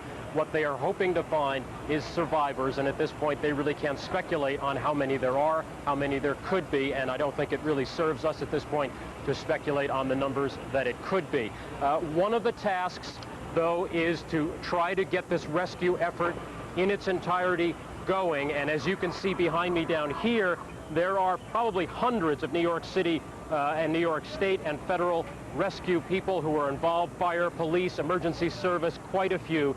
In addition to those, the task is certainly aided by the American Red Cross's disaster relief teams. They are here on the scene. This is Frank Donahue, who is with the American Red Cross. Frank, tell me first of all, as you start out here, what is it you're trying to do? Well, our immediate purpose is to kind of assess what role the Red Cross can play initially, and certainly it's to help the emergency medical people that are here provide any kind of relief and support we can for them. People being evacuated from neighborhoods need a place to go, and the Red Cross is setting up service centers and shelters. There's one at Grand Central Station and Penn Station. And then the blood supply, making sure we have a safe blood supply, not only here, but throughout the country. Do you have any idea, have you heard, how many casualties have been dealt with so far? No, I have not. I'm sorry, I have not heard that. Is it, now part of your task, though, is also to provide blood supplies. Obviously, that will be needed in huge Absolutely, and people throughout the country are responding. They should call 1-800-GIVE-LIFE. It's important to know that this incident, and you know, there's blood needed here in Altoona, there's blood needed all throughout the country that's been affected by this disaster. Another part is people that are moving around, are traveling today. No airport in this country is open, and so Red Cross volunteers are in every airport providing assistance to families. Families are calling the Red Cross here in New York as they are calling their local Red Cross to try to communicate and find the well-being of people that were in this building, as well as people in the other affected areas. So you were also telling me about grief counseling and dealing with people who've been traumatized around the country, maybe at other airports. Absolutely. Boston, for example, LAX, where those airplanes were coming from and headed to, we have Red Cross mental health worker volunteers there that are providing assistance to families. And again, that's happening throughout the country where people have been affected by this disaster.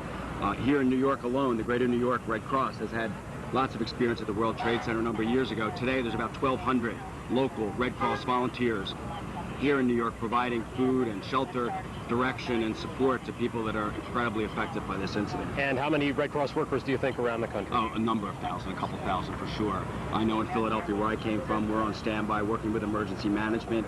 It's the same thing in every major metropolitan area that Red Cross workers work closely with emergency management. Frank, thank you so much for taking some time out. We appreciate it. That was Frank Donahue, the American Red Cross. Tom, that brings you pretty much as much information as we have here in what remains a fairly chaotic situation.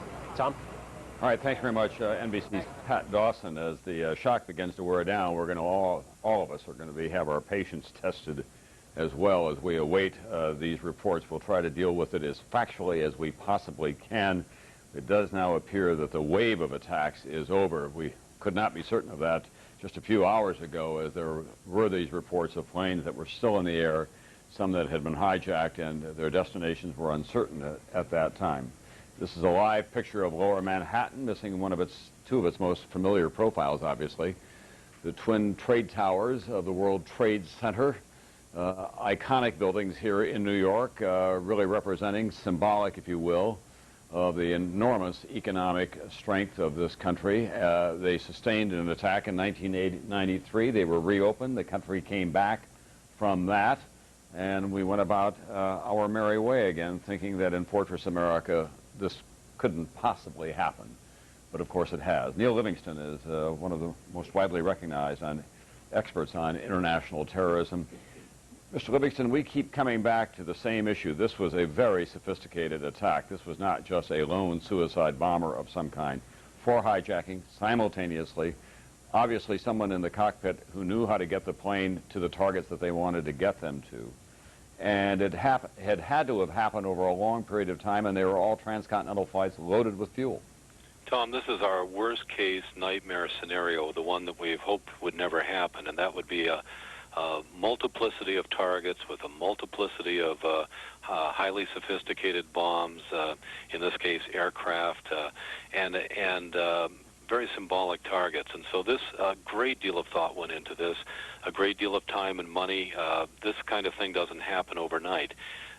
So we can anticipate that maybe a year or more was probably devoted to planning this attack, and there may be others coming. Mr. Livingston, I remember that the FBI has been concerned for some time about the number of cells harboring terrorists in America that have been growing. Is that true? Well, there clearly are a number of people in the United States that have been the beneficiaries of our relatively liberal immigration policy that have hidden within various communities here and have expressed very strong anti-American sentiments.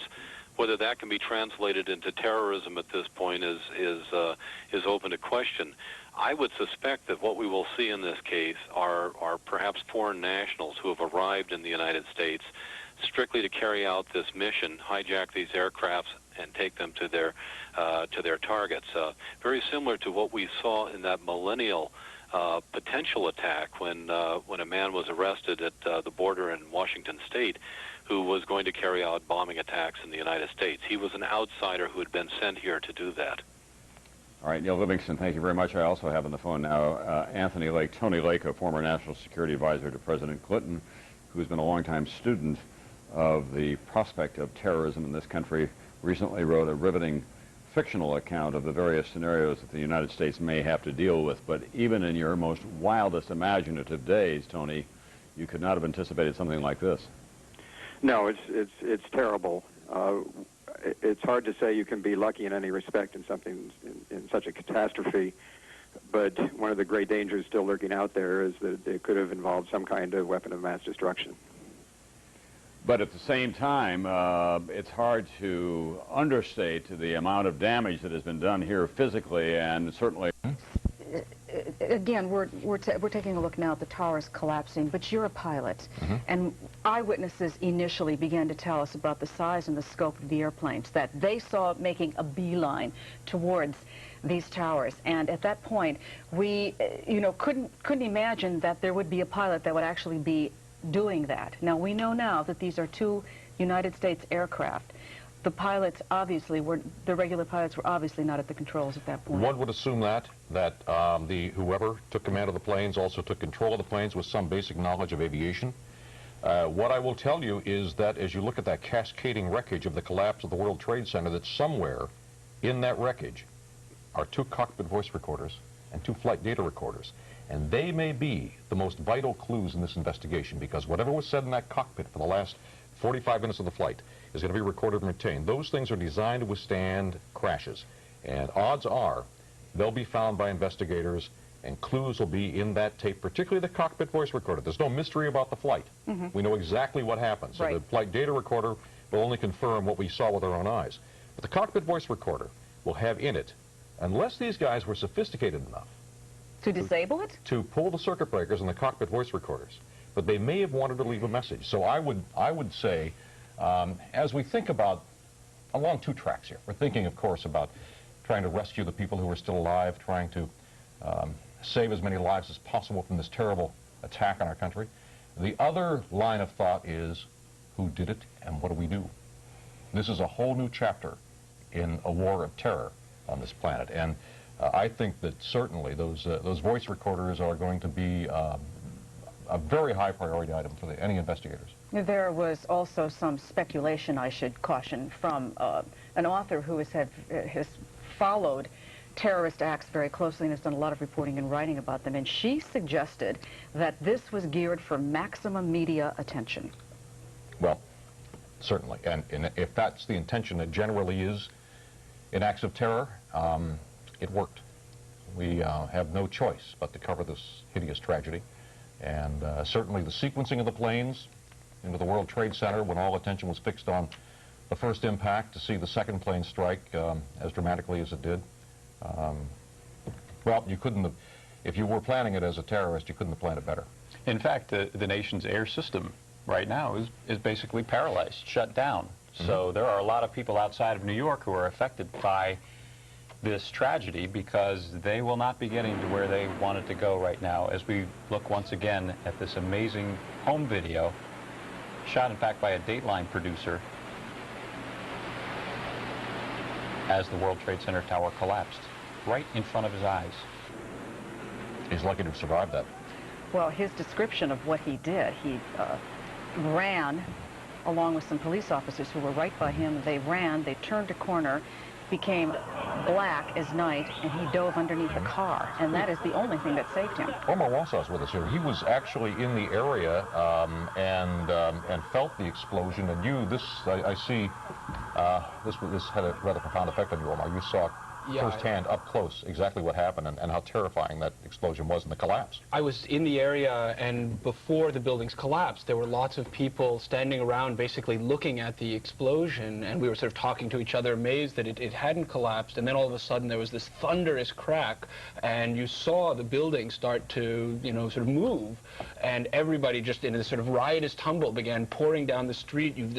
Like something out of a movie. There was this billowing cloud of smoke. I was scared that a building would topple and in a domino effect crush us, darted into a lobby, and then just, it sort of the outside became nighttime.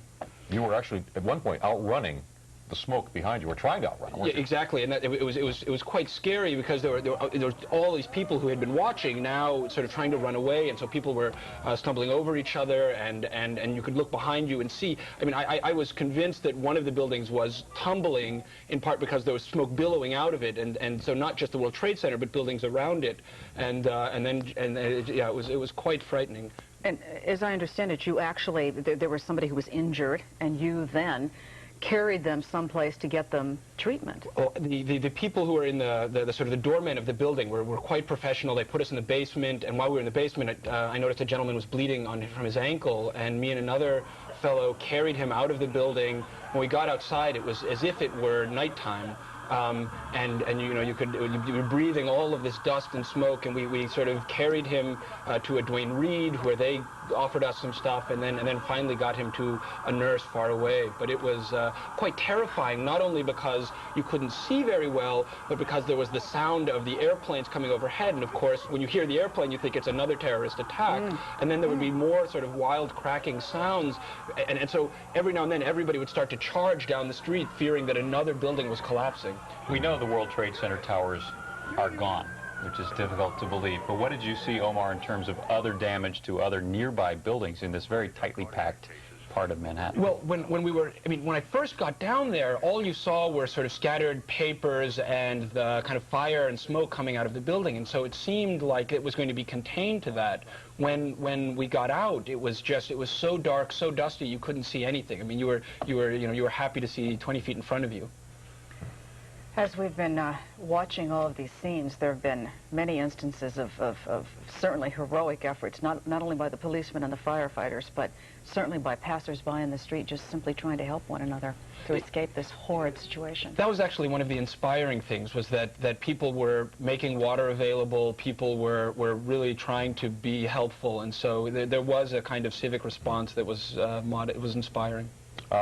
We said a moment ago that Mayor Giuliani has made a more recent statement. We've heard from him a couple of times informally, but now I think we have some videotape of the mayor commenting on today's tragedy. I would, first of all, once again remind everyone to evacuate Lower Manhattan. I mean, further away from Lower Manhattan you can get, the safer it's going to be for you with regard to the smoke, and the easier it's going to be for the police and the fire and everyone else to evacuate the people that need to be evacuated. We're going to try to get as many emergency personnel down there as possible. We've communicated with the governor. The National Guard will assist us later in the day. We've communicated with the White House, and the urban search and rescue teams will be here later to help us and assist us. And the government is doing everything they can to secure the airspace around the city of New York. At this point, I don't know the reason for this. I don't have any more insight into this than anyone else does, other than the two planes attacked the World Trade Center. Tremendous damage has been done to both buildings. I don't even have a guess at the amount of damage in terms of the loss of human life. And this is a horrible, horrible, awful day. Our focus now has to be on trying to evacuate as many people as possible, save as many lives as we possibly can, and make the city as secure as possible. The subways are running in the rest of the city. Lexington Avenue is starting to run again, so people need to use the subway to get out of Lower Manhattan. They'll be able to use the subway. And we need people out of there so that the rescue efforts can go on all during the afternoon. I suspect they'll be going on through the night, and we'll be getting relief from the National Guard and the federal government later today. Mr. Mayor, any indication on ballpark number? I don't want to. Obviously, there are all kinds of numbers that are swimming in my head as to what the numbers must be, but I don't know. I have no idea what the numbers are. It's horrible. I think any of you that saw this have probably never seen anything like this before. The people jumping out of the building, and it's a horrible, horrible thing to see. In terms of the police mobilization, maybe the commissioner can tell us how, what's going on downtown. Have you brought in additional cops, presumably from all over There's additional resources coming from all over the city. We've activated off-duty MOS to come in.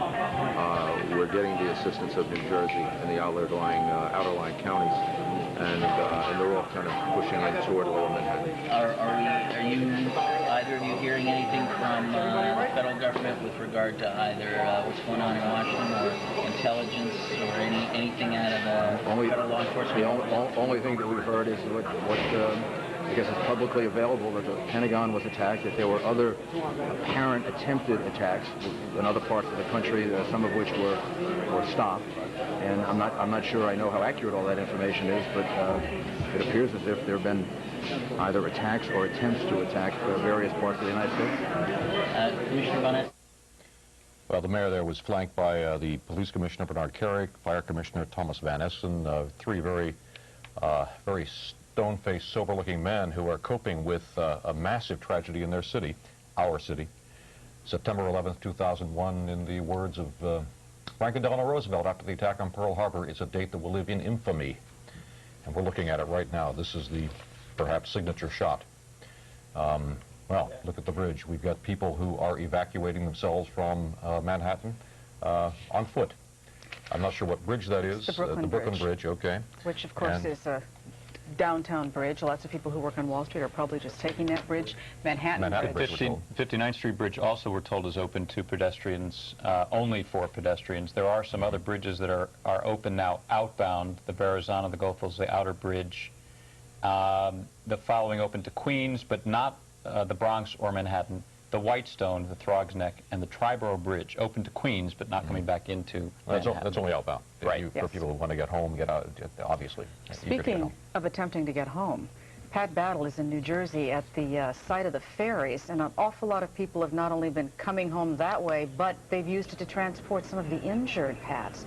Well, Jane, we're at the foot of York Street in Jersey City, just across the river from downtown Manhattan, which of course is now obliterated virtually by a cloud of smoke. But at any rate, a full state of emergency has been declared here in Jersey City. In this area of Exchange Place, all these buildings have been evacuated, and this area has been transformed into a virtual triage center. The New York Waterways Ferry, since we've been here at 10:30 this morning, made more than a dozen trips across the river, bringing people from lower Manhattan over to New Jersey.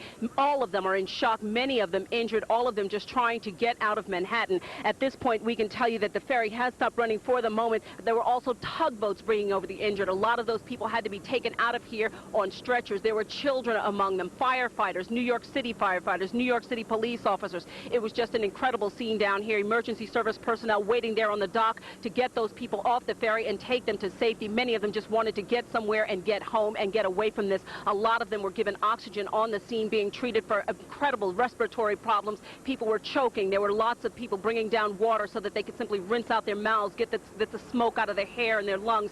It was just an incredible scene down here all morning, and it continues as we speak. We're now been pushed back about 200 yards from that triage area, but there are still people down there receiving treatment. People had broken bones, cuts. There were people bleeding, coughing. Just an incredible scene. Now, earlier today, we met an EMT, an emergency medical technician. He works for Hatsola, which is the private ambulance service in New York City. You got down there after the first tower collapsed, but were actually unable to ever get that close to the scene because you got caught in it yourself. Mark White. Yeah, as we arrived from Staten Island, we were sent, our ambulances were sent to certain triage areas. We had our stretchers out and we were waiting, and what you saw there was, I don't even have the words. You looked at the towers and you saw every 30 seconds people were jumping out all over. It was devastating. And then must have been about 5 minutes later that you heard, like you hear in a movie theater in surround sound, and you saw this building just blow up, the First Trade Center, and we all ran, and I ran under a overpass, and we just lay down, and you saw 2 cars fly over us with boulders, and I mean, we basically said Shema, and we were dead. I mean, there was no question about that. It was black. You couldn't see a thing. Our mouths were full. We were about 8 of us under there, and we started moving, and you just walked and whatever to some light. And we somehow, thank God, we made it to where the water was, and we jumped on a police boat. And I ended up staying on there about 4 trips to get people across, and then I just had to get off. And I mean, I'm just staring at this thing over there, and there's no word how many tens and tens of thousands of people are dead here. It's like not to be believed. I was just in touch with one of our ambulances there who were just running in and back. We must have 500 members on the scene, and just running in and back to the hospitals with people who are totally 80, 90% with burns on their body. I mean, whatever did something like this, it's just not to be believed. I'm sure you're counting your blessings, Mark, that you were able to get out of there alive, but I know that you're also looking back and saying, God, I couldn't help anybody there. I mean, we came to help, and we are helping, and all of us are helping, and we're trying whatever we can do to help, but, emergency personnel come down, and we're at the same risk. And then in the middle of this whole thing, they try to evacuate because they said there was a bad gas leak. So then, we all jump and go to run, but then we have to stop and think. We're here to help. So, it's such a catch-22, but nobody should ever have to see what we saw here this morning. And I barely saw anything, what they're seeing now over there. I'm going to head back over there, but it's just sick. Well, Mark, listen, thank you very much. You be careful over there, okay? And appreciate you joining us under such difficult circumstances. Take good care. That was Mark Weiss. Again, he is an emergency medical technician with the private Hatsola Ambulance Corps in New York City, just describing the devastating carnage that he witnessed in the moments after the first tower collapsed. He was there on the scene again trying to help, unable to really pull anybody out there. He had to get himself out of there and is thanking his blessings, counting his blessings that he was able to get out of there alive. Again, we are live on the Jersey City waterfront with the triage unit, lots of emergency service personnel. And if I can make one other note, Chuck, if you'll bear with me, there were a number of children in a daycare daycare center just about 3 blocks away from the site of the collapse. They are with the Battery Park City Day Nursery, and the director of that nursery has come by and asked us to please let their parents know that they are all okay. Several of those children were actually brought over on a tugboat to this side of the river, and if you'll bear with me, I know their parents are probably frantic. It's Louis Frisco, Kaori Shitsuri, Sophia Zhang, Lauren Walsh, Ronan, Patrick, Hannah Stonka, and her babysitter. They're all okay, and I know everybody wants to know. Let's go back to you in the studio. Sure.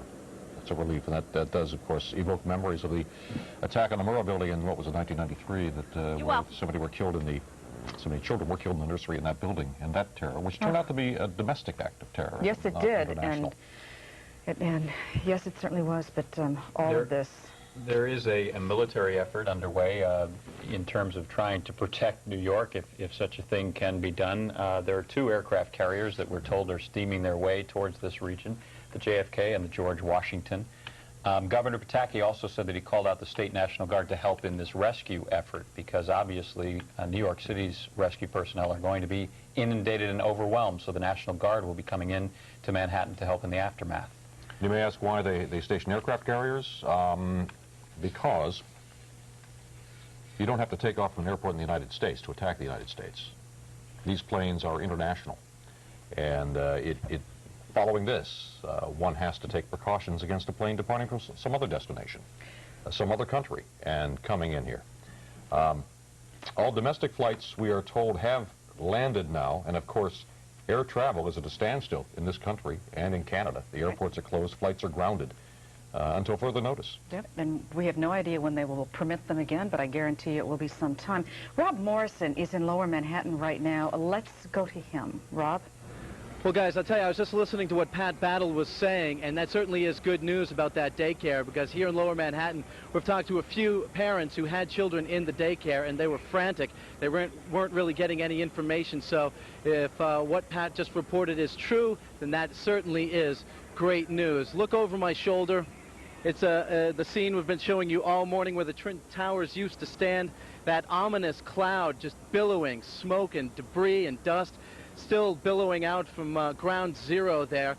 And Ralph, if you could pan down here, you can see this is a staging area. Hundreds of firefighters and other emergency personnel have gathered here. They're just waiting orders, really waiting just till they can get a little bit closer, until the dust settles. As you can see, it is still quite thick down there below Chambers Street. We're only about 12 blocks north here on West Street of where the Twin Towers used to stand. If I could just describe for you a little bit of what we saw and heard this morning. We arrived on the scene shortly after the second plane hit the Trade Center number 2. We were over on West Broadway, just a few blocks east of here, about 2 blocks north of the Trade Center. We were waiting for some kind of word from the mayor. We heard that the mayor was in a building close and that he was going to come out and talk to us. Everyone was pretty much just standing around at that point, looking in disbelief up at the trade centers. The fires were burning, the gaping holes, and as we have reported and as we have heard, people were jumping out of the windows. It was a horrific sight.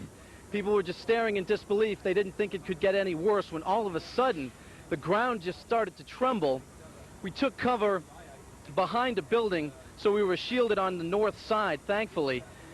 And then all of a sudden, a plume of smoke, similar to what you're seeing up there, just started coming at us from all directions down every street. We had to run up West Broadway along with everybody else at that point, about 5 blocks up, just to get out of the smoke and the debris. It was pretty frightening there for a while. Out of the smoke came walking Mayor Giuliani and several other people.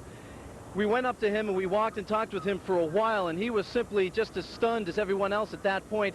He didn't have much to say at that point, except that he was trying to get somewhere where he could set up a command center and get his bearings, and thankfully the mayor was okay at that point, because for a few seconds there we weren't sure.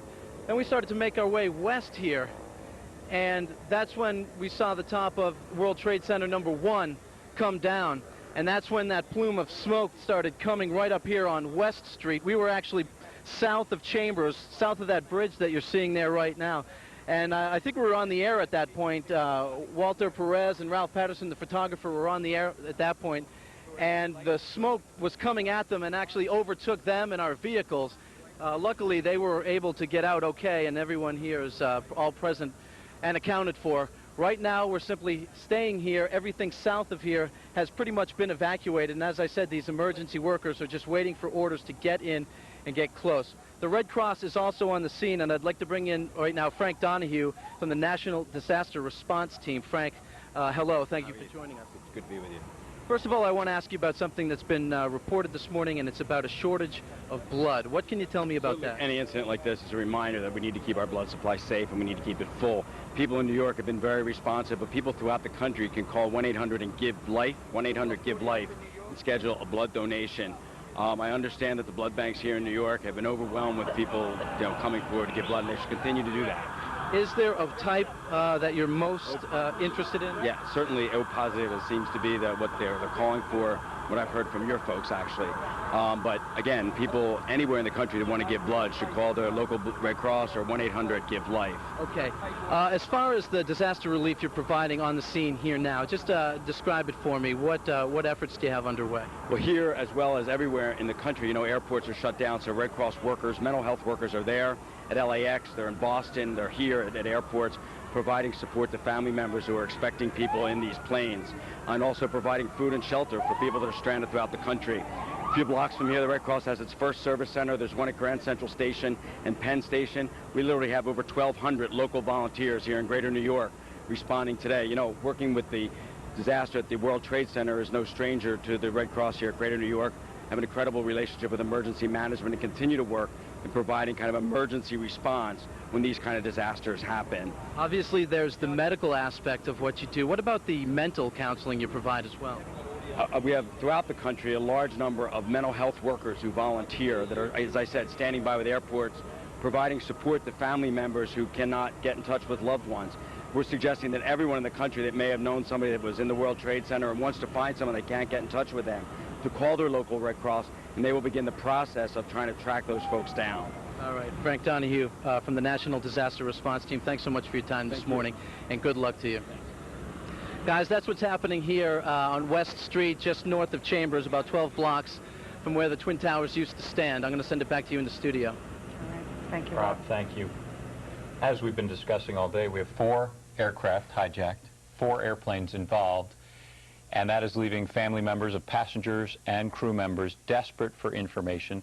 And there are 800 numbers from the 2 airlines involved that have these 4 flights.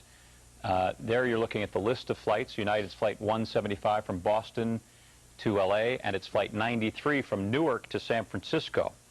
So United has this 800 number set up for people who are trying to get information on passengers on board those flights. There it is on your screen, 1-800-932-8555. Once again, 1-800-932-8555. You can also go to United's website at united.com, and you'll find on there all the press releases that the airline has released so far, a statement from the chairman expressing his grief.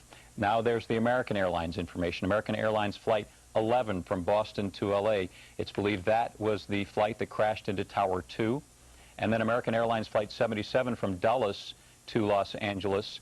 That would be the plane that crashed into the Pentagon. There's the American Airlines number, 1-800-245-0999. Again, 1-800-245-0999. And bits and pieces do continue to come in. We see on the wires now, Jane, that the pilot on one of the American flights was from New Hampshire. No other information, but at least we're beginning to find out something about the crews on these planes that were hijacked. And obviously we will never know until they find those black boxes what went on in the last moments of those flights.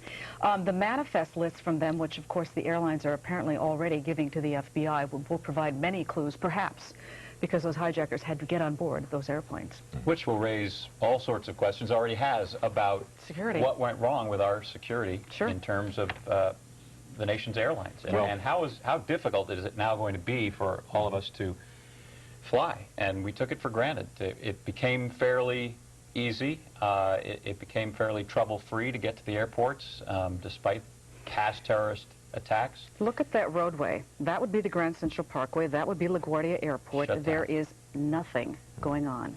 The city is at a standstill. Well, we can certainly expect much, much tighter security. Logic would dictate that. If you want a model, look at how the Israelis handle their security. In Israel, security is a profession. It's a military profession, and they take it very, very seriously.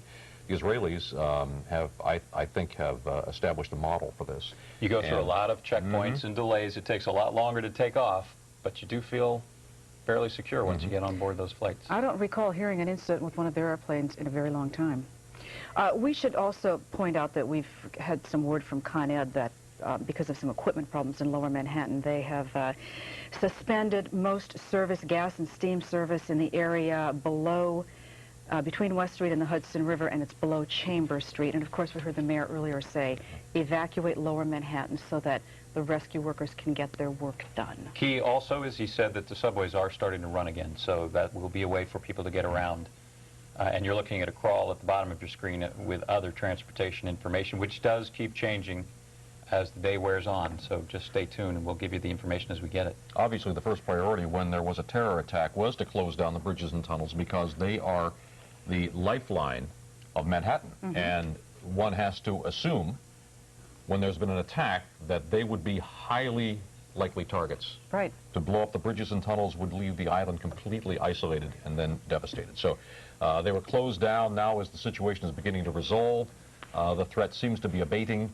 They're being gradually reopened, and life, not as it is normally, but life is beginning to return to some semblance of workability in the city. That's the key word, workability, because it's not been workable for the past 5 hours. Melissa Russo is standing by right now at St. Vincent's Hospital, where some of the casualties were taken. Melissa?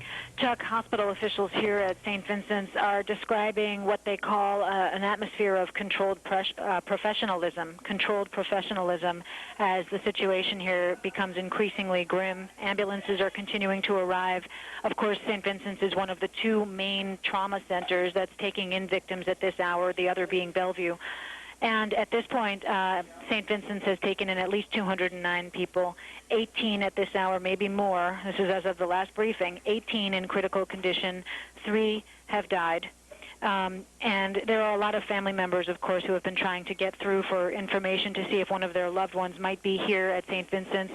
There is a hotline number, which I'll give to you, for families interested in information about their loved ones to find out if they are at St. Vincent's.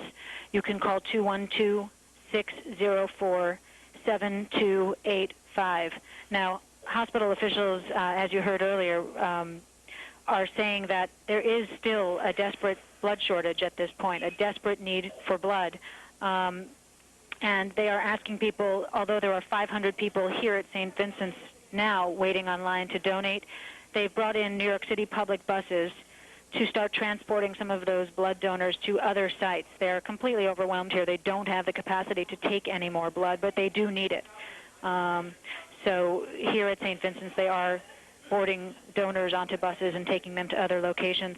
The New School of Social Research, which is also right here in Greenwich Village near St. Vincent's Hospital, has donated their building, which is located at 66 West 12th Street. That's 66 West 12th Street. That's going to become a family service center for some of the relatives of the most seriously injured people. So that is another alternative if you believe your loved ones are at St. Vincent's Hospital. It's a place you can go to get information at this hour. There are 2 other hotlines I need to tell you about. Hundreds of doctors and nurses have volunteered since this tragedy took place this morning, and at this point the hospitals are adequately staffed. However, hospital officials say that in several hours, beginning at around 5 or 6 o'clock, some of these people who have just been working furiously to deal with the sheer volume of patients are going to need relief. And so if you are a doctor or a nurse and you're listening to this and you are able to volunteer your services, the city does need your assistance, but they're asking people to wait until 5 or 6 o'clock, which is when people will start needing to be relieved. And there are 2 hotline numbers for physicians willing to donate their services. 212-604-3850. That's for physicians. I'll repeat the number, 212-604-3850. For nurses, the phone number is area code 212-604-8474. 604-8474 for nurses. I also spoke to officials at Mount Sinai Hospital, which at this hour Morgan Stanley is the biggest is lessee preparing its trauma center at this hour because they're expecting more victims to be unearthed later in the day, and Mount Sinai is busy preparing for some of those later victims. Everybody in this neighborhood is involved in some way or another. The local Starbucks is offering water and coffee to people who are working. They have mental health people, psychiatrists on site. Edward Cardinal Egan is here. He had a message for New Yorkers. He invited New York to join in a prayer and said he was amazed at the goodness of the firefighters and hospital personnel who are willing to do anything to save life at this hour. I should also mention that a lot of the people who are coming in here to St. Vincent's Hospital are in uniform: police officers, firefighters, emergency medical technicians. And the last thing I would say would be that there's been a steady stream of New Yorkers walking north on 7th Avenue, just emerging from the smoke of Lower Manhattan, with stories to tell that are just unbelievable about escaping from this horror, carrying towels that they were able to find in their company bathrooms and douse in water so that they were able to breathe, stories of victims being loaded into sanitation trucks and rushed to help. It's just an unbelievable scene, but at least 3 people have died here at St. Vincent's Hospital. Hundreds are being treated here. Melissa, thank you very much. And Melissa mentioned that the uniformed services members coming in for treatment, which brings us to another awful thought, and that is how many were actually in the World Trade Center towers trying to save people, save lives, when the towers were burning before the collapse, when suddenly they let go. We heard somebody from the Port Authority, I believe it was, earlier tell us that he had at least 200 personnel that he believed were inside. And he did not know, because of the chaos, he did not know how many had gotten out, how many might be trapped, etc. And of course, at that time, it was impossible to go in and assess the situation because of the instability of the structures there. All right, we have the mayor. Is he live? Tell me that. Good afternoon. Yes, here's the mayor speaking live now. Today is obviously one of the most difficult days in the history of the city and the country. The tragedy that we're all undergoing right now is something that we've had nightmares about, but probably thought wouldn't happen. My heart goes out to all of the innocent victims of this horrible and vicious acts of terrorism.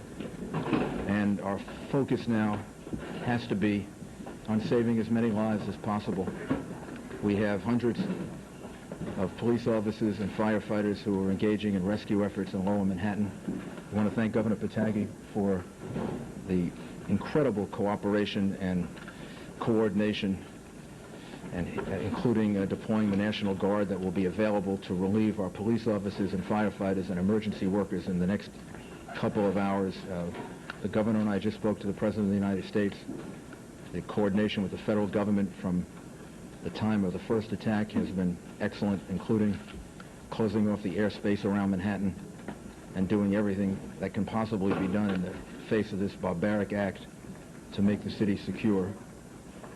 And we will strive now very hard to save as many people as possible and to send a message that the city of New York and the United States of America is much stronger than any group of barbaric terrorists, that our democracy, that our rule of law, that our strength and our willingness to defend ourselves will ultimately prevail. And I'd ask the people of New York City to do everything that they can to cooperate, not to be frightened, to go about their lives as normal. Everything is safe right now in the city, and the people who are doing the relief effort need all the help they can get. And then, Governor, thank you very much for your assistance and your help and your support. Thank you. Thank you, Mayor, for your leadership through this crisis. This is a vicious attack upon New York. It's an attack upon America. It's an attack upon the whole concept of freedom and our way of life. And we cannot let these attacks succeed. First step has to be to make sure we do everything in our power to protect the people and to save the lives of those whose lives are still at risk and to help those who have been injured. And I want to commend the mayor, and I want to thank my colleagues from Connecticut, New Jersey, Pennsylvania, and the federal government have all offered and made ready support to help us deal with this ongoing crisis. The people... Indeed, Lower Manhattan you were looking at earlier. What's different about the skyline? The World Trade Center, the landmark Twin Towers, both gone. The death toll is staggering. So many people from all walks of life, and it is destined to grow throughout the evening and throughout the days ahead. Among those who died is Barbara Olson. She had a long career in public service, was a television commentator, and the wife of the U.S. Solicitor General Ted Olson. Barbara Olson, a frequent contributor on NBC News broadcasts, was 45. She was on board the plane that crashed at the Pentagon today. For more on the 4 different commercial aircraft that were hijacked, we go to NBC News correspondent Jim Cummins at American Airlines headquarters in Fort Worth, Texas tonight. Jim, good evening. Good evening, Brian. That's right. It was outrageous and audacious. Hijacking 4 commercial airliners, 2 757s, Boeing 757s, 2 Boeing 767s, fully loaded with fuel and using them as weapons. They were loaded with fuel for cross-country flights and then using them as weapons against the U.S. First, there was American Flight 11, which was scheduled to go from Boston to Los Angeles this morning. 81 passengers aboard, 9 flight attendants, 2 pilots. It was then diverted to New York, where it hit the South Tower, plowed into the South Tower of the World Trade Center at 8:50 a.m. Eastern Daylight Time. Next, United Flight 175, also bound from Boston to L.A., 56 passengers aboard, 2 pilots, 7 flight attendants on that plane. It plowed into the North Tower of the World Trade Center at approximately 9:08 a.m. Eastern Daylight Time. And then American Flight 77, bound from Washington Dulles to L.A., 58 passengers aboard, 4 flight attendants, 2 pilots. It plows into the Pentagon at approximately 9:30 this morning, just outside Washington. And finally, United Flight 93, it was going from Newark to San Francisco, 38 passengers aboard, 5 flight attendants, 2 pilots. It crashes into western Pennsylvania at approximately 10 o'clock this morning.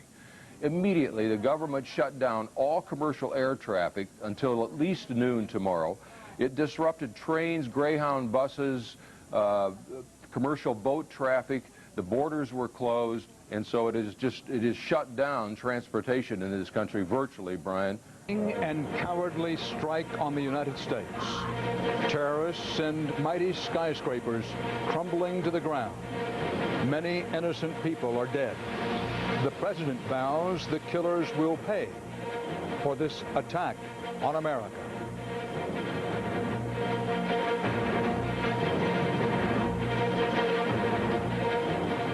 September 11th, 2001. You will remember this day as long as you live. Good evening again. This is CBS News continuing coverage of the attack on America. A series of coordinated terror strikes today at this country, its people, our freedom. Strikes that came without warning. 4 U.S. commercial jetliners were hijacked. 2 crashed into the World Trade Center here in New York City and sent the giant Twin Towers filled with workers crumbling to the ground. A 3rd hijacked airliner slammed into the seat of American military power, the Pentagon. The 4th hijacked airliner, target unknown, but possibly a target intended in or near Washington, went down in southwestern Pennsylvania. Here's what's happening at this hour. As the evening goes on and night begins to fall in New York and Washington, brave rescue workers are searching desperately for victims in the rubble of the World Trade Center towers and a 3rd building around the World Trade Center that also collapsed. 50,000 people generally work in the World Trade Center. A count of the dead still a long way off. Emergency operations are also continuing at the scene of the crisis at the Pentagon in Pennsylvania. There were well over 250 people on the 4 crashed planes. In contrast to the chaos on the ground, the skies are eerily quiet because the FAA has grounded all civilian aircraft at least until noon tomorrow. There is unprecedented security around the leadership of the U.S. government. President George W. Bush will address the nation from Washington, we're now told, at 9 Eastern time this evening. And that will be roughly 2.5 hours from now, the president will address the nation. The president has put the U.S. military on high alert worldwide. President Bush vowed that the United States will find and punish whoever's behind what he described as, quote, these cowardly acts. Early speculation, underscore the word speculation, centers on Osama bin Laden.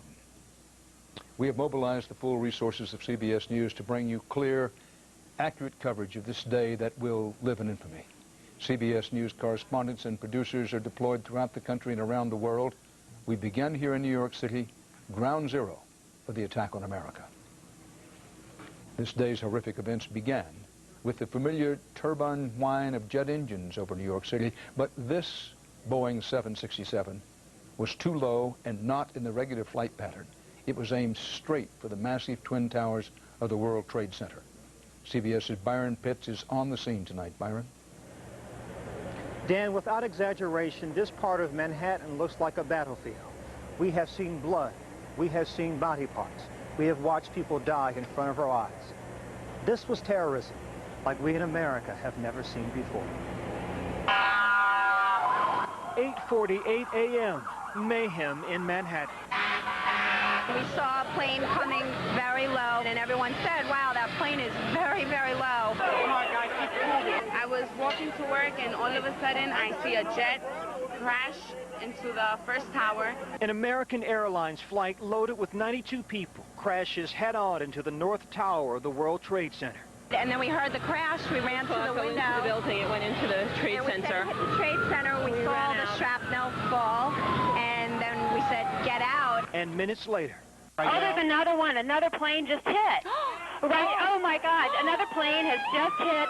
I heard a roar, and I looked around thinking that it had to be a helicopter, and I looked up, and I saw the second plane hit. A second commercial plane, a United Airlines jet, also hijacked, carrying 65 people, plows into the South Tower.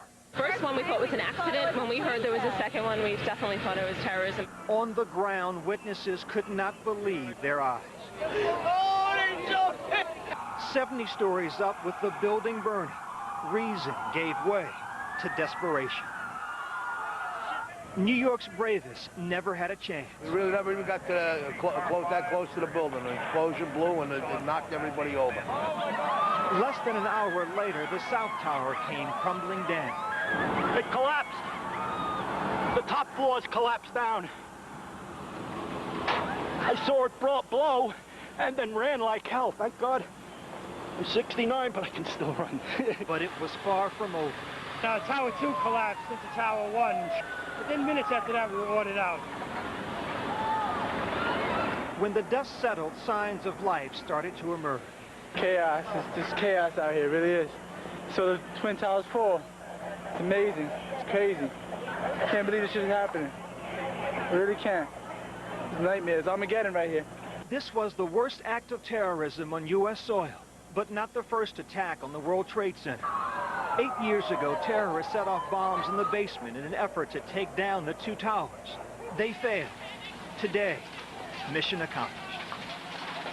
I tell you what, it's a sad day for America. It really is. By 2 o'clock this afternoon, firefighters and police officers and paramedics by the hundreds stood by, many of them feeling helpless. There was nothing they could do at this point because the building was still unsecured. Our main priority is to get in, do a search and rescue. That's unimaginable. And again, to be trying to make it out yourself, hearing other people scream, seeing people about to jump, people literally walking out of their shoes and just walking around in a daze. And once they get outside, it's not like you're safe. Ah, there it is. You're now walking into a nuclear winter, walking into a situation where we know some of our colleagues from other stations have lost their equipment because they were too close to the buildings as they came down. So first you get out of the buildings, and then the struggle really begins. So it was a day in hell for everyone who was in Lower Manhattan, particularly those who were in the Twin Towers. We tend to put numbers and statistics to things like this and tragedies like this. You know, you have to figure it has to be hundreds and hundreds of billions of dollars in damage. The world economy will probably not recover from this for years, if ever. Just to think of it this way, there are 150,000 people who work and visit the World Trade Center every day. They are there doing business. They're not going to be doing that business any longer. Morgan Stanley is one of the bulwarks of the international economy. Right now, whatever work was being done there doesn't get done any longer. The Port Authority of New York and New Jersey was headquartered in that building. We don't really know if they have the capacity to operate, to say nothing of the banks and all that goes on there, the Federal Reserve. We're at a standstill internationally. We're going to start feeling the effects of that tomorrow and the day after. Absolutely. And my guess is that the President and Rowan may even address some of that tonight, although this evening people want to hear what we're going to do. We have Donald Rumsfeld now, who is about to speak, and let's listen in. No, you just heard me when you didn't need to, and you needed to hear Secretary Rumsfeld, and we are struggling to get that audio working, and in the meantime, we're just going to keep an eye on the Secretary until somebody tells me that we can actually hear him, and when we can, you will hear him as well. This has been quite a day for him. He spent the entire day inside the Pentagon, and much of it in the national commands, national throughout the areas. I should say we've received calls from across the world offering their sympathy and indeed their assistance in various ways. I'm very pleased to be joined here by Chairman Carl Levin and Senator John Warner. Senator Warner called earlier today and offered his support and was kind enough to come down and has been with us. We've very recently had a discussion with the President of the United States. Chairman Hugh Shelton has just landed from Europe. Secretary of the Army, Tom White, who has a responsibility for incidents like this as executive agent for the Department of Defense, is also joining me. It's an indication that the United States government is functioning in the face of this terrible act against our country. I should add that the briefing here is taking place in the Pentagon. The Pentagon's functioning. It'll be in business tomorrow. I know the interest in casualty figures, and all I can say is it's not possible to have solid casualty figures at this time. And the various components are doing roster checks, and we'll have information at some point in the future, and as quickly as it's possible to have it, it will certainly be made available to each of you. I'll be happy to take a few questions after asking first General Shelton if he would like to say anything, and then we will allow the others to make a remark or two. Thank you, Mr. Secretary. Ladies and gentlemen, as the Secretary just said, today we have watched the tragedy of an outrageous act of barbaric terrorism carried out by fanatics against both civilians and military people. Acts that have killed and maimed many innocent and decent citizens of our country. I extend my condolences to the entire Department of Defense families, military and civilian, and to the families of all those throughout our nation who lost loved ones. I think this is indeed a reminder of the tragedy and the tragic dangers that we face day in and day out, both here at home as well as abroad. I would tell you up front, I have no intentions of discussing today what comes next, but make no mistake about it, your armed forces are ready.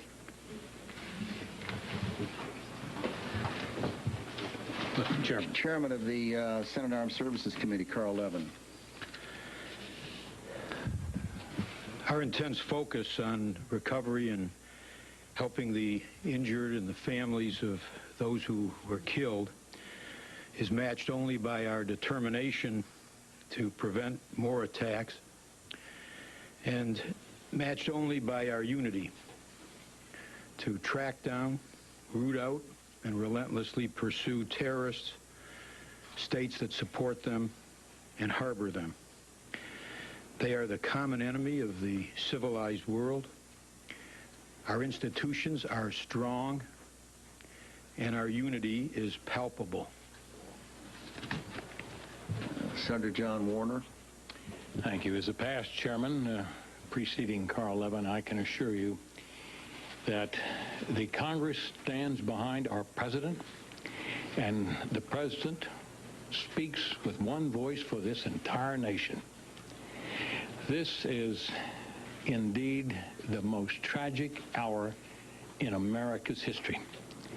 And yet I think it can be its finest hour, as our president and those with him, most notably our Secretary of Defense, our chairman, and the men and women of the armed forces all over this world stand ready not only to defend this nation and our allies against further attack, but to take such actions as are directed in the future in retaliation for this terrorist act.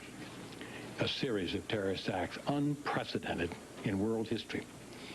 We call upon the entire world to step up and help, because terrorism is a common enemy to all, and we're in this together. The United States has borne the brunt, but who can be next? Step forward and let us hold accountable and punish those that have perpetrated this attack. Again, I commend the Secretary, the Chairman, and how proud we are. We spoke with our President here moments ago. He's got a firm grip on this situation, and the Secretary and the General have a firm grip on our armed forces and in communication of the world over.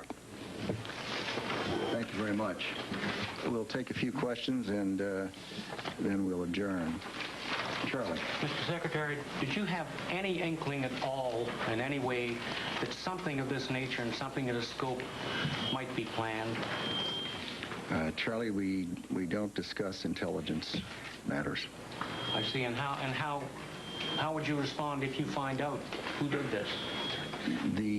Obviously, the President of the United States has spoken on that subject, and those are issues that he will address in good time. Mr. Yes. Secretary, we are getting reports from CNN and others that there are bombs exploding in Kabul, Afghanistan. Are we at the moment striking back, and if so, is the target Osama bin Laden and his organization? I've seen those reports. They, in no way is the United States government connected to those explosions. What about Osama bin Laden? Do you suspect him as the prime suspect in this? It's not the time for discussions like that. Mr. Secretary, you said you could not be specific about casualties. Can you give us some characterization of whether it's dozens or hundreds in the building? Well, we know there were large number, many dozens in the aircraft that flew at full power, steering directly into between, I think, the first and second floor of the opposite the helipad. You've seen it. There cannot be any survivors. It just would be beyond comprehension. There are a number of people that they've not identified by name, but identified as being dead, and there are a number of casualties. But the FBI has secured the site, and the information takes time to come. People have been lifted out and taken away in ambulances, and the numbers will be calculated, and it will not be a few. Mr. Secretary, could you tell us what you saw? Mr. Secretary, do you consider what happened today, both in New York and here, an act of war? There is no question but that the attack against the United States of America today was a vicious, well-coordinated, a massive attack against the United States of America. What words the lawyers will use to characterize it is for them. Does that mean that the U.S. is at war then? Mr. Secretary, you said that the Pentagon would be open for business tomorrow. What kind of assurances can you give the people who work here at the building that the building will be safe? A terrorist can attack at any time, at any place, using any technique. It is physically impossible to defend at every time, in every place, against every technique. It is not possible to give guarantees. The people who work in this building do so voluntarily. They're brave people, and they do their jobs well. Mr. Secretary, can you give a sense of what happened? What did you see when you left your office, ran down to the site, and apparently helped people on stretchers and then returned to the command center? I felt the shock of the airplane hitting the building. Went through the building and then out into the area, and they were bringing bodies out that had been injured, most of which were alive and moving, but seriously injured. And a lot of volunteers were doing a terrific job helping to bring them out of the buildings and get them into stretchers and into ambulances and into airlifts. Mr. Secretary, can you tell us how many of the dead were soldiers and how many were civilians? Have you been able to determine? Absolutely not. Yes. Mr. Secretary, today we saw military planes both in New York and in Washington. How much more of a military presence will we see now that this incident has occurred for the next week? Those kinds of decisions are made day to day. It is correct that we had aircraft flying protective missions at various places in the United States today, and they will do that as appropriate. Mr. Secretary, what do you say to the American people who may have questions on how something so coordinated has been carried out against this nation? What do you say to them who might not have confidence that our intelligence and our security are what they should be? I say to them that the President of the United States will be making some remarks to them this evening that will address those subjects.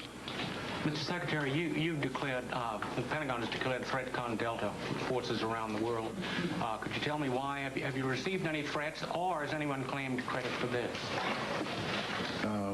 We have, in fact, declared Force Protection Condition Delta and a condition of high alert, indeed the highest alert. We did so almost immediately upon the attacks, and it is still in force. Mr. Secretary, were there threats, issued against other U.S. facilities elsewhere in the world today? I don't know that there's a day that's gone by since I've been in this job that there haven't been threats somewhere in the world to some facility somewhere.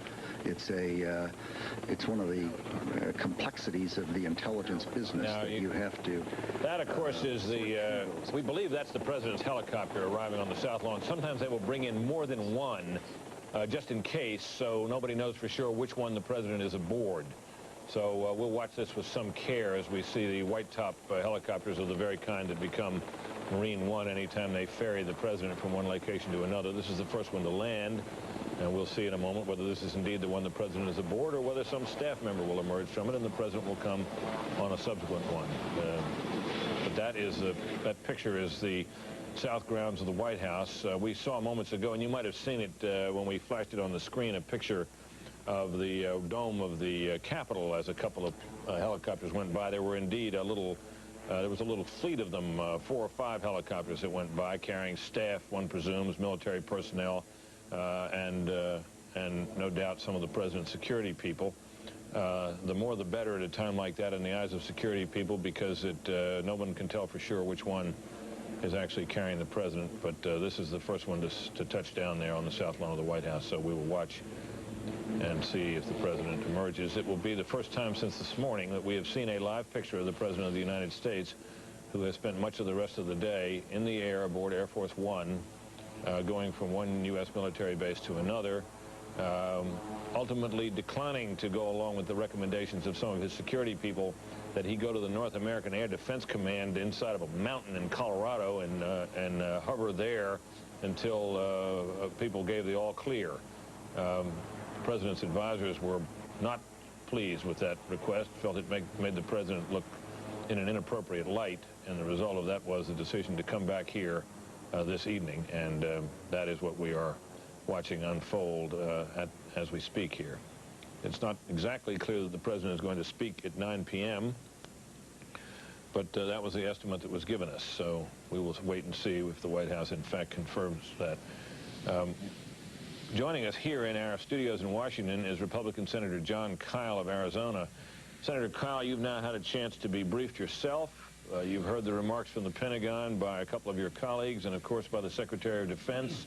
What are your impressions at this hour of this whole entire situation and the United States' response to it to date? Britt, I think those expressions were entirely appropriate. The concern for those who were injured and the concern for the families of those who were killed. The commitment that we would do everything we could to bring the perpetrators of this tragedy to justice and do what we could to ensure that it didn't happen in the future. As a member of the Intelligence Committee, though, I'm going to interrupt you to note that there's the President. I'm delighted that the President has returned to Washington. I think the American people want to hear from him. I hope we'll hear from him tonight.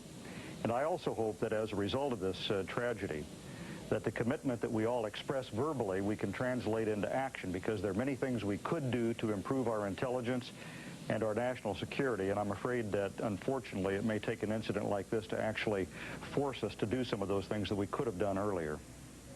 There you see, as the President goes by, see all those chairs and tables stacked up. There was to be on the south grounds of the White House tonight, Senator, as you know, a congressional picnic.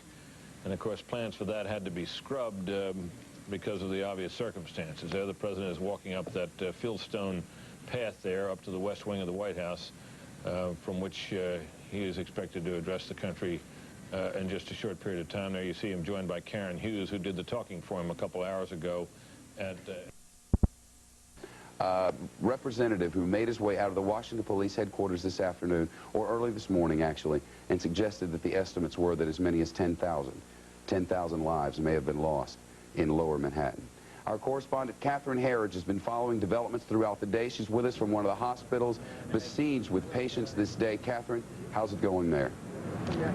Actually, Shepard, within the last few minutes, I've had a very disturbing conversation with two of the residents from St. Vincent's Hospital who have been down at one of the triage centers, and they had only treated one person. They were told by rescue workers that because of the intense heat and smoke and debris, that it was virtually impossible to go in and rescue anyone who still may be alive and buried beneath the rubble. Now, I just want to take you back in the last few minutes. New York's Governor George Pataki has also been down at the hospital for about the last 20 minutes, in fact. He's been talking, walking around, greeting people, trying to console them as much as he can, and also giving a briefing to reporters. Now, this is what we understand from hospital officials. They've taken 297 patients, approximately 45 in critical condition. Also among that total, 42 rescue workers, so firefighters and police officers. One emergency physician telling me earlier that initially they took waves and it was all primarily rescue workers. I was also told that at some points they were so covered with soot and debris that it was impossible to tell whether they were firefighters or police officers. For the most part, those rescue workers do not have very serious injuries, and we're grateful for that.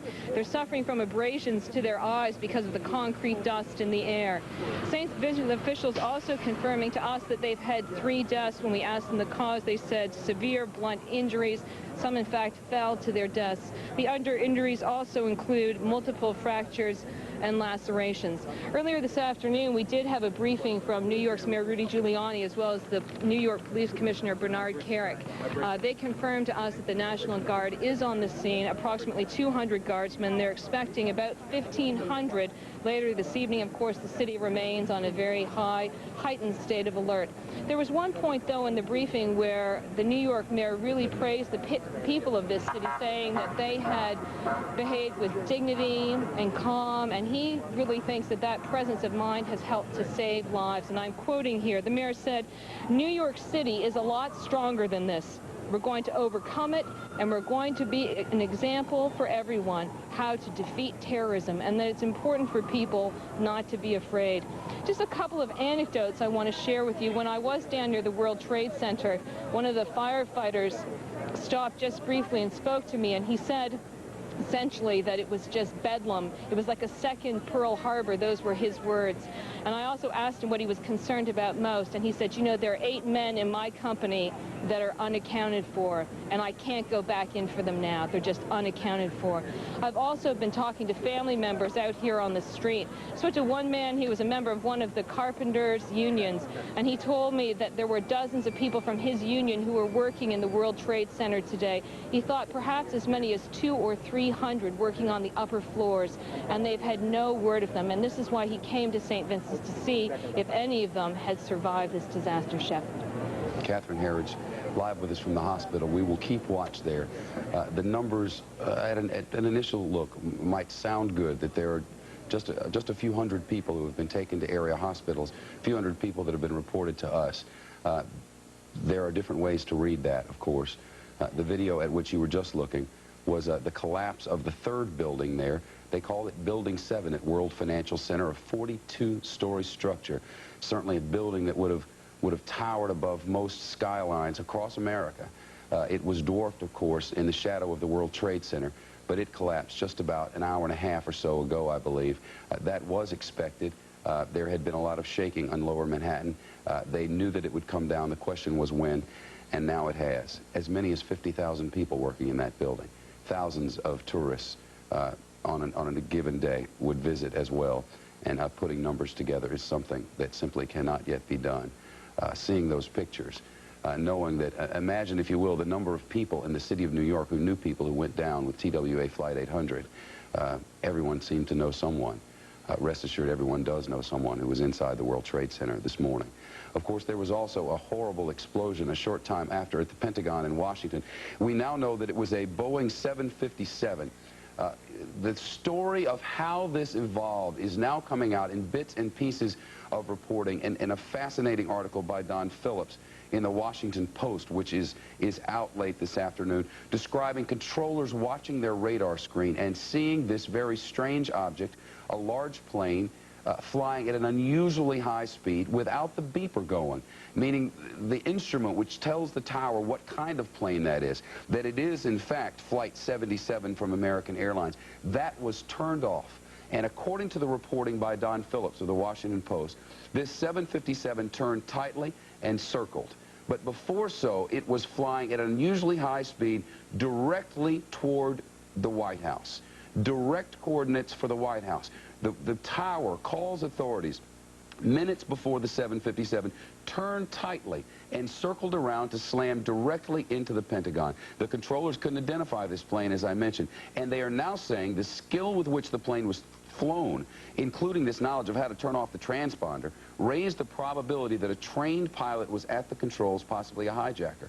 Sources close to Don Phillips, the staff writer, were not specific about the times of the event, but said that after leaving Dulles, the plane continued west for a while. At some point, apparently, after turning off the transponder, the plane turned back toward Washington with no radar contact, no radio contact, headed directly for 1600 Pennsylvania Avenue. It would have appeared on radar screens as an unidentified blip called a primary target, something commonly seen by controllers when an aircraft does not have a transponder or is a military aircraft flying with its transponder turned off. But the airspace around Dulles, Washington Reagan National, and much of Washington is designated Class B, which means no one's supposed to fly in there without a working transponder. They knew something was up, but they didn't know what.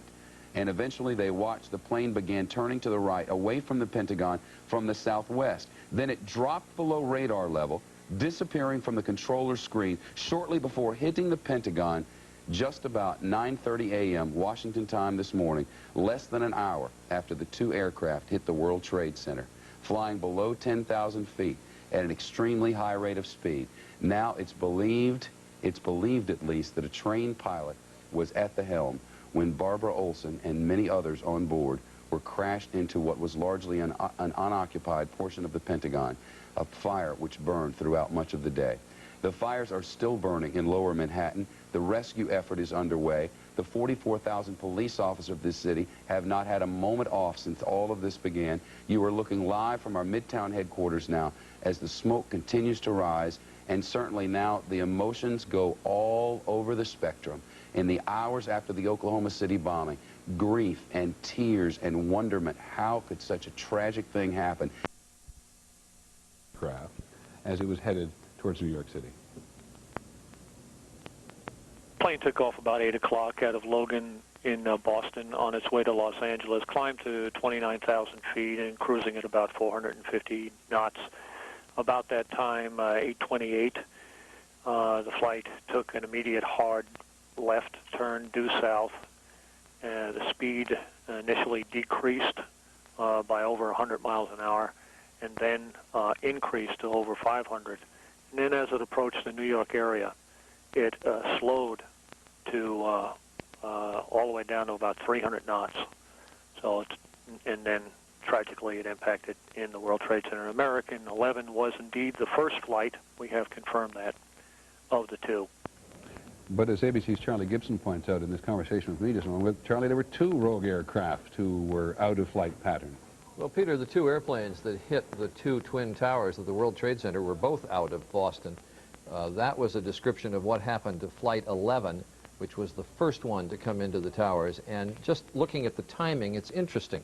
The plane took off at exactly 8 o'clock from Logan Airport in Boston, and it was at 8:28 that it took that hard left-hand turn and then crashed into the World Trade Center at about 8:45. So that means for 17 minutes, some air traffic controller had to know that they had a rogue aircraft on their hands heading for New York City.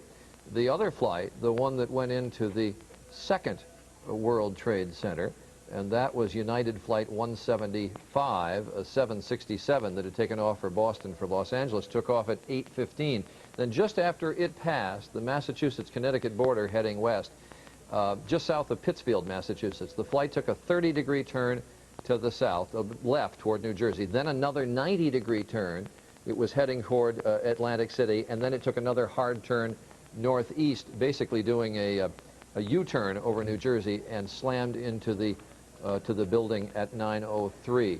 So again, for a considerable period of time, the air traffic controllers had to know that they had not 1 but 2 rogue aircrafts heading for New York. Thanks, Charlie, very much. Now we want to go to Washington. I think it's Washington because the Attorney General, John Ashcroft, is about to make a public appearance in the White House press room with the man, of course, responsible for the Federal Bureau of Investigation. Today, America has experienced one of the greatest tragedies ever witnessed on our soil. These heinous acts of violence are an assault on the security of our nation. They are an assault on the security and the freedom of every American citizen. We will not tolerate such acts. We will expend every effort and devote all the necessary resources to bring the people responsible for these acts, these crimes, to justice. Now is the time for us to come together as a nation to offer our support, our prayers for victims and for their families, for the rescue workers, for law enforcement officials, for every one of us that has been changed forever by this horrible tragedy. The following is a summary of the known facts surrounding today's incidents. American Airlines Flight 11 departed Boston for Los Angeles, hijacked by suspects armed with knives. This plane crashed into the World Trade Center. United Airlines Flight 175 departed Boston for Los Angeles, was hijacked and crashed into the World Trade Center.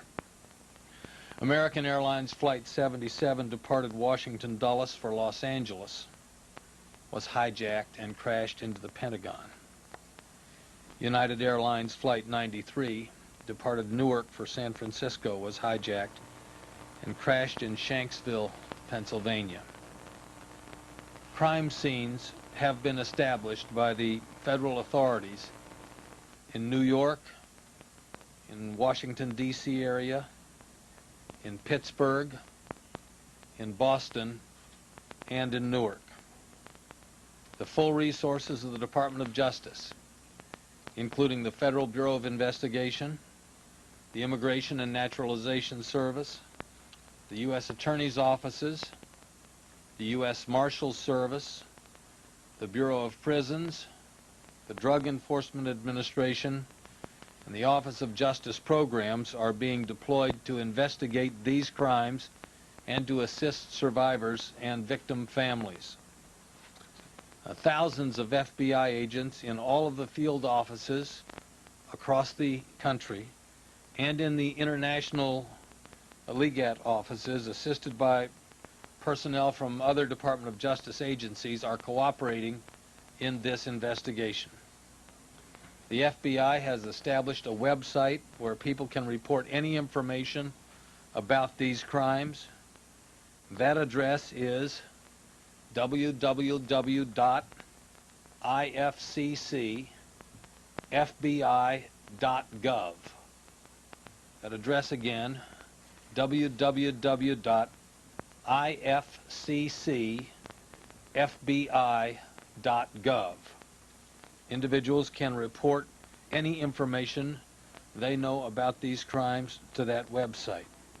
It takes courage for individuals to come forward in situations like this, and I urge anyone with information that may be useful and helpful to authorities to use this opportunity.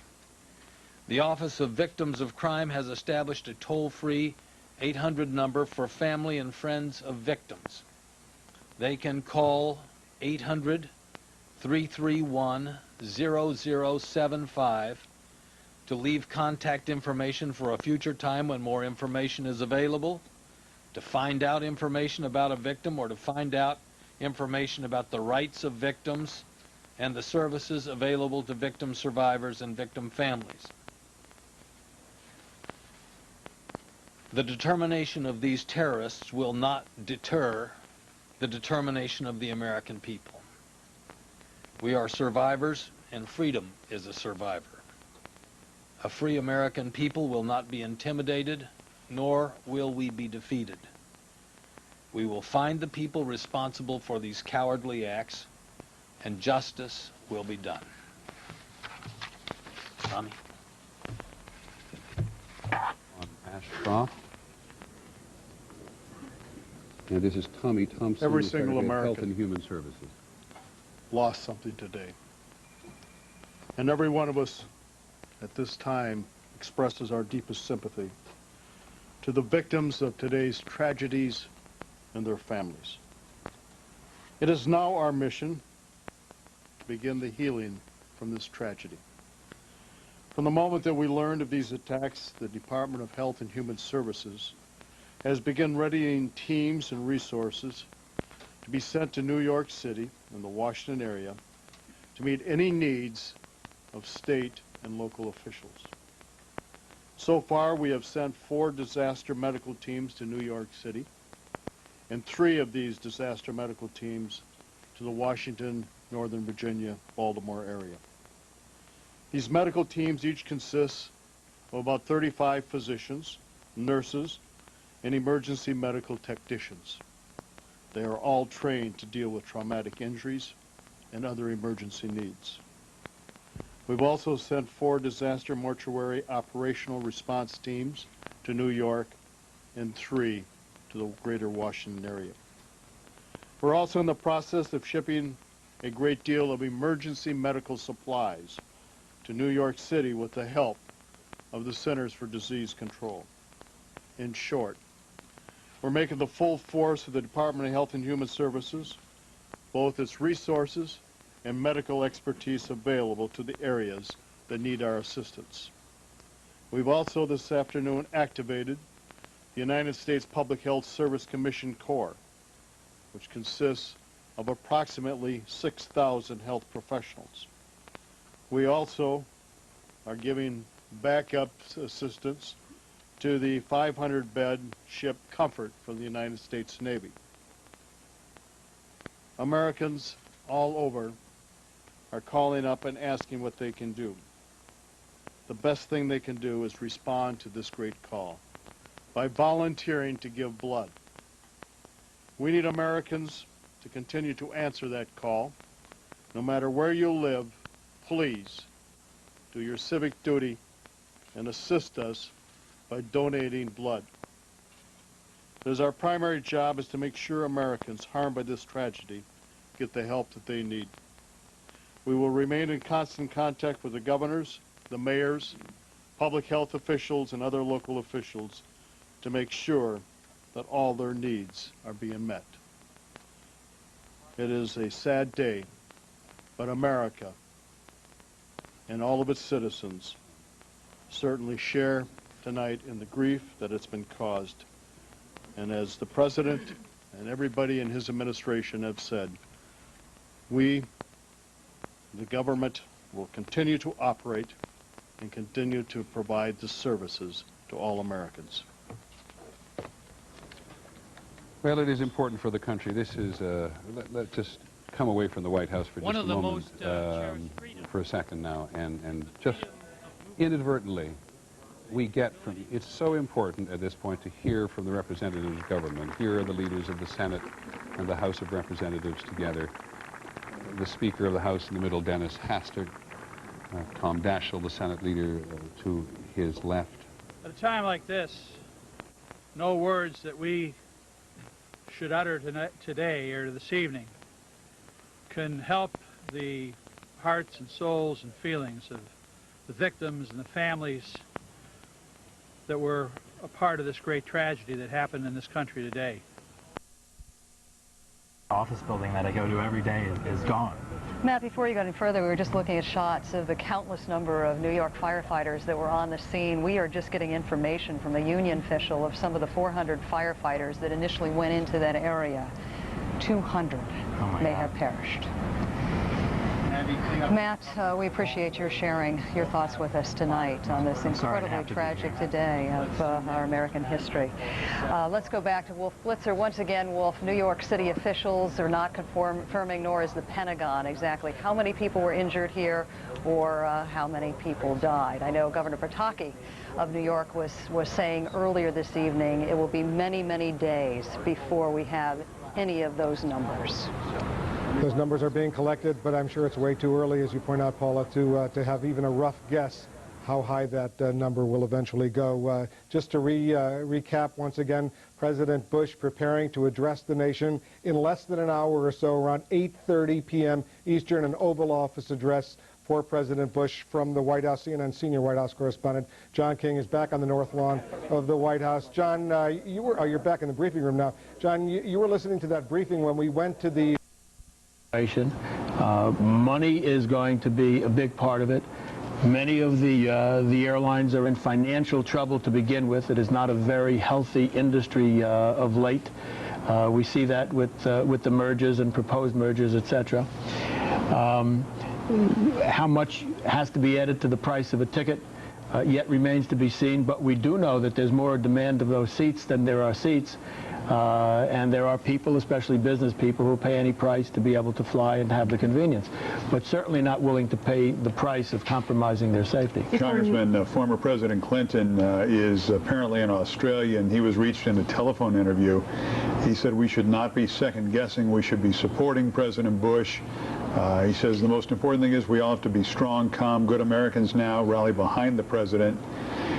Clinton was president only a few weeks when the terrorists blew up the truck bomb in the basement of the World Trade Center. That was back in February of '93. That killed 6, injured more than 1,000.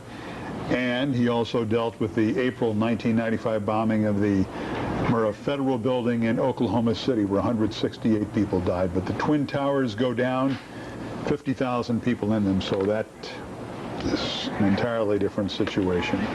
I think we're all gratified at the very supportive statements that President Clinton made, and I think that most of us expected that of him, and I'm sure we'll hear the same basically from President Carter and President Ford as well, and I think that most Americans appreciate those kinds of sentiments. Former Vice President Al Gore, it is an unspeakable tragedy. My heart goes out to the victims and their families.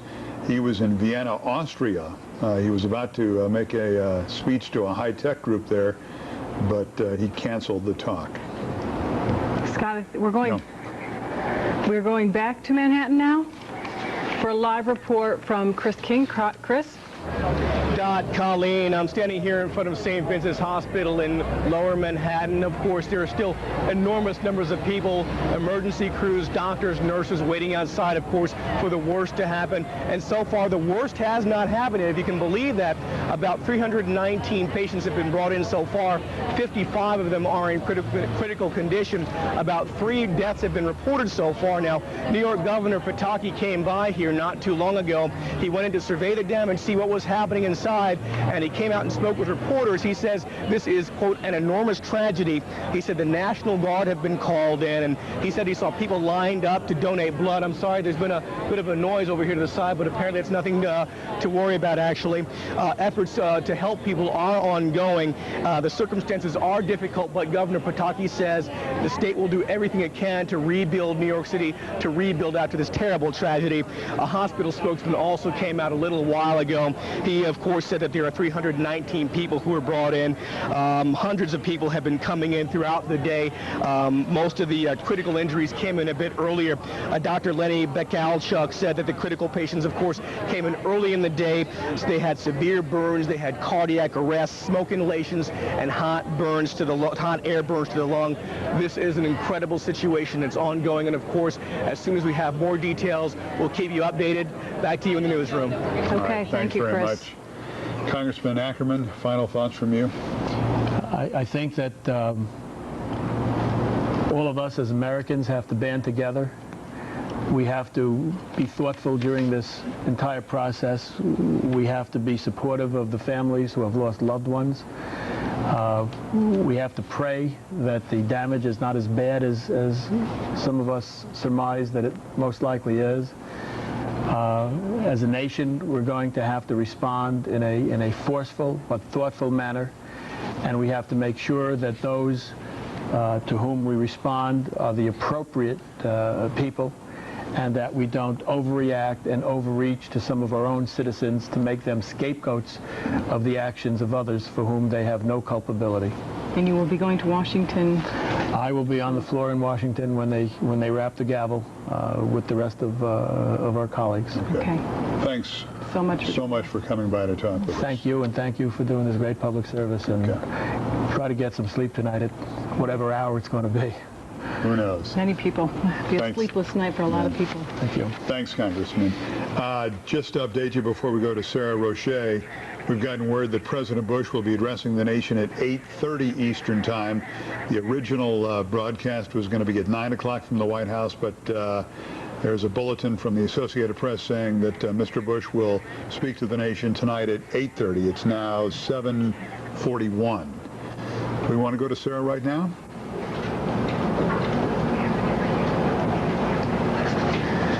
We have Anthony. Anthony, what's your last name? Ricky. Ricky, and you survived not only the blast in 93, or both blasts this time? Yes. After two separate plane crashes ripped gaping holes through several stories of the New York landmark. We was looking out the window because we saw the paper going around, and we was looking out. All of a sudden, we seen a plane come from this direction. You on the same floor? Yeah, 21st I told you. Yeah, I told you. Went right through this building right over here. 2 blocks away. All right. Have this the second plane came from that side. Have this right view, into 2 the blocks side. away. Come on, let's go. I saw it all. Were you in the building? I was in the 50th floor of the Millennium Hilton, and I was getting ready to call my wife. I heard the whine of a jet. An American Airlines jet hit the tower. Smoke plummeted in every direction. As I ran for cover in our live truck, hundreds of people stranded downtown followed me through the streets, chased by a noxious, thick black smoke that made it virtually impossible to see. As I reached our truck, I watched everyone around me scrambling for cover, uncertain after the second blast what could happen next. And then, just as the smoke cleared amidst debris and black soot falling from the sky, what sounded like a sonic boom as the first and then the second tower tumbled. It was close to 20 minutes later before we could see anything. Our truck both blanketed and filled with a blinding, dense black powder. Eventually, we were able to make our way out of the Wall Street area, stopping along the way to answer questions and offer whatever assistance we could to startled and shocked workers trying to find a way out. Store owners and residents along the FDR Drive stopping to pass out water and wet towels to wipe away the gritty reminder of what we had all witnessed. What I think, I'm used to that. I came from Israel, and it happens all the time. But I came here to run away from all of that, and when you see it here, I don't have what to say. It's sad. A whole lot of innocent people. And though the ambulances at St. Vincent's Hospital were arriving at a slower pace than staff would have liked, they are equipped to handle this tragedy, treating mostly firemen and office workers with smoke inhalation injuries. They say, though, it's the emotional scars that they'll be left to heal when this day is done. The hospital, a level 1 trauma center, worked feverishly to save civilians and rescue workers brought in with burns, heart failure, and intensive smoke inhalation injuries. And how is everyone holding up inside? This is a fantastic effort on the part of this hospital to come together at this great tragedy and do a great job. There's lots and lots of people who are dealing with this very, very well in this hospital. And what types of injuries have they seen? Right now there's inhalation injuries. There's been some trauma from basically being caught in the building. mostly those two types of injuries, traumatic injuries, and also injuries from burns and inhalation. And officials here are reaching out to fire and police workers as well, including an emotional officer, Tyrone Ducks of the 6th Precinct, who himself spent much of today delivering medical supplies to Wall Street rescue crews on his motorbike. There's a lot of families that lost people, cops, firemen, not even just us, it's just innocent civilians that were lost today. And I hope our country takes action for this. I hope we find out who did this, and we take swift action. This is something I couldn't imagine in 18 years being a police officer, what I've seen. As others gather to see if they could help, everyone is being asked to donate blood, and a 3-hour wait to do so at St. Vincent's has not stopped hundreds of Good Samaritans from rolling up their sleeves. From St. Vincent's Hospital in Manhattan, I'm Jamie Colby for the WB11 News. And Jamie told us earlier that her husband is one of the doctors there at St. Vincent's, and when they saw each other, they were so relieved because he really had no idea how she was, and she didn't know about him either. Suburb of Washington, that's in Maryland. So that would be it's where up this in the happened. mountains, actually. In the mountains of Maryland. And this crash would have been north of that. Yeah. Which would have put it in Pennsylvania, right? That's right. Exactly. So how do they even begin to investigate? We saw many of the FBI agents, of course, already on the scene today. Well, like I said at the top, this is such a mass effort. It's NTSB, it is everyone from the FAA, the airlines, the aeronautical division, but also you have U.S. intelligence involved because of the fact that it's a terrorist attack. So all these agencies will coordinate, and it's a massive undertaking, certainly. Yeah, sometimes we have to be the bearer of certainly bad news, bad statistics, and these numbers I'm about to give you are also part of that. What we are told at the moment that there are 250 firefighters missing. There are 200 police officers missing. That's a total of 450 souls that are missing at the moment. Hopefully, some of those will be found, that they've gone elsewhere, they've done other things to help. But that's what the authorities in New York are telling us at the moment. Also, to talk about embassy closings for just a moment, several U.S. embassies in the Middle East are closed indefinitely. The State Department is urging embassies worldwide to take necessary security precautions and has given them the option to close. Embassies in Yemen, Kuwait, the United Arab Emirates announced that as of tomorrow they are closing indefinitely. The embassy in Saudi Arabia will remain open. Americans in Egypt are being urged to keep travel to a minimum and avoid public places and large gatherings. The U.S. Embassy in Venezuela has erected concrete security barriers and opted to shut down at least through tomorrow. And of course, the American Embassy in Japan will not be open tomorrow. What a day. What a day. Earlier today, Minnesota Governor Jesse Ventura reacted to the events in New York City. He assured the citizens of his state that a security plan is in place. This is a time of great shock, of great sorrow and great concern. But this is a time that we must be confident that we can meet the very difficult challenges put forth by these senseless and tragic acts. Governor Ventura went on to say that he is in constant contact with the FBI and that all public buildings in his area are secure. It has really been interesting, too, to listen to some of the quotes from many people that we've heard tonight.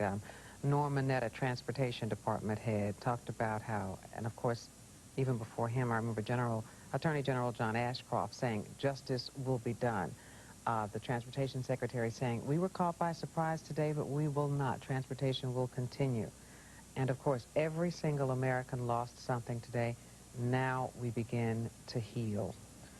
And that healing will start this evening, about 45 minutes from now, when the President of the United States, George W. Bush, will in fact address the nation to talk about this tragedy, both in New York and in Washington today at the Pentagon, and to what America's response might be. He may perhaps give hints of that, but I think the most important thing that he probably will do tonight is to talk about unity and coming together, no partisanship.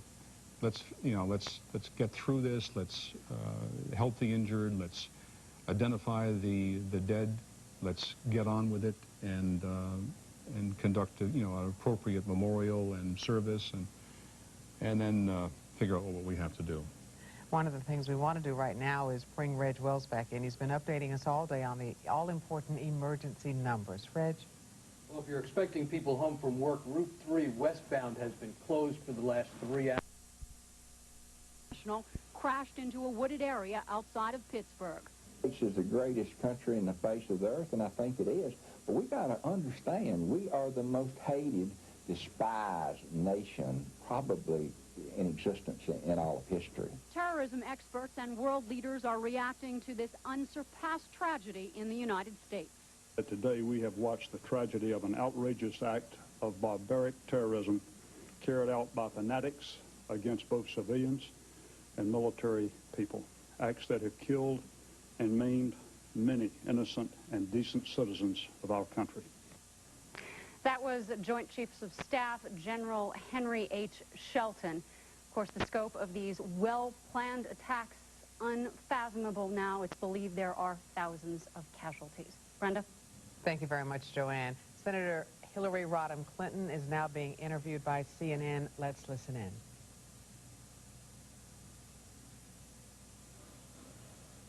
He deems necessary to take, both in the retaliation that will be called for, and also in the very important work of rebuilding New York and the Pentagon. We can't let these evil acts in any way deter us from, making it clear that the United States is resolute, and we are going to support the president. And are you getting any new information from law enforcement out of New York about just the extent of the loss in New York? John, I don't think we even have an inkling of the devastation. We've not really had the kind of coverage at ground zero that would show what I'm hearing. Rubble sometimes up to your waist. Our firemen and police officers wading through dangerous circumstances, trying to see if there are any survivors. The numbers of people who are injured and who we fear are casualties, I think will be terrible once they are fully understood. I'm very proud of New York City. The mayor, the police, the fire, all the people working in the emergency front lines have done a superb job. But, New York is the global city. It's the symbol of American leadership, and, these terrorists made a direct hit on who we are as a people, and New York has responded, and the national government has to stand behind us. And Senator, you had told us earlier that you had spoken at length with former president, your husband. What is Mr. Clinton saying? Well, he's outraged and, deeply angry, as I think all of us are, but is absolutely behind whatever this administration chooses to do, because he knows how important it is to speak with one voice on behalf of our country. This is something that he and I believe strongly, having been on the other end of Pennsylvania Avenue. And let me say, too, that our country not only has to retaliate directly against those who perpetrated this attack, but we have to make it very clear that we cannot permit any state, any government, any institution or individual to pursue terrorist aims. Listening again to Senator Hillary Rodham Clinton reacting to today's events. And now we're going to go on to Liberty State Park in New Jersey, or in Jersey City rather, has seen its share of the injured today. Many were taken across the Hudson by boat. From there, they went to hospitals all across New Jersey, some as far away as Toms River. Jersey City alone has so far ended up with about 600 of the injured. Mayor Glenn Cunningham says his community is pulled together at this tragic time. In the collapse of the buildings was a tremendous spirit of people. There are many people, I assume many were volunteers who were down there giving out water. There were hundreds and hundreds of bottles of water being given to the people as they came off the boat. People ordering friendship and comradeship and comfort. It was a horrible experience, but to see the spirit of the people was still there. So far, all of those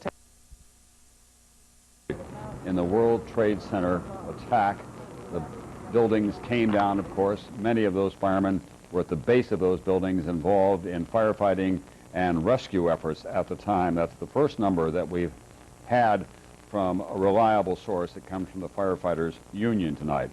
Earlier, Mayor Giuliani would only say that he expected the death toll to be horrendous. At one point, they had 1,500 people being treated at Liberty Park, which is at the tip of Manhattan.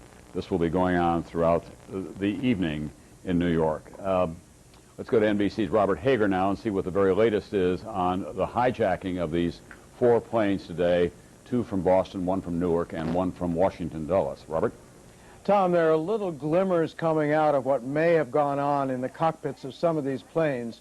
The Attorney General, John Ashcroft, in his news conference this evening, mentioned knives when he was talking about the first of these planes to be hijacked, the American airliner out of Boston, Logan, that was the first to go into World Trade Center number 1. There were several cell phone calls from planes. You mentioned Barbara Olson, the wife of Solicitor General Theodore Olson. She called her husband twice before the plane that she was on, which was one that left Dulles and was bound for Los Angeles, before that plane crashed into the Pentagon. And she mentioned people in the back of the plane with knife-like devices. There was another person who called a relative from a plane and said that the passengers and the pilots of that plane had been herded into the back and that the terrorists were at the controls of the aircraft. We haven't heard guns mentioned yet, but presumably those were weapons too taken aboard, but no one has confirmed that at all at this point. Other cell phone calls monitored from people. There was one unconfirmed report of a flight attendant on that first flight, the Boston flight, who called and said that the crew had been killed and that she'd been locked in the restroom, and then they didn't hear any more from her. Tom? Thanks very much, NBC's Robert Hager. Now, Robert, let me just catch up with you quickly. Tomorrow, we do expect that air travel will resume at noon Eastern Time. But what should travelers expect in terms of security at airports? Oh, it will be very, very strong, and I'm not sure they'll actually do it at noon Eastern Time is what we've heard, but we simply said that there was not going to be, this is the FAA said, any more travel until noon tomorrow, and then they would reassess at that point. So we don't know for sure that they'll resume at noon. All right, thanks very much, NBC's Robert Hager. This day is the 11th of September, the year 2001. Some people have said the 9th month, the 11th day, 911, is a day that will be in bold print in future history books, a day that is a dark mark for this country, a day that everyone will remember where they were when they heard the news. After all, our largest city and most vital financial market immobilized, the country terrorized politically and psychologically. Dateline's Stone Phillips tonight takes us through this astonishing day, minute by minute.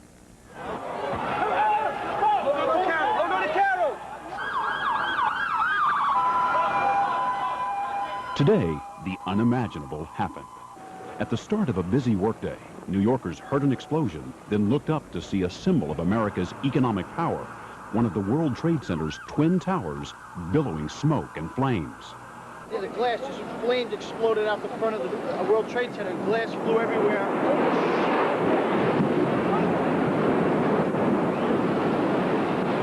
Minutes later, literally from out of the blue, an even more horrifying sight. A jetliner bearing down on the other tower. It was a direct hit. A second airplane, a 727, just ran into the building. Before the hour was out, the symbol of American military power, the Pentagon, was also in flames. It, too, apparently the target of a new weapon, a passenger jet hijacked and turned into a guided missile. Across the country, shock, sorrow, fear, outrage, and the realization that America was under attack. About 8:45 this morning, the sky over Manhattan was clear following a night of violent thunderstorms. In the city's financial district, the very heart of American commerce, thousands of workers were already at their desks. Moments later, in the upper reaches of the 110-story North Tower, sudden impact. As Matt just mentioned, we have a breaking news story to tell you about. Apparently, a plane has just crashed into the World Trade Center here in New York City. 1 second after the sound started, there was gray smoke and what looked to be like confetti flying all over the place. Fire and death above, confusion below, as some 10,000 people streamed out of the building. There was a lady had a big gash on her head, so it was people stampeding one over top of another.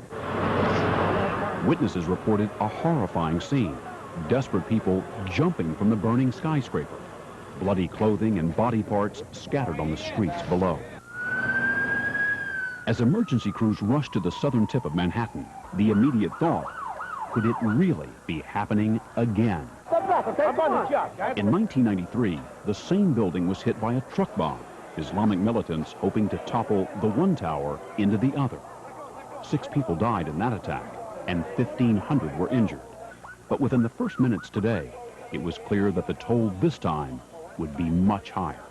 Then, at 9:03, less than 20 minutes after the first strike, with police and rescue personnel still scrambling to respond, this. There were many people in the building. Oh, another one just hit. Something else just hit. A very large plane just flew directly over my building, and there's been another collision. Can you see it? I can see it on the shot. Live cameras trained on the first stricken tower captured another huge explosion, this one on the south tower. Only this time, the attack was documented. This indelible image to be replayed again and again, seared into the American memory. And here it comes right there.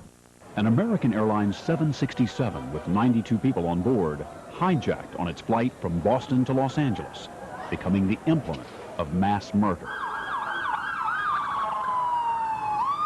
The impact was devastating, the airliner punching through the skin of the huge tower, another rain of glass, concrete, and terror. It's like this unbelievable ball of fire. And the whole street, which is now awakened, everyone's like, whoa. People start crying, people start running. It was now clear that this was no accident. The first tower had also been hit by a hijacked passenger jet, a United flight that had also taken off from Boston, bound for L.A.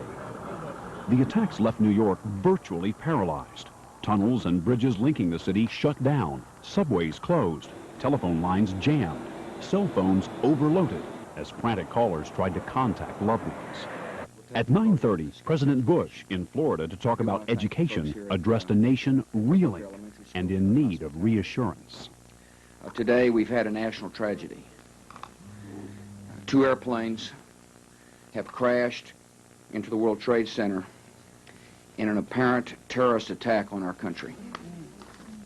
But even as the president pledged to hunt down and punish those responsible, another attack, this one even more audacious.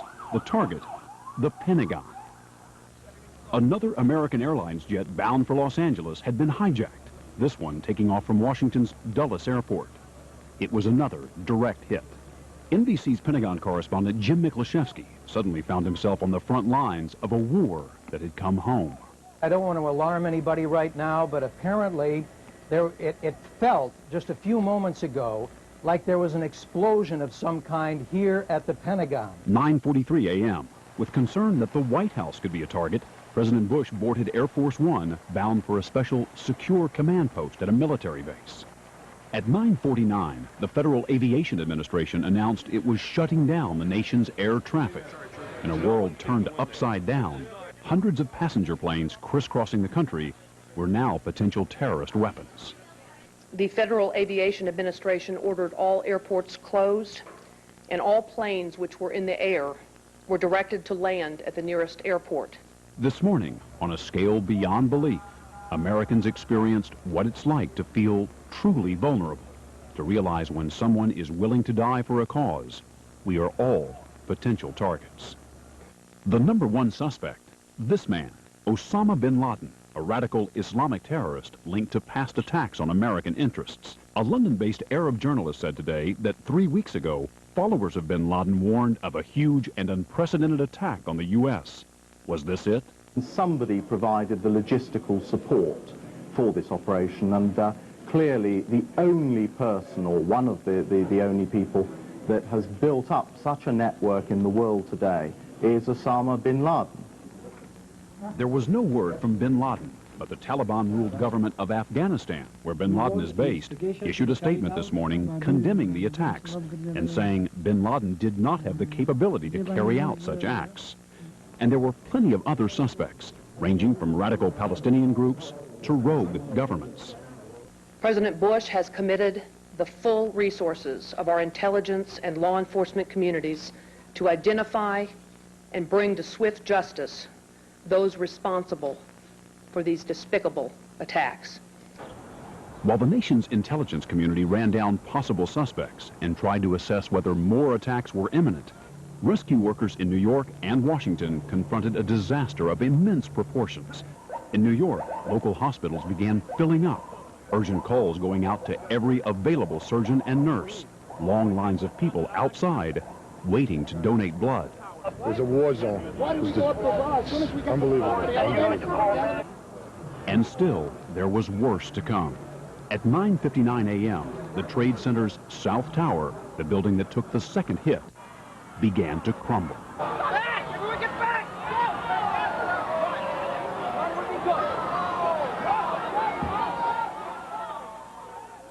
It was almost incomprehensible. In a matter of seconds, the skyscraper collapsed and was gone. Suddenly, we hear, the security say, everyone get out now, everyone run for your life. NBC producer Shahar Baran was there with a home video camera. A bunch of women just standing there, shocked. By then, the whole building sort of implodes. It just goes like this. And you see like a side of the building, and then it goes, and there's this ball, this silver yellow ball sort of heading towards you, kind of in slow motion. You can't figure out what to do. People are starting to run like crazy. If you take a look behind... Then, at 10 a.m., news of another passenger plane in trouble. Someone on United Airlines Flight 93, traveling from Newark, New Jersey to San Francisco, called 911 and reported a hijacking. Then, an explosion and silence. The plane crashed here, some 80 miles outside of Pittsburgh. There were 45 people on board. So far, 3 passenger jets used kamikaze style, and a 4th that might have been. 266 people on board killed. The death toll on the ground still unclear. Then, at 10:30, another sickening sight. The tower still standing, following its twin, collapsing, vanishing in a cloud of smoke.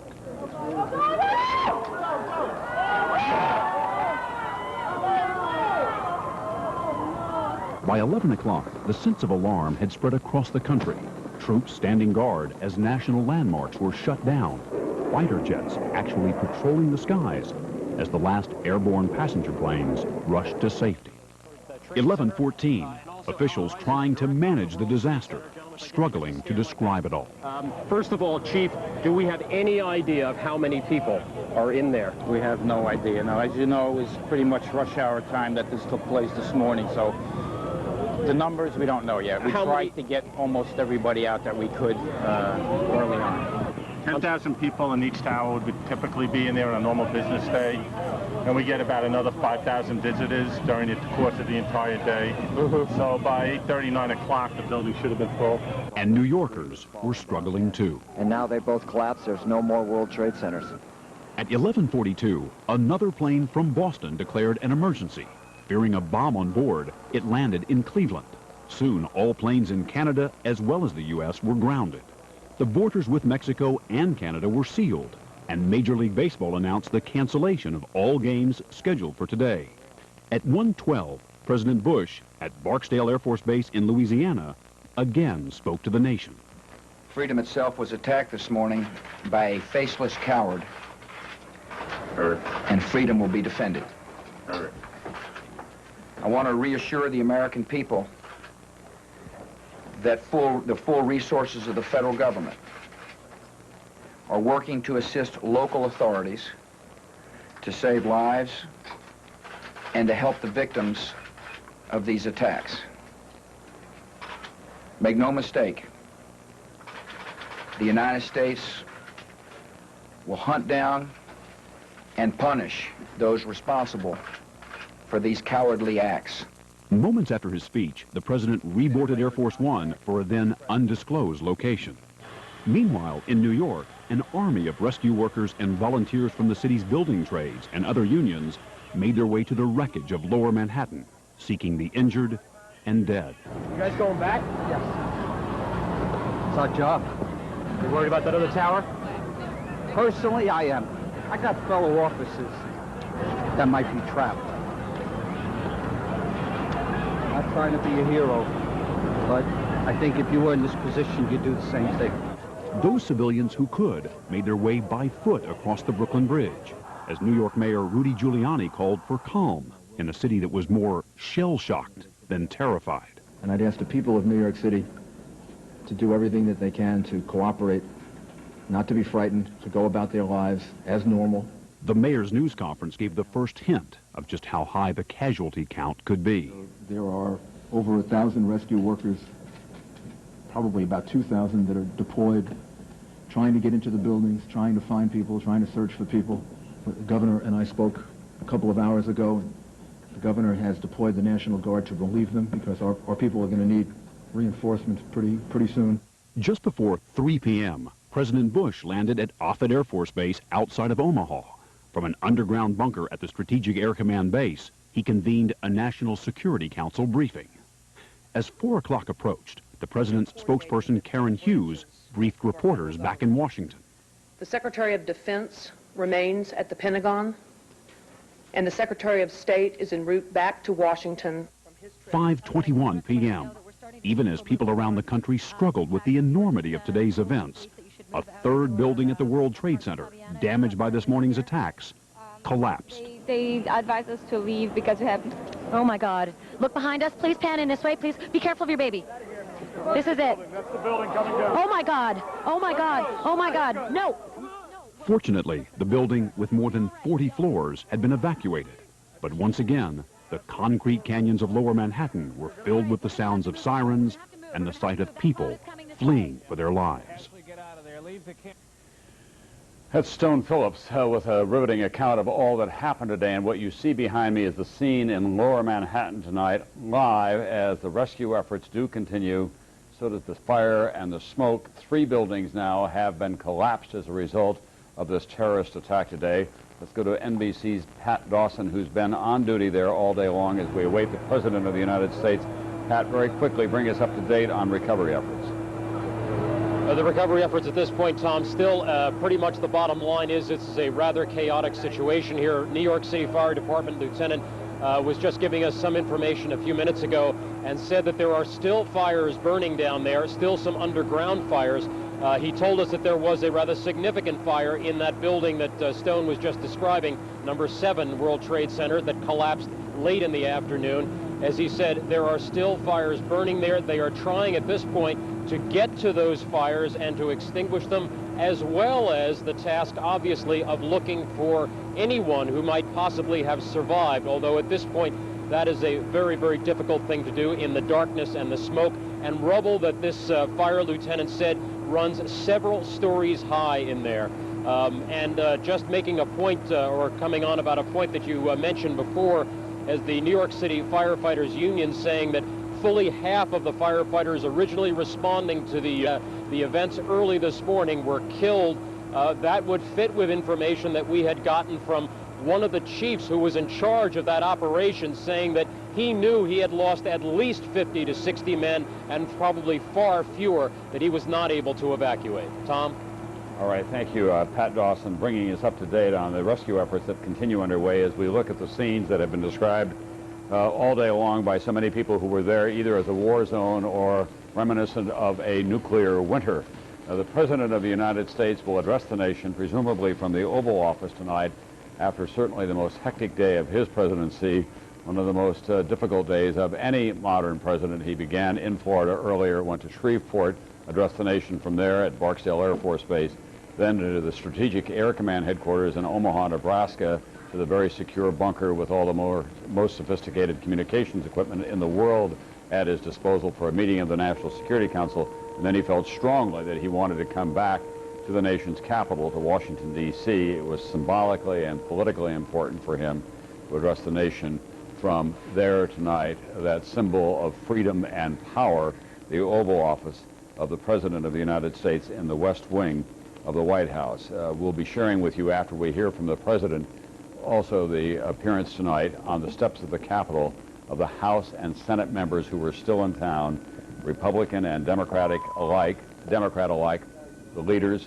There they are, and after their statement by their leaders, they broke into this spontaneous rendition of God Bless America.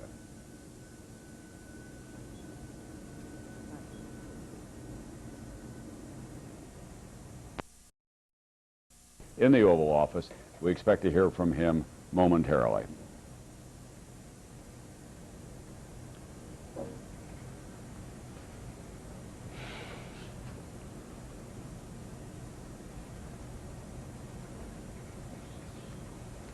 Good evening. Today, our fellow citizens, our way of life, our very freedom came under attack in a series of deliberate and deadly terrorist acts. The victims were in airplanes or in their offices, secretaries, businessmen and women, military and federal workers, moms and dads, friends and neighbors. Thousands of lives were suddenly ended by evil, despicable acts of terror.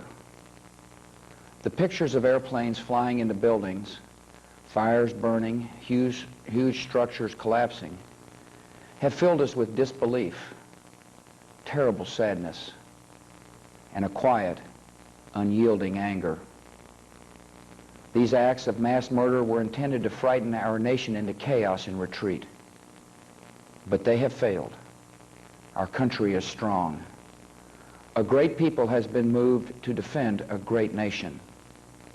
Terrorist attacks can shake the foundations of our biggest buildings, but they cannot touch the foundation of America. These acts shattered steel, but they cannot dent the steel of American resolve. America was targeted for attack because we're the brightest beacon for freedom and opportunity in the world, and no one will keep that light from shining.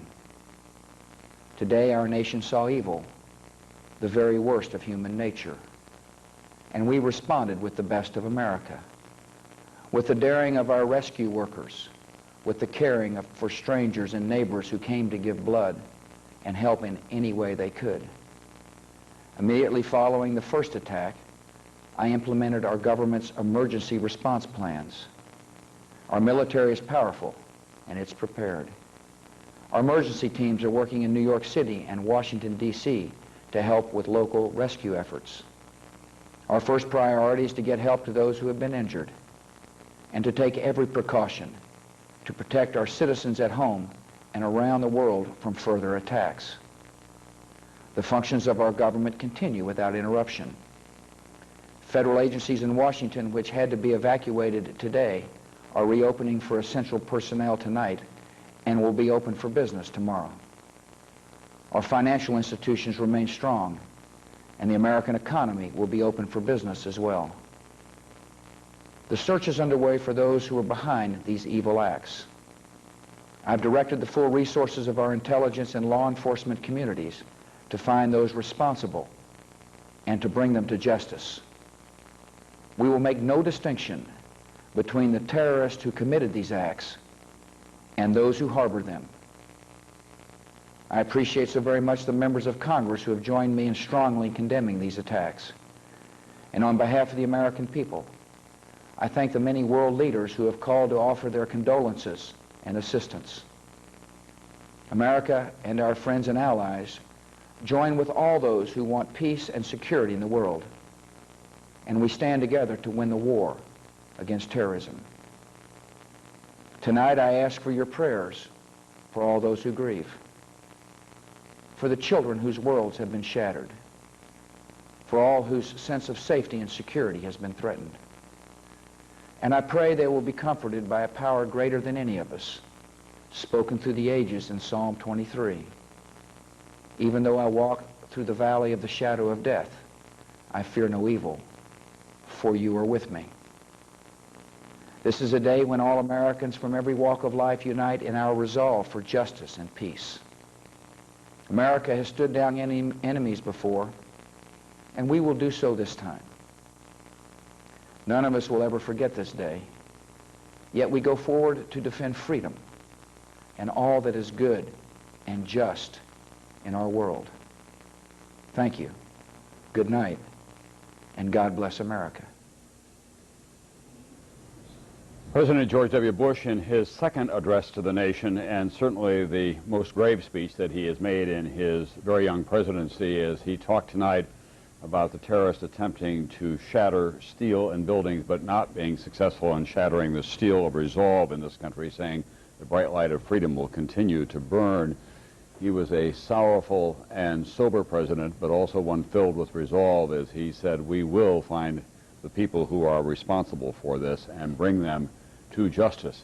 This has been a long and difficult day for the president, and it's just the beginning because there are many complex decisions that remain ahead of him now. NBC's Tim Russert joins me now from the Washington Bureau, where he is our Washington Bureau chief and moderator of Meet the Press.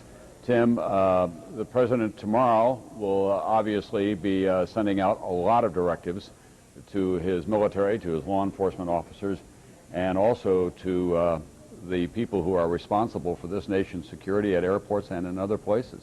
Tom, the president cast this tonight as a battle between good and evil, using the word evil several times. Law enforcement officials and intelligence officials hope that with the cockpit recorders, airport records, and perhaps even some celebrations or proclamations by those who did this, they can quickly determine just who must be retaliated against. The president also said something very important, Tom. Whoever harbors these terrorists will be dealt with in the same way as those who committed the terrorism. That is a very important signal and message to people all across the world. Tom, there's a steely resolve in Washington, a passionate determination to bring these people to justice, but there's also a sober realization that our way of life will change forever. All right, NBC's Tim Russert, who's our Washington Bureau Chief. Tim, we're going to ask you to stand by there tonight. I want to go to Richard Holbrooke now, who has been one of our most skilled negotiators and veteran diplomats. He was obviously deeply involved in the Dayton Peace Accords. He was the man who made that happen and tried to bring some sense of peace to the Balkans. Around the world, Mr. Holbrooke, there seems to be this dividing line between Islamic fundamentalists and the United States, not just in the Middle East, but of course in the central part of Europe and in the southeast part of Asia as well. First of all, I think it's very important to make clear that when you say Islamic fundamentalists, you're not talking about all people who follow Islam as a religion, and I know you and I share that, Tom. But I agree with what Tim Russert just said. The most important sentence in the president's fine speech, which we've all just listened to and which I think the world should understand the president has spoken for the entire nation, regardless of party. The most important sentence in the president's speech was the phrase, "We make no distinction between those who committed the act and those who harbor the people who committed it." And it is absolutely critical now that the United States rally an international coalition so that we don't go it alone in seeking out these people. If, as you have been reporting, it comes from Osama bin Laden, and if the Taliban have left him in their country, they must suffer the consequences. And we're going to need the support of our European allies, of the Russians, the Chinese, and of the Arab moderate states like Egypt and Jordan, which all must join us in the effort to eradicate this scourge that is upon us. As Tim Russert said, it's going to be difficult, but it is something that we must do with other countries to isolate the people who did it. Richard, no one knows better than you that that's a daunting diplomatic assignment. The last time that happened successfully, we had a highly conspicuous presence in Saddam Hussein, who had moved into Kuwait, and President George Herbert Walker Bush, this president's father, and his very skilled team did manage to put together an extraordinary alliance. Will it be more difficult this time? It will be more difficult, Tom, for a reason that's quite clear.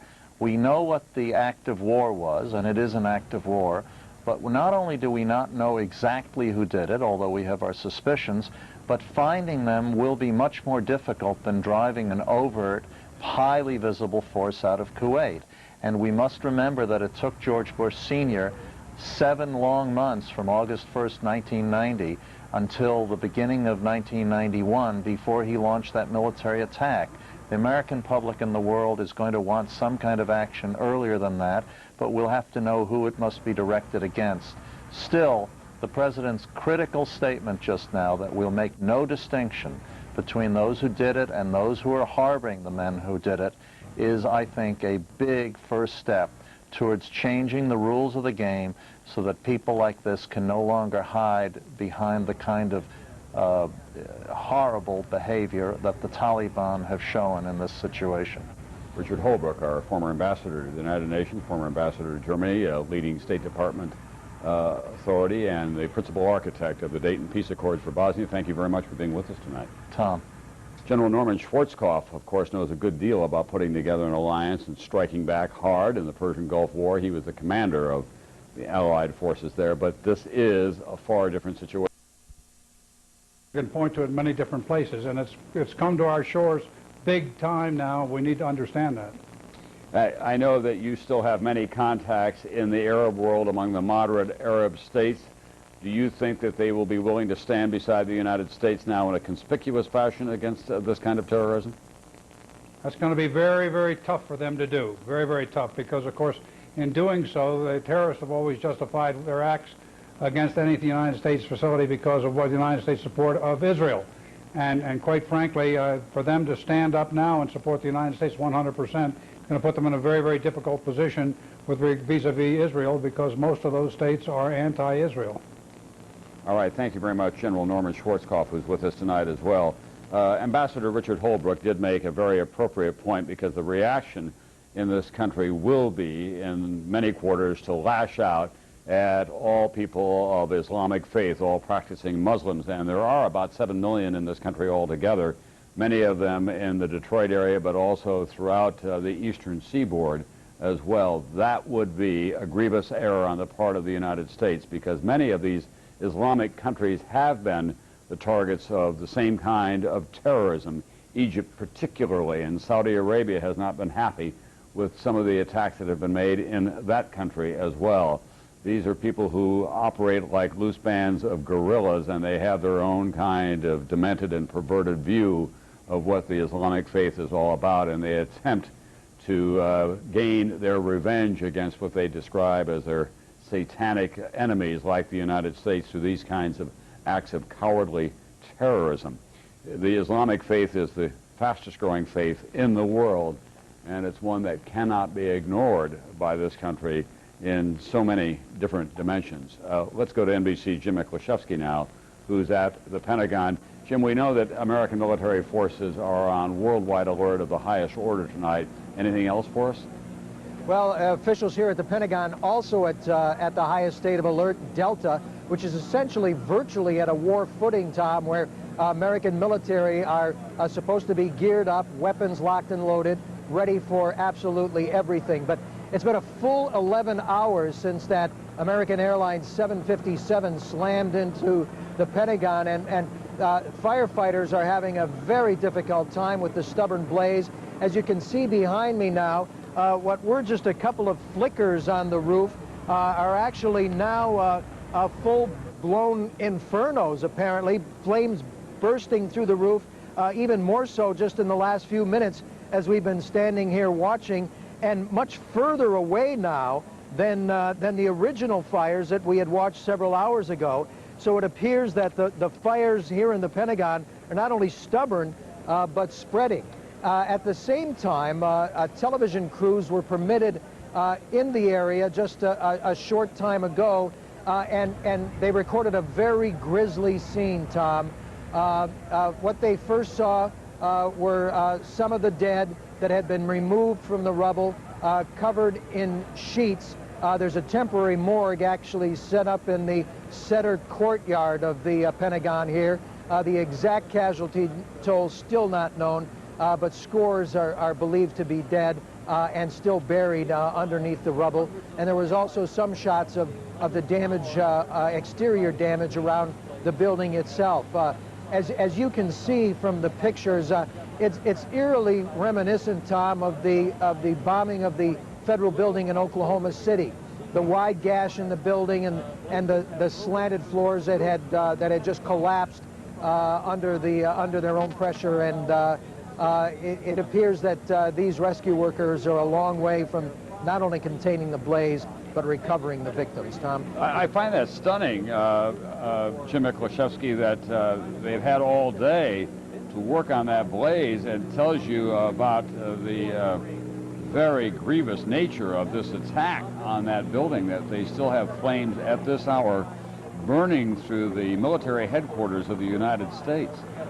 Well, actually, Tom, you know, some consider the location where this plane went in rather fortunate, because exactly where the plane went in was an area that had recently been redeveloped and redesigned with very heavy blast walls and fire walls in that new area there. Of course, can't withstand the kind of impact of a 757.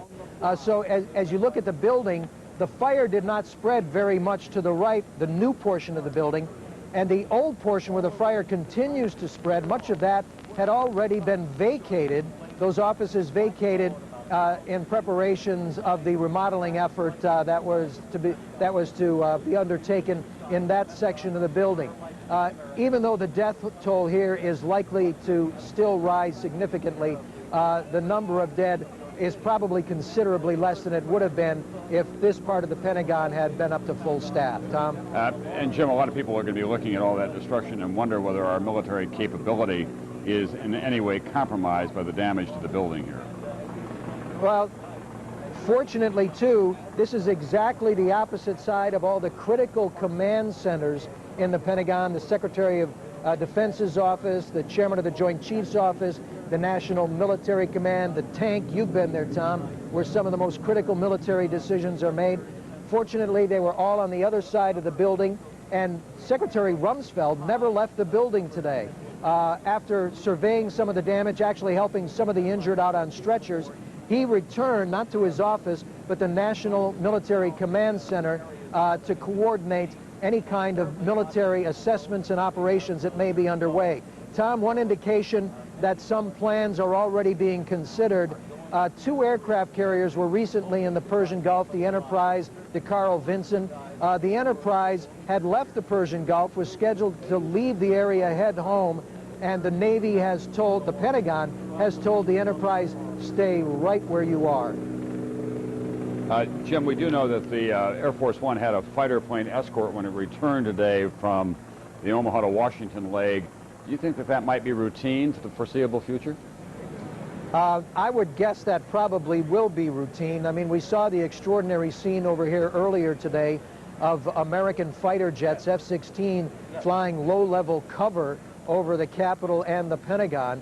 And I think there will be extraordinary security measures, not only implemented around this building, and they had been stiffened just recently, Tom. All the outside windows have been equipped with Kevlar coating to guard against blast. This portion of the building that had been remodeled, heavy blast walls put in.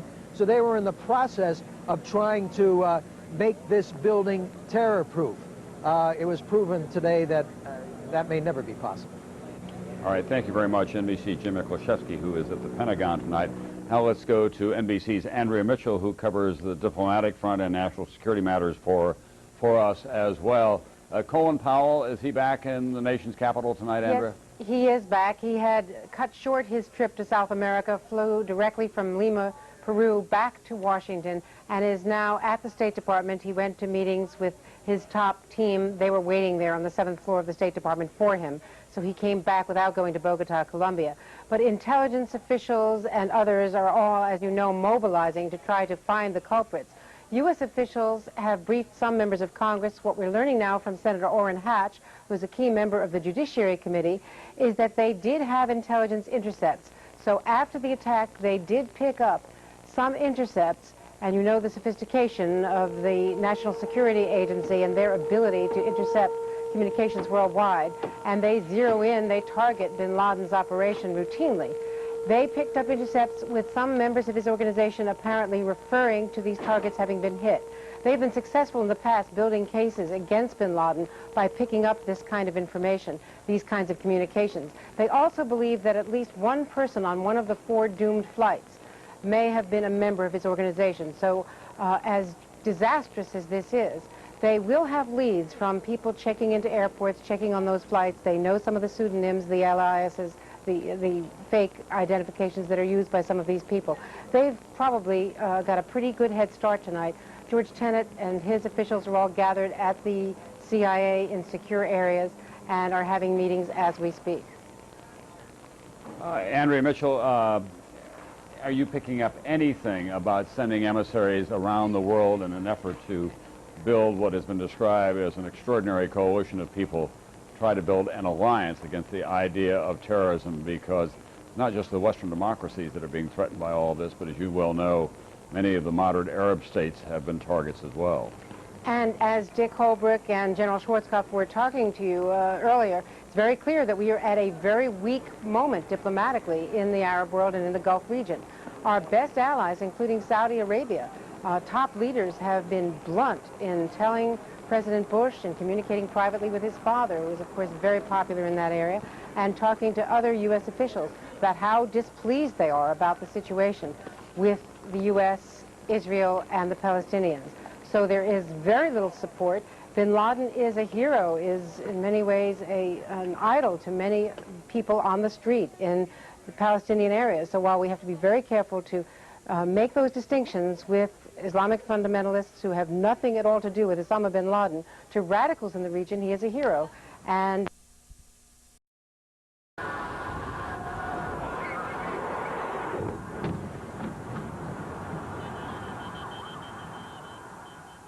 the tower bursting into flames, sending black billowing smoke and debris into the air, adding to the scene of horror already unfolding.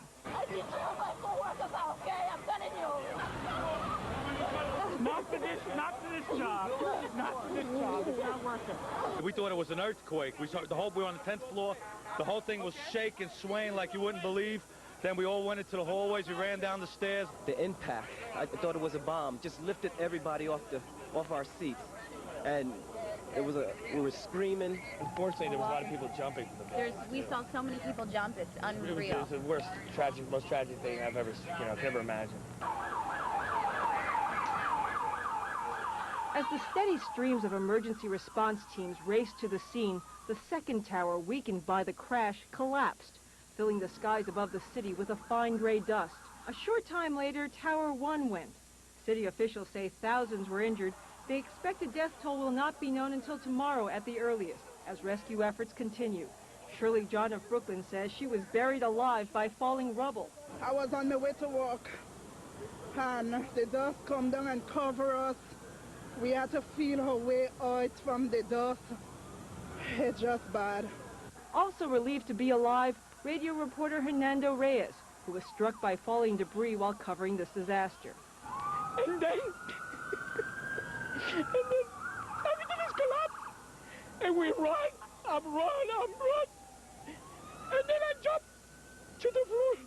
The mass evacuation from Lower Manhattan continued throughout the day. New York is a city in lockdown.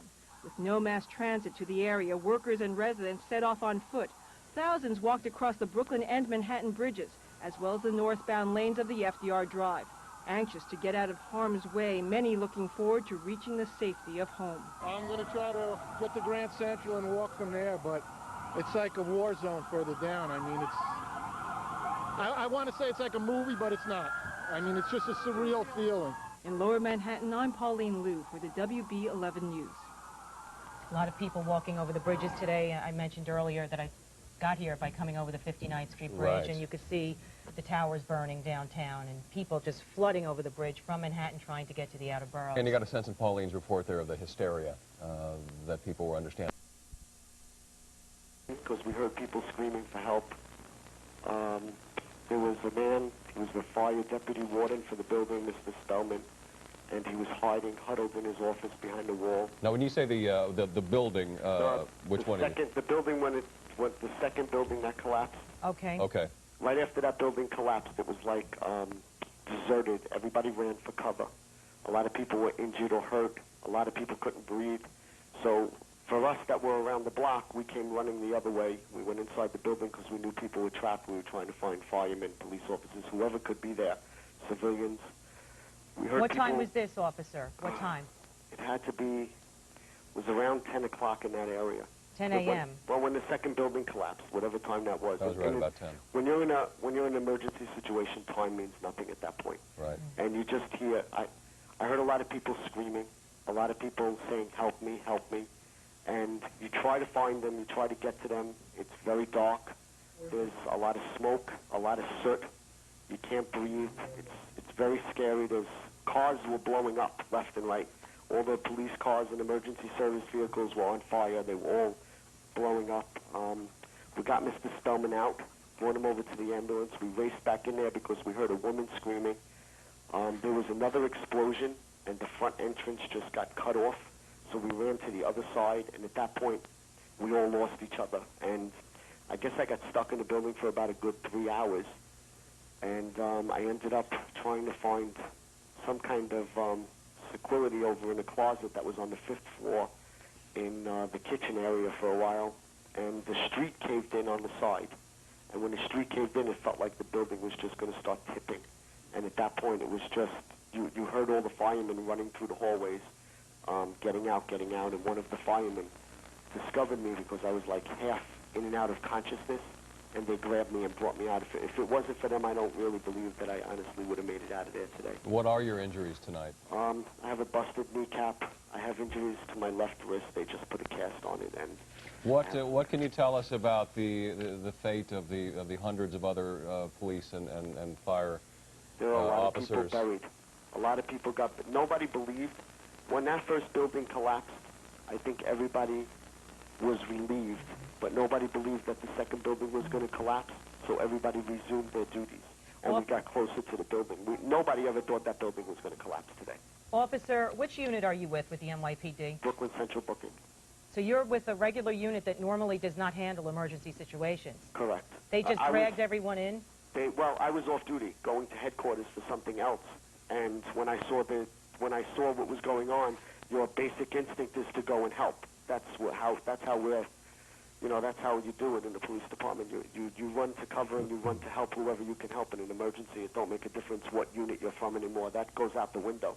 You're out there to help the public, and that's what we do. So obviously those voices you heard were probably people buried under the rubble and the steel. They were people buried under the rubble, and to tell you the truth, you honestly and truthfully could not get to them, and it hurts you because you're trying so hard to find where that voice is coming from, and you can't do it because the rubble is so piled high, and the smoke is so strong, and the voice gets fainter and fainter, and it's a very emotional time when you know that you want to help somebody and you can't get in there. Do you feel, Officer Esposito, like you have even begun the process of processing, internalizing what you've seen, what you've heard today, what's happened to you? This will have an effect on me for the rest of my life. I've never in my life have ever dreamed that I would see anything like this. You see it in the movies. It's totally different than the movies when you're there and all of a sudden you just see a building collapse around you and there's nowhere to go for cover. Nowhere. Now, there were thousands of people obviously working in the building, but there were also hundreds of emergency personnel working for the fire department and the police department. Any sense of how many of them were buried inside or outside under the collapses? It's got to be a couple of hundred. There's got to be, because when the first building collapsed, everybody mustered back towards the building to try to get everybody else out and evacuate the building quickly. The second building collapsed without warning. It just, all of a sudden, the earth shook. It sounded like an explosion type of thing, and then literally the building disconnected from itself and just fell, and the pieces just started scattering, and you saw the pieces jumping off the buildings, and people were just running as fast as they could for cover. But there wasn't much, for those that couldn't run fast enough, there wasn't much you could do. There was just no cover. So the second collapse, you were on the 5th floor at that point? No, the second collapse, we were still outside. We were outside. We went in after the second collapse. So you went in knowing that the building was collapsing around you? Yes, because we heard voices. You can hear people screaming, "Help me." And, your instinct is to help somebody. That's our instinct on the police department, is to help somebody, and that's what everybody was trying to do, just help each other. Well, Officer Esposito, a very brave job you and your colleagues did. Just the notion of you running into the building as everyone else is trying to run away from it says something about your bravery and your dedication and your sacrifice that you've made. We're very glad you're alive. Best of luck in your recovery. Thank you very much. Coverage. Good luck, officer. Thank you. We now have a report from Ann McDermott, who will tell us about the nation, the entire nation, watching the events today unfold, looking on with horror. The pictures were just so insane that all these University of Southern California students could do was stare. But the younger ones had questions, lots of questions. But when I first saw on the news, I sort of wondered how protected we really are in America. Will they be able to catch all the people involved? Their teacher, for once, had no answers. How? Why? These are the questions. And here's one more. Do you think anything like this would ever happen again? Will it happen again? Psychologists say that's what can make people so crazy at first. It's not that we're afraid of the unknown. In the face of the unknown, we fill it in. We think there are monsters out there, and we actually end up frightening ourselves more. Many of these people in an LA area gym admitted they were frightened. Smashing into the World Trade. This was a coordinated act. This was not the act of a single madman. In some other accounts, as many as 3 hijackers were on board a single plane. And as we know here, these are the lasting images that we're going to see before the aftermath and the worst pictures that we're about to see. We're going to see pictures of people, loved ones, before they were on that crash. The toll in reading all the numbers and all the names more appropriately and the faces and the life stories of these people, especially if, as all indications unfortunately point to, it will be in the thousands. It'll take hours here, but it's going to take a lot longer than hours to more than just read the bios of the people and the families they left behind. But it's also going to take much longer than that to, we'll never make sense out of this, but it's going to take a lot longer than that to regain the way of life that we all enjoyed at 8:30 this morning. You're seeing right there firefighters just, you know, pushed to the point of both exhaustion and to the point where they couldn't breathe because of all of, as you see there, the billowing smoke that came out. 400 firefighters went into the 2 World Trade Center buildings to try and save and rescue people, and from all accounts, they succeeded with unbelievable courage and valor in bringing many people out to their safety. But of the 400 firefighters who went in, only half came out. From all the accounts that we have right now, 200 firefighters are presumed dead just from that rescue mission alone. We don't know on the ground how many more may have perished. We hope the number is negligible, if not 0. 78 law enforcement officials, police officers who also bravely fought to both control the situation as well as going in for rescue at the scene. They're right now considered missing, and many people believe that missing status will go to a presumption of death, unfortunately, in the very near future. And the worst part of all this, all these numbers that I'm bringing you, these are the preliminary numbers that I had about an hour or so ago. They're expected to increase significantly with time, and the numbers that nobody wants to bring you, and the numbers that we're never going to know in the next day, the next days, in the next weeks, because of all people associated with this. There'll be bodies that will be beyond recognition. There'll be missing bodies here that will be going on probably into perpetuity, but it's going to be numerous thousands by most accounts here. So, the idea of closure after tonight is an extremely hopeful one, and frankly one that's delusionary. There will be no closure tonight. By most accounts, there will be no closure tomorrow. All of downtown Manhattan will be shut down. It will be a ghost town except for the rescue workers trying to find hopeful survivors out of this. But unfortunately, they're going to be met with grim realities of the people who lost their lives in this senseless act of tragedy this morning. So, you have a closed Manhattan tomorrow.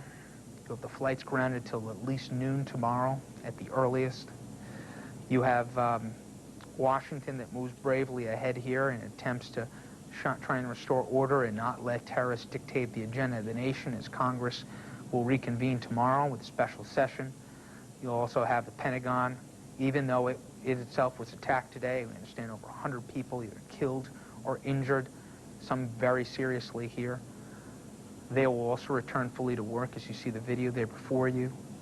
That famous Pentagon-shaped building that was seen by many as basically the symbol here of impenetrable strength here for our defense. That again was shattered again today. Mr. Butcher will clear all of that up for us when he does start to talk to us, but we do hear the same thing, no flights until at least noon tomorrow. Right now, everything shut down. We're also told that getting in and out of the city, as you know, has been impossible all day, and as a matter of fact, now they're not allowing anyone in except for uniformed police officers and military vehicles. So everything completely shut down still and until at least noon tomorrow, and we're hoping that we can clear that up and bring you some more details momentarily. Of course, when the bombs went off here, the airliners hit the World Trade Center this morning. When it became obvious this was an act of terror, the first thing that the city did was close down the bridges and tunnels to save them, to make certain that there weren't additional terror attacks that would take out the bridges and tunnels and leave New York completely isolated, Manhattan anyway. Gradually over the day, there was some opening to allow people who were in Manhattan to leave. And it's still possible over certain bridges and tunnels to leave Manhattan either on foot and in some cases in vehicles. But you're telling us still nobody is allowed in except uniformed personnel? Right. That's the very latest that we heard. No one allowed in except for uniformed personnel, people who are directly needed. Earlier today, as I was driving in myself, they were waving people through. If you were a cop, if you were a paramedic or a firefighter, they were waving you through, uniform or not, just to obviously help in the rescue and recovery. For now, I'm told they're not letting anyone through unless you are a uniformed officer being called in for duty or unless you are in some sort of army or military vehicle. So still, everything is shut down. And here is, we're told now, we will be starting in another 2 minutes. This is the Port Authority press officer, and we're expecting to hear from the Chief Operating Officer, Ernesto Butcher. He will tell us all the very latest on the airport's bridges and tunnels in just a few moments. Yeah, you know, it was interesting, Darlene. I drove in from Connecticut this morning. I got as far as the 225th Street Bridge in the Bronx and the Kingsbridge section, and nobody was being allowed through as of about 9:30. But then by about 4:30 today, they opened that bridge for traffic moving south.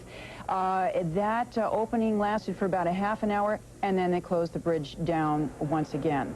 Right. It's been a fluid situation all day. There were times where they were letting people out of the city early on, but no one in. Then they were letting some vehicles in. And as I told you, there were frantic police officers and fire officials who seemed to be off duty in plain clothes, standing at the bridges and tunnels, waving you through if you were a cop or some sort of emergency service personnel, just hoping that anyone who could get in would be allowed in to help out. They are still preparing this news conference here, but we will hear shortly on about what they're going to do for tomorrow. We obviously want to know about the morning rush and what's going to happen. We want to know if the entire city will be shut down and who's going to be allowed through, and whether you can come in through a bridge or a tunnel, or whether you can come in by subway. We don't know. Right now, the Port Authority here is shut down as well. There is no travel here at all at this station either. We're at Penn Station, and we simply do not know. When you even think about the news conference that's about to occur, which will give us some idea of what life is going to be like for all of us, you have to think about what a profound effect a handful of dedicated radicals can have on an entire nation. This nation is at a standstill at the moment. Air traffic is at a standstill. The borders are sealed. There's very little travel going on, and that affects every single part of this country. Financial markets closed, right. And of course, the schools tomorrow in New York City are now, there was a decision made to close the schools. The financial markets, as you said, Michelle, won't be open tomorrow, perhaps Wednesday. They'll be open again. The financial system, we are told, of course, by the president and by the mayor of the city, is in fine shape. There is no problem there. There is no need to think about hoarding money or food if you're in Manhattan. There's no problem there. But at the moment, transportation is stalled while the mop-up continues and the dimension of the threat is measured. Darlene, what's going on behind you now? Oh, well, they seem to be still setting up. There's a podium here behind me. All the media is here. We've all been waiting. As you can see, reporters are standing by. The press officer seems to be getting things together here, and we're hoping that this gentleman comes down soon. Obviously, everyone is very curious in the city outside. It's eerie how quiet it is around here. 8th Avenue, we're right near Times Square, which is usually to try and bring some clarity to what happened here. Imagine on the 92nd floor of the World Trade Center, and it's so bad that you jump to your death. Well, those still pictures worth seeing. If I can try to articulate it without having to show those pictures, you have to imagine that some of those people were trapped in areas where there was fire, where there was smoke. Some were probably trying to get clean outside the areas that were hit just so they can get clean air at some point, some were going to be burned, continue to be burned and not have a choice. Others would realize they were breathing in the air and not have much of a choice. But when you see those bodies, first you see the debris coming down, and you think it's just debris, and then all of a sudden you see something that looks a little bit different, and it falls out of the building like a doll, and then it smacks against the towers as it comes down, and then when you see it hit a lamppost and shatter, it'll explain why, as you've heard some of the other viewers talk about, the anger that people will have. Bill, our thoughts will be with you and yours. Take good care. Glad you're okay tonight. Thanks.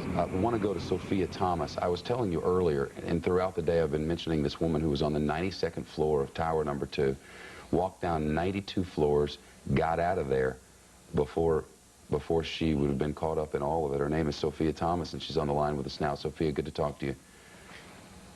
Sophia Thomas, are you with us on the phone? I guess we've just lost her on the line. That sort of thing does happen. Commissioner Safer, there are going to be a lot of stories of heroes and miracles coming out of this mess down there. Absolutely, and not just police and firefighters. There are citizens who came out to help and who were incredibly brave, helping people get out of the World Trade Center, helping people get out of the area after the debris was falling. We know that our firefighters are here and police officers are heroes who go into danger every day, but there were incredible acts by citizens as well. I don't know how much of this is coincidence, but they've all mounted up so much that it seems to me it's worth mentioning. These are live pictures in downtown Manhattan as we realize that this particular bombing happened 3 months to the day since the execution of Timothy McVeigh, almost to the minute. It happened on 9/11, September the 11th of the year 2001. It happened on the day before an associate of Osama bin Laden was to have been sentenced in federal court in Lower Manhattan at a courthouse right across the street from the World Trade Center. 4 planes hijacked simultaneously, all coming off their scheduled transcontinental routes, loaded with fuel, which makes them flying bombs, and headed directly for the first plane, directly for Tower Number 1 of the World Trade Center, and then this second one for Tower Number 2, and right into it, the nose coming out the other side. Minutes later, a similar situation at the Pentagon.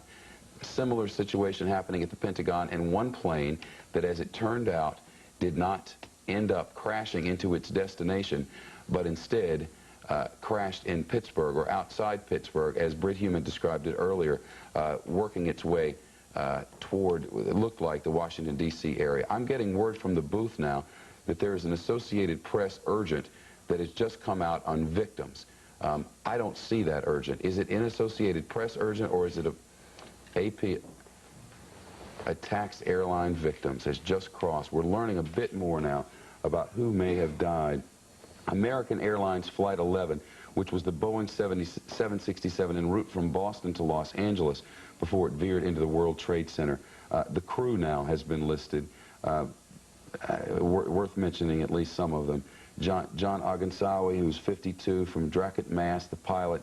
Tom McGinnis, Portsmouth, New Hampshire, the co-captain. Sarah Lowe from Batesville, Arkansas, a flight attendant, plus a short list of passengers as well. David Angle, 54, of Pasadena. Lynn Angle of Pasadena. Edmund Glazier of Chatsworth, California. Daniel C. Lewin, who's listed here as co-founder of the Cambridge, Mass.-based Akami Technologies. Tara Kramer, 30 years old, of Worcester, Mass., works at TJX. Ted Hennessy of Belmont, Massachusetts. The list from United Airlines Flight 175. Victor Saraceni, lower makeup from Township, Pennsylvania, the pilot. Al Marchand of New Mexico. People from across America who were inside these planes, all losing their lives in the skies. And we talked repeatedly about Barbara Olson, who was on a flight out of Dulles that would have taken her transcontinental. Barbara Olson calling her husband Ted, not once but twice, describing what looked like knives in the hands of those who were on board her plane before it crashed into the United States Pentagon and sent the United States into the worst act of terror ever known on planet Earth. That's the explosion now into what was the World Trade Center, the 2 towers of 110 stories, which no longer exist in Lower Manhattan. the former police commissioner, with us. I wonder now what this is going to do to all of our heads. Well, I think it has to have what I believe is the effect of making this country resolve that we're going to deal with terrorism once and for all. And the way you deal with terrorism once and for all is you get rid of the source. And I think this is a case where we have to identify who did this, we have to find them, and we have to either bring them to justice or eliminate them. We haven't shown a great ability to be able to get at these people of late. We really haven't. Well, I mean, CNN can interview the guy. This is but our military, we can't find him. Our intelligence can't find him. This is an intelligence failure, but I don't blame it on the intelligence community. I blame it right back to Senator Church when he decimated the CIA at those hearings. I thought we were waiting there for our Fox News stations to join us up and down the line.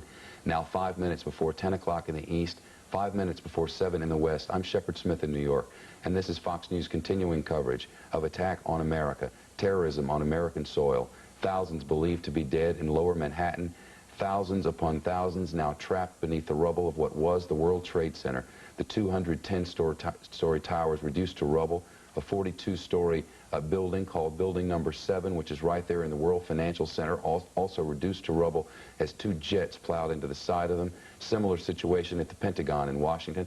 Our Washington managing editor, Britt Hume, is with us from there. Britt. Be back up and running and in business tomorrow. Officials at the Pentagon are saying that that agency is functioning, even though it is still on fire. Secretary of Defense was there and functioned from there through most of the day. The President is back at the White House tonight, and it was from the White House, of course, that he addressed the nation earlier. Other departments said to be up and running and open for business tomorrow. An effort, a strong and strenuous effort to display unity has been seen here in Washington in this day. My senior White House correspondent and colleague, Jim Angle, has been with us through the day. Just mad. Just anger. What do people go through? With a situation like this, you're going to have a mix of stages. It's a myth that there's stage 1, 2, 3, and it's nice and orderly. It isn't. Stage 2, which we're all experiencing, is post-traumatic stress syndrome. Everyone's heard about it. Let me make it simple. The brain goes on alert to protect us. That means we have so much adrenaline, we're not going to sleep well, we're not going to eat well, we're going to startle easily. At the same time, we're in stage 3 when we have conflicting feelings. We feel happy we're alive, we feel guilty that we feel happy, we feel loss, and we feel anger all at the same time.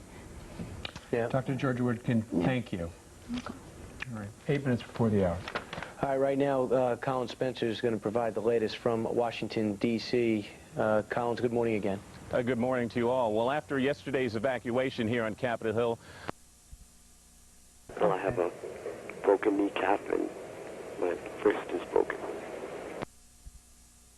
It knocked me back because I really don't remember anything except waking up and trying to grab the fireman for help. Officer, help us understand the mindset of someone like yourself and other rescue workers who forgo their own health and risk their own lives to get back in there and help others, because so many people, and for obvious reasons, become so concerned with themselves and their loved ones, and as you said, it's complete chaos and they're running for their lives, and people like yourself and others take a moment to check on their own health and then turn right back around. You took the job because you wanted to help people and you wanted to save lives, and that's why we took the job. And you don't, in an emergency like this, you don't think about anything else but the fact that there are innocent people and there are people hurting, and you need to find them. And that's all you think about. You don't think about anything else except that there are innocent people hurting, whether they be police officers, firemen, or civilians. You know that they're buried in the rubble, and that's all you care about at the moment. You don't. It's spontaneous. It's instant spontaneous. And 16 years after being 16 years on the police department, you just become spontaneous to help somebody. You don't think about anything else but the fact that you have to get in there and help them. That's all you think about. And after it's all over, you say to yourself, wow, I really went in there and did that. I had to be crazy. But if it happened again, I would do it again tomorrow because that's our job. That's what you get paid to do, and that's what you have to do. And you just feel it in your heart that that's the right thing, and I have no regrets. Listen, the 74-year-old man might have not have been alive today. So I have to think about that and say to myself, well, at least I saved him. The rest of them, there was really nothing you can do, but you can't imagine being inside that building hearing the yells.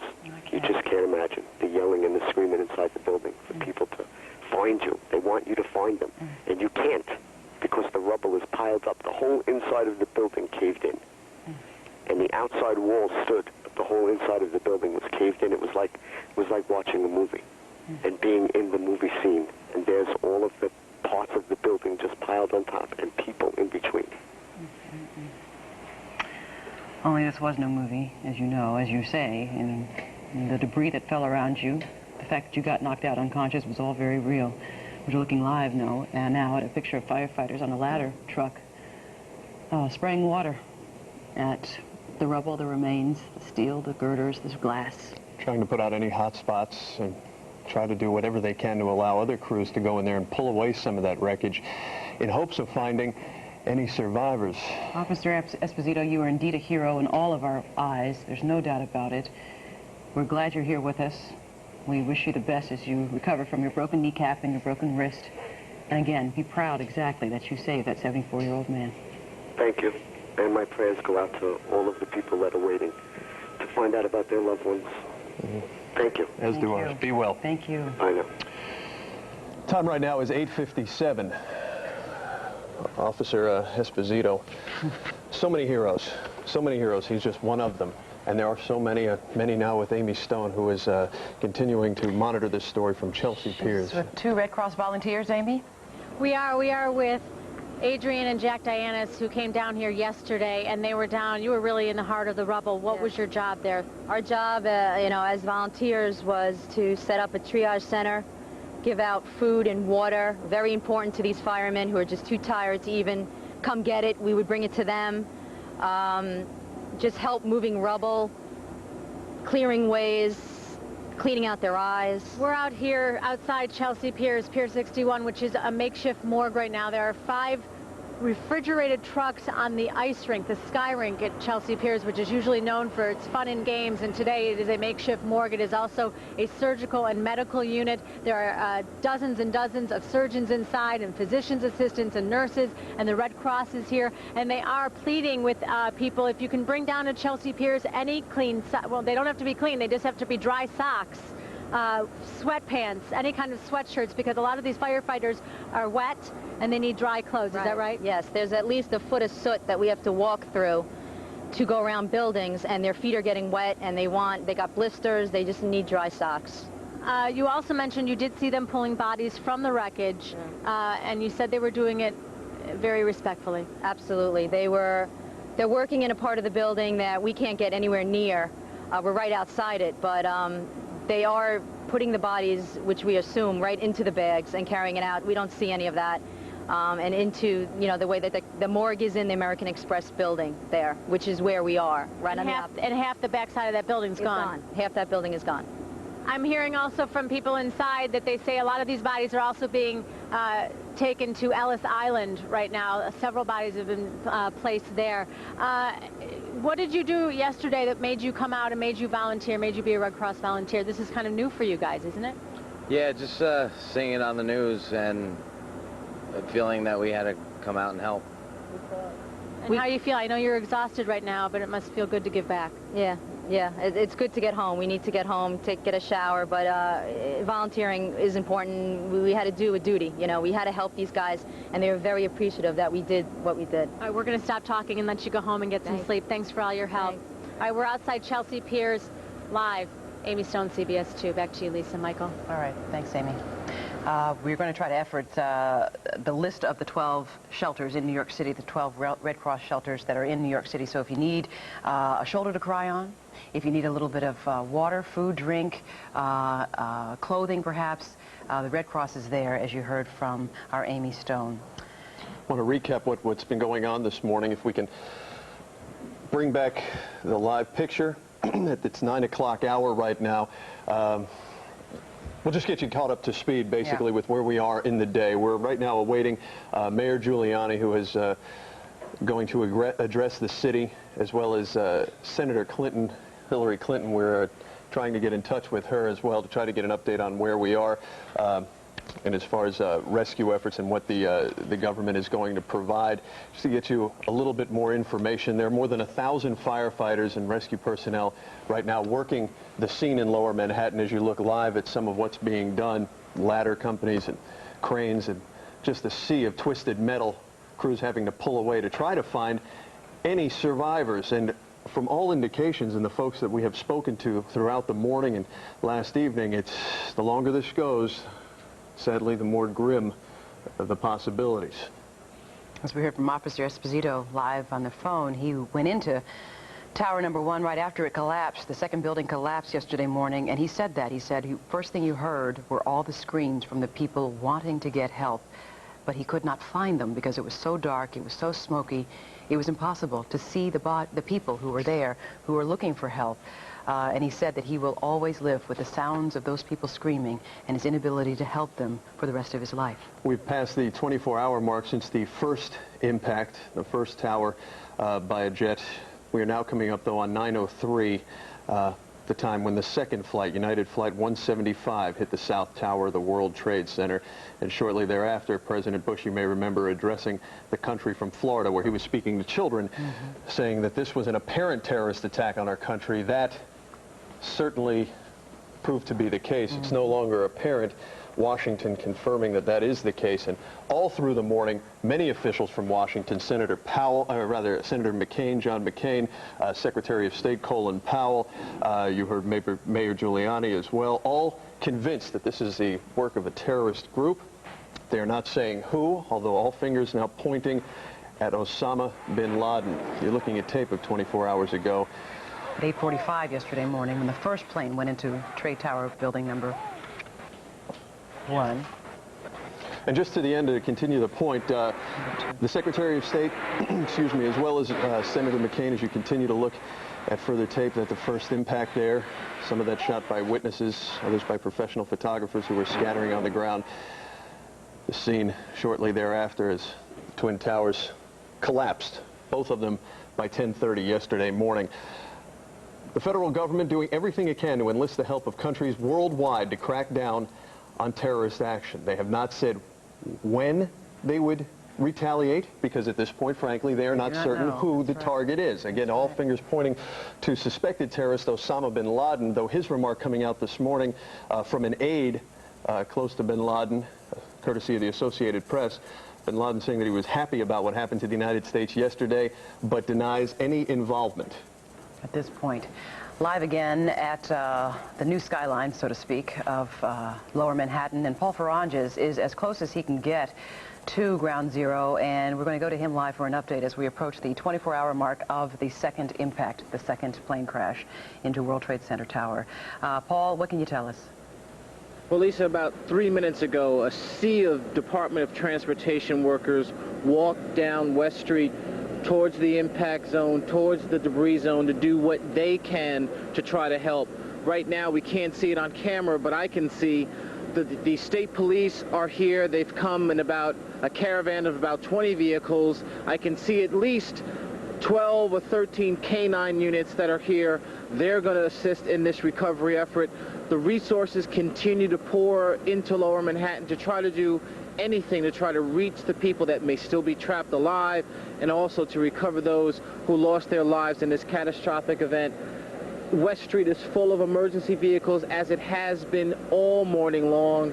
Smoke continues to billow from what the remains are of Towers 1, 2, and 7. More white smoke now than earlier this morning. It seems that those pockets that they keep finding, they're putting out in a more rapid way than they were earlier. Maybe they're easier to get to. I know that the fire department is keeping somewhat of a safe distance from this fire before they allow emergency crews to go back in and do rescue. But still, West Street, Lower Manhattan is still very, very smoky. A lot of the fire is still burning. We were told by some Con Ed officials that the network down here, or at least probably below Chambers Street, is out. Their substation is below all of that rubble of what once was World Trade 1, 2, and 7. How long it'll take them to restore that grid, I couldn't tell you. They're not speaking officially, but it'll probably take some time. I'm sure they're going to try to do as much as they can to try to get some temporary power down there. Their field office is here. I'm sure they're waiting until they get the okay from rescuers, until all of that debris is secure before they go in and try to attempt any of that. That's the situation from here. Crews and more vehicles, dumpsters, debris is leaving here in truckloads. it's just an ongoing scene. Lisa, Michael? Real quickly, if you could address a story that we've been following throughout the morning. Maybe some people are joining us in and out as they get their families prepared for the day. We'd been talking earlier about what we thought was some smoke coming out of One World Financial Plaza, and the rooftop. The rooftop, right. We saw dark smoke, which indicated to us, and again, purely a novice observation, but because it was dark, we assumed it might be fresh flame. This is a live picture. You can still see some of the darker smoke. We assume that the lighter smoke is the dust from the drywall. Now it is, right. But there's One World Financial Center Plaza on the right side of your screen, and that's located on West Street between Liberty and VC, now, depending on how you pronounce it. Paul, you still there? I'm still here, Michael. Okay. I'm watching. There were some people who lived in the Hudson Park Towers complex. I believe that's what it's called. Seems that they've been evacuated from their houses. Maybe they went in there to retrieve some of their things. As far as what we thought was a fire, apparently it wasn't. Apparently it was some sort of generator going. But as you can see now, Chris, maybe you can push in there, there's another puff of dark smoke coming from the remains of 1 and 2. So there must be tons, and there must be several different pockets of flame still smoldering under all the rubble, and as they peel it away, they find another pocket and they put it out. And I'm sure that's slowing down the rescue effort even more. In addition to having to climb through and dig through all that debris, they have to deal with those pockets of fire. So that's the situation here. As far as the World Financial Center, that looks to be fine, but again, the rubble seems to continue to be burning of 1, 2, and is no longer a friend of the United States. We cannot permit any relationship to go on as it has in the past if any state or institution within that state, with the approval and forbearance of the government, has funded or supported or in any way given comfort to those who made this attack on us. And clearly, that's going to be a very difficult undertaking. We need to stay absolutely committed, not only in finding the individuals who did this, but those who would come back at us again. And I am going to give the President all of my support in doing what is necessary. Senator, you heard and saw, I'm sure, PLO leader Yasser Arafat's reaction condemning this attack, yet we also, I'm sure you saw the video of Palestinians cheering and chanting, and reports we were getting were passing out candy in celebration of the attacks. How do you deal with that controversy, so to speak? Well, I'm outraged, and any decent human being is outraged. You know, there's been enough bloodshed, and we do not need to have anyone believe that this was a victory for any ideology or point of view. It was a terrible loss and a disaster for all of humanity. You know, they may have struck New York and America, but they struck at the heart of what it means to be a human being, as far as I'm concerned. And from my perspective, the misguided and terrible reactions that were broadcast illustrate clearly what we're up against. The depths of both hatred and bigotry and discrimination and attitudes about America, when from every historic perspective, you know, this country has meant more to every single person who's ever lived in the last 200 years in terms of freedom and democracy, is just something we can't tolerate. But, Senator, do you believe Yasser Arafat's sincerity when he condemned the attacks yesterday, or do you think he's just putting up a front? I don't know the answer to that. I think that we learned some bitter lessons about what his leadership really amounted to over the last year, and I'm very concerned. But right now, I think our focus has to be on the search and rescue missions, on supporting our brave men and women who are on the front lines as firefighters and police officers, emergency technicians, medical personnel, and I will do everything I can to make sure we have every resource we need to not only search and rescue, but to, you know, rebuild and reconstruct. Senator, the FBI is working some leads. They believe perhaps that this terrorist attack may be linked to Osama bin Laden. Senator Orrin Hatch echoing that sentiment. Your thoughts? Do you view him as the #1 suspect? Well, I think that there is certainly reason to believe that. You know, I was in the White House when the bombing of our embassies in Tanzania and Kenya took place, when the bombing of the USS Cole took place. I don't think there was any doubt as to who is responsible. But I believe that we need this to be not only an American response, but everyone who expects to be a friend of the United States has to be equally committed to rooting out whoever was responsible. Senator, take it home on a personal level. Yesterday when the attacks happened, I understand you were at your home in Washington, D.C., and your husband was in Australia. Is that correct? Right. Okay, yes, I think a lot of people are wondering where... Yeah, I was actually, you know, on my way into work, and when I got here to the Capitol, and the second plane had hit the towers, and we were all deeply concerned, I had my office, you know, try to find out whatever information it could, and then we were evacuated. And as you know, I'm sure know, every federal building in Washington was evacuated. Then later in the afternoon, we started to gather again. We had a briefing with most of the senators, and then had our event on the Capitol steps. I'm in my office right now as I speak to you, and I've already had a breakfast meeting with some senators who I've explained what we're up against and what we need, and I'm going to spend my time on the floor with the resolution. There'll be some classified briefings, and then if I'm lucky, I'm going to try to get there later this afternoon. Oh, okay. Well, Secretary of State Colin Powell, echoing your sentiment exactly, asking for the help from everybody in the world, calling this an attack, an assault against the civilized world. He was talking too about some of the ideas maybe to prevent this from happening again, and you'll discuss that, I'm sure, at length today. But short of closing our society, what can the United States do? Well, Michael, I think there are a lot of things we have to do. We have to beef up airport security. I mean, how in the world did this happen? You know, there were clearly breaches in security that we have to get to the bottom of. We have to do a much better job at screening who works at airports, who has access to airplanes. We have to be much tougher on the front lines of passenger search and scrutiny. We're going to have to beef up our intelligence resources again. And, you know, I heard the other day, which is, you know, very troubling to me, is that, you know, we have a lot of intelligence information that, you know, we're not adequately able to assess because we don't have the manpower, we don't have people who speak the languages that the information is being conveyed in.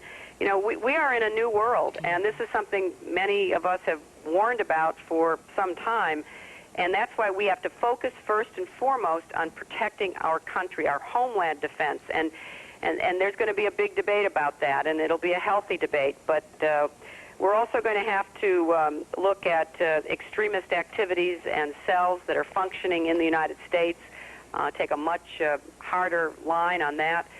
So there are a lot of things we need to be doing. All right, Senator Clinton, thank you so much for joining us this morning from Washington. Thank you. Producers go by that location in Germany, in Hamburg, and as they arrived, the German police were just arriving, and the German police were taking out boxes of evidence there. So at this point, the authorities are focusing considerably on Florida, here on the East Coast in Coral Springs, as well as the flying school, and they're trying to connect the dots. The last thing I have, which just sort of shows that they have been in the country for some time, was that they enrolled last July into the Venice Flying School, and they really completed their training there in January, even though they had actually gotten their commercial ratings in November and December. They wrapped up in January. So at this point, the FBI is going to be possibly saying something out of Miami a little bit later today, Tom, but there's no confirmation on that yet. And do we have any idea on how they were in this country? Were they on a tourist visa? Have they applied for a green card? Have they just slipped in here undocumented in some fashion and then hid out? All very good questions, questions that the FBI is rapidly going through paperwork and trying to resolve, but at this point there's no answer to that. All right, thanks very much, NBC's Kerry Sanders. A nifty piece of detective work down there in Florida. Two of these men were trained as pilots in Florida last fall, and the man who examined their capabilities said that they would be able to, once a Boeing 757 got into the air, take the controls and steer it. And it appears to greatly tragic effect. That's exactly what they did. So that is the latest report that we have from Kerry Sanders. We'll keep you up to date on his investigation in Florida, and an investigation that is going on in Florida, in Boston, and around the world. We also heard the German police are now involved. Let's go to NBC's Andrea Mitchell and see if she has anything additional to add. The flight that was hijacked, or one or both of the flights that were hijacked out of Boston. And we heard from John Ashcraft, the Attorney General, last night when he was briefing members of Congress, that 3 to 5 hijackers were on each plane. So gradually, actually fairly rapidly, I think, the FBI is putting together a pretty good picture of what might have taken place and of how they were making these connections. The involvement of the German police just tells you how global this concern is. Colin Powell told me this morning that he's been on the phone with leaders around the world. We know that the Pakistanis have sent a military delegation to Afghanistan and that they are being tasked. Our intelligence colleagues in Pakistan are being told that they've got to prove that they've got some influence over Afghanistan to try to ferret out better information about where the U.S. can find Osama bin Laden. Tom? Andrea Mitchell, can you tell us about any diplomatic initiative plans that are under consideration at the State Department? You bet. There's a possibility that Colin Powell would be traveling, but initially what he is doing is talking to leaders around the world. And we are getting very interesting help from a couple of unlikely places, Russia and China. Perhaps not so unlikely by people like you, Tom, who know the nuances of foreign policy, because Russia obviously has a long-standing, many decades grievance against Afghanistan and would like nothing better than to take some steps with intelligence through shared borders and the like that would help the U.S. in some sort of retaliatory mode if that is the direction they're going.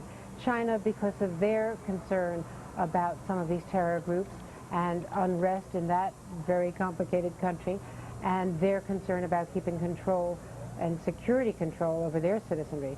So there are a number of nations. I was just talking to the Prime Minister of Australia the other day, who was talking about their concern about people coming through Manila who might be influenced by bin Laden or under bin Laden's control, trying to create terror seeds in Australia, some 1,500 miles away from the most previously known outposts of bin Laden's empire in the Philippines and in Indonesia.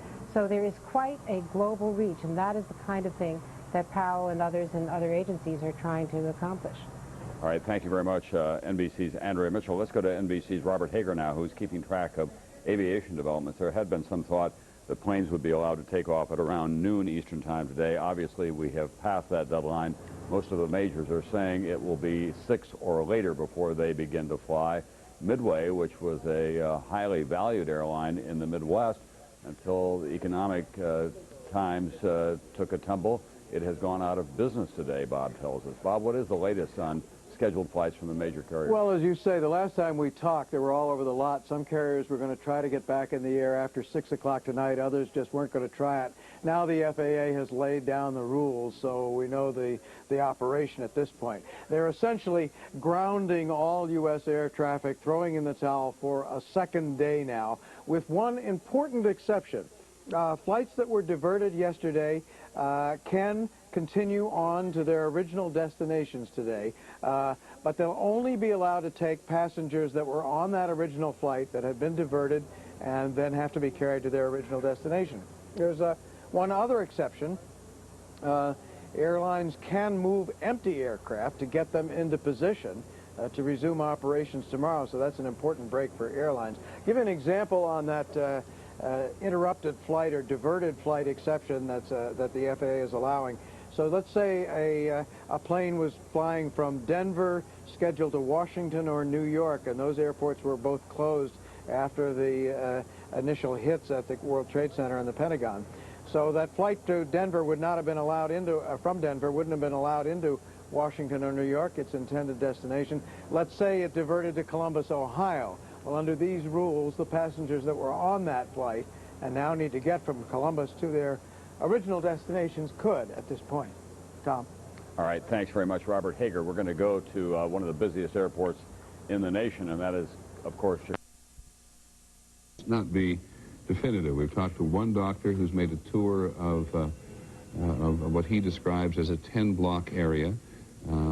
We caution ourselves that in circumstances like this, there are often in earthquake situations people buried beneath the rubble who indeed may have survived. The mayor of New York has made that case several times. So has ABC's Bill Blakemore, who's covered so many situations similar but not like this before. But Dr. Feldman's remarked that they are not reaching the living, and he has not managed to talk to anyone who disagrees with him in that 10-mile area, and this constant stream of pictures giving us a greater sense of clarity as every hour goes by. That's very touching. I'm not quite sure what he's going to do with that American flag, but maybe we just follow him as far as we can for a second.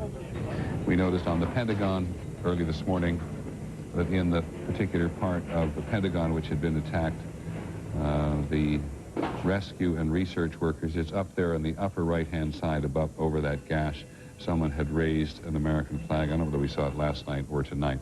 We're joined now by Dr. Stephen Warner, who is the...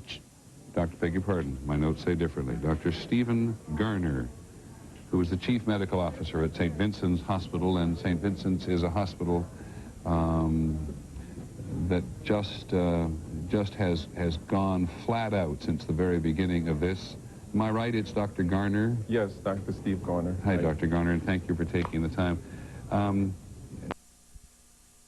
In planes, they did obtain pilot licenses from his company, and then they took them to use them for turbo training access, meaning training for more powerful planes. Apparently, the FBI contacted the owner of Huffman Aviation about 2:30 Eastern Time this morning asking for information. Now, apparently, after completing their training at Huffman Aviation, these two men went to jet training near Pompano Beach in southeast Florida. They left Huffman Aviation back in November. One of the suspects, it appears, according to the owner of this company, was from Afghanistan. They don't know the nationality of the other men, or the other man, rather. Okay, more information as we continue to talk to our correspondents and check around the country for more updates. Boston, also a big problem here. Well, perhaps it may be the beginning of a solution. Law enforcement converging on the Westin Hotel in the Back Bay of Boston. A short while ago, they had some link, they had information, this according to the Associated Press, that at least one of the hijackers on one of those two flights hijacked out of Boston may have stayed at the Westin Hotel in Boston. They went into that room. We want to show you some videotape from a short while ago where it appears, it's hard to tell, but it looks like somebody is being led out by law enforcement. We don't want to jump to any conclusions here. It's just that it is noteworthy videotape to show you. We're going to try to pull that up. Again, here we go. There's the videotape. You see police. You see the back of the van. Law enforcement getting into the back of the van.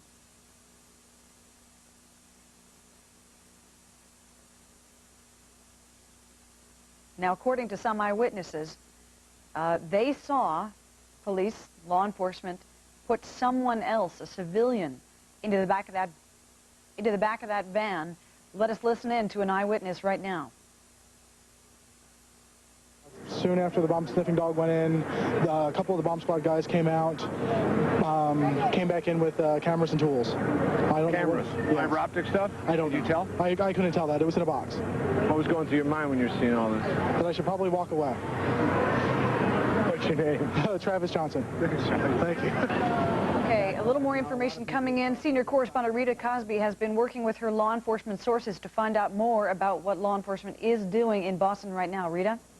Well, Linda, I can tell you one law enforcement official telling me that they did go to that Westin Hotel. The actual room itself, they said, was vacant, but they said that they did get some important information from the room. I wasn't quite sure, gleaning from that, if it was physical information, i.e. maybe some paperwork or some other documents. They said there was physically no one inside, but there were some things left behind that could be helpful. according to one law enforcement source. Apparently, what led them there was a name on a manifest that they were able to sort of connect to what they believe was one of the hijackers. And also, Fox News has learned that law enforcement sources are now saying that they have identified about a dozen people believed to be involved in the hijacking. And we are told that these are people who actually participated in the hijacking itself. Law enforcement officials were saying that they thought about 3 to 5 people per plane were involved in the hijacking, obviously four planes involved. So you do the math, if they say that they have about a dozen, that sounds to be quite accurate based on what we're hearing before. But law enforcement sources are telling me that they have identified about a dozen people believed to be physically involved in the hijacking. This is in terms of identification of them. And many of them were told that the names came from the manifest, that they were actually able to go through the manifest. Some of the names actually rang. Had decided to get out of the car and continue to walk towards my office. Merrill's offices are across the street, and in my mind out of harm's way. I was still far enough away where the impact of the first explosion didn't appear to be as ominous as in fact it was, and proceeded again towards my office, at which time about 6 blocks later the second explosion occurred. I was rather sheltered from that explosion as the plane had come from the south, so I saw the outward explosion but did not see the plane impact the building.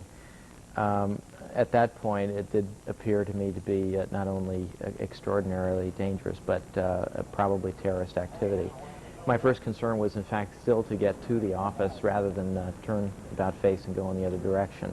And it wasn't, in fact, until I was very close, just about opposite to the World Trade Center, I saw an exodus of many of my colleagues, both at Merrill and many people from Lehman Brothers, a building adjacent, going in the opposite direction. Mr. Crosby, let me just ask you quickly, you have colleagues in the building that you have not been able to account for? Our building, Merrill Lynch has no employees in the World Trade Center. We are located in the World Financial Center across the street. And I'm just about to get on a 3 o'clock call to see whether everybody is sound, and as far as I understand, everybody is within our immediate group, and we're going to know more.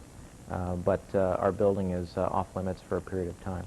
What's your understanding about when the markets may reopen? We have no news at this point. I think what we're focused are ones that were diverted yesterday and ones that need to travel for bereavement purposes. So we will see a limited amount of flights. And now let's go to my colleague, Britt Hume, who's also here in Washington. Rita, just following up on that, the Transportation Secretary, as you noted, is going to allow passengers aboard flights that were diverted yesterday, and thus these people are stranded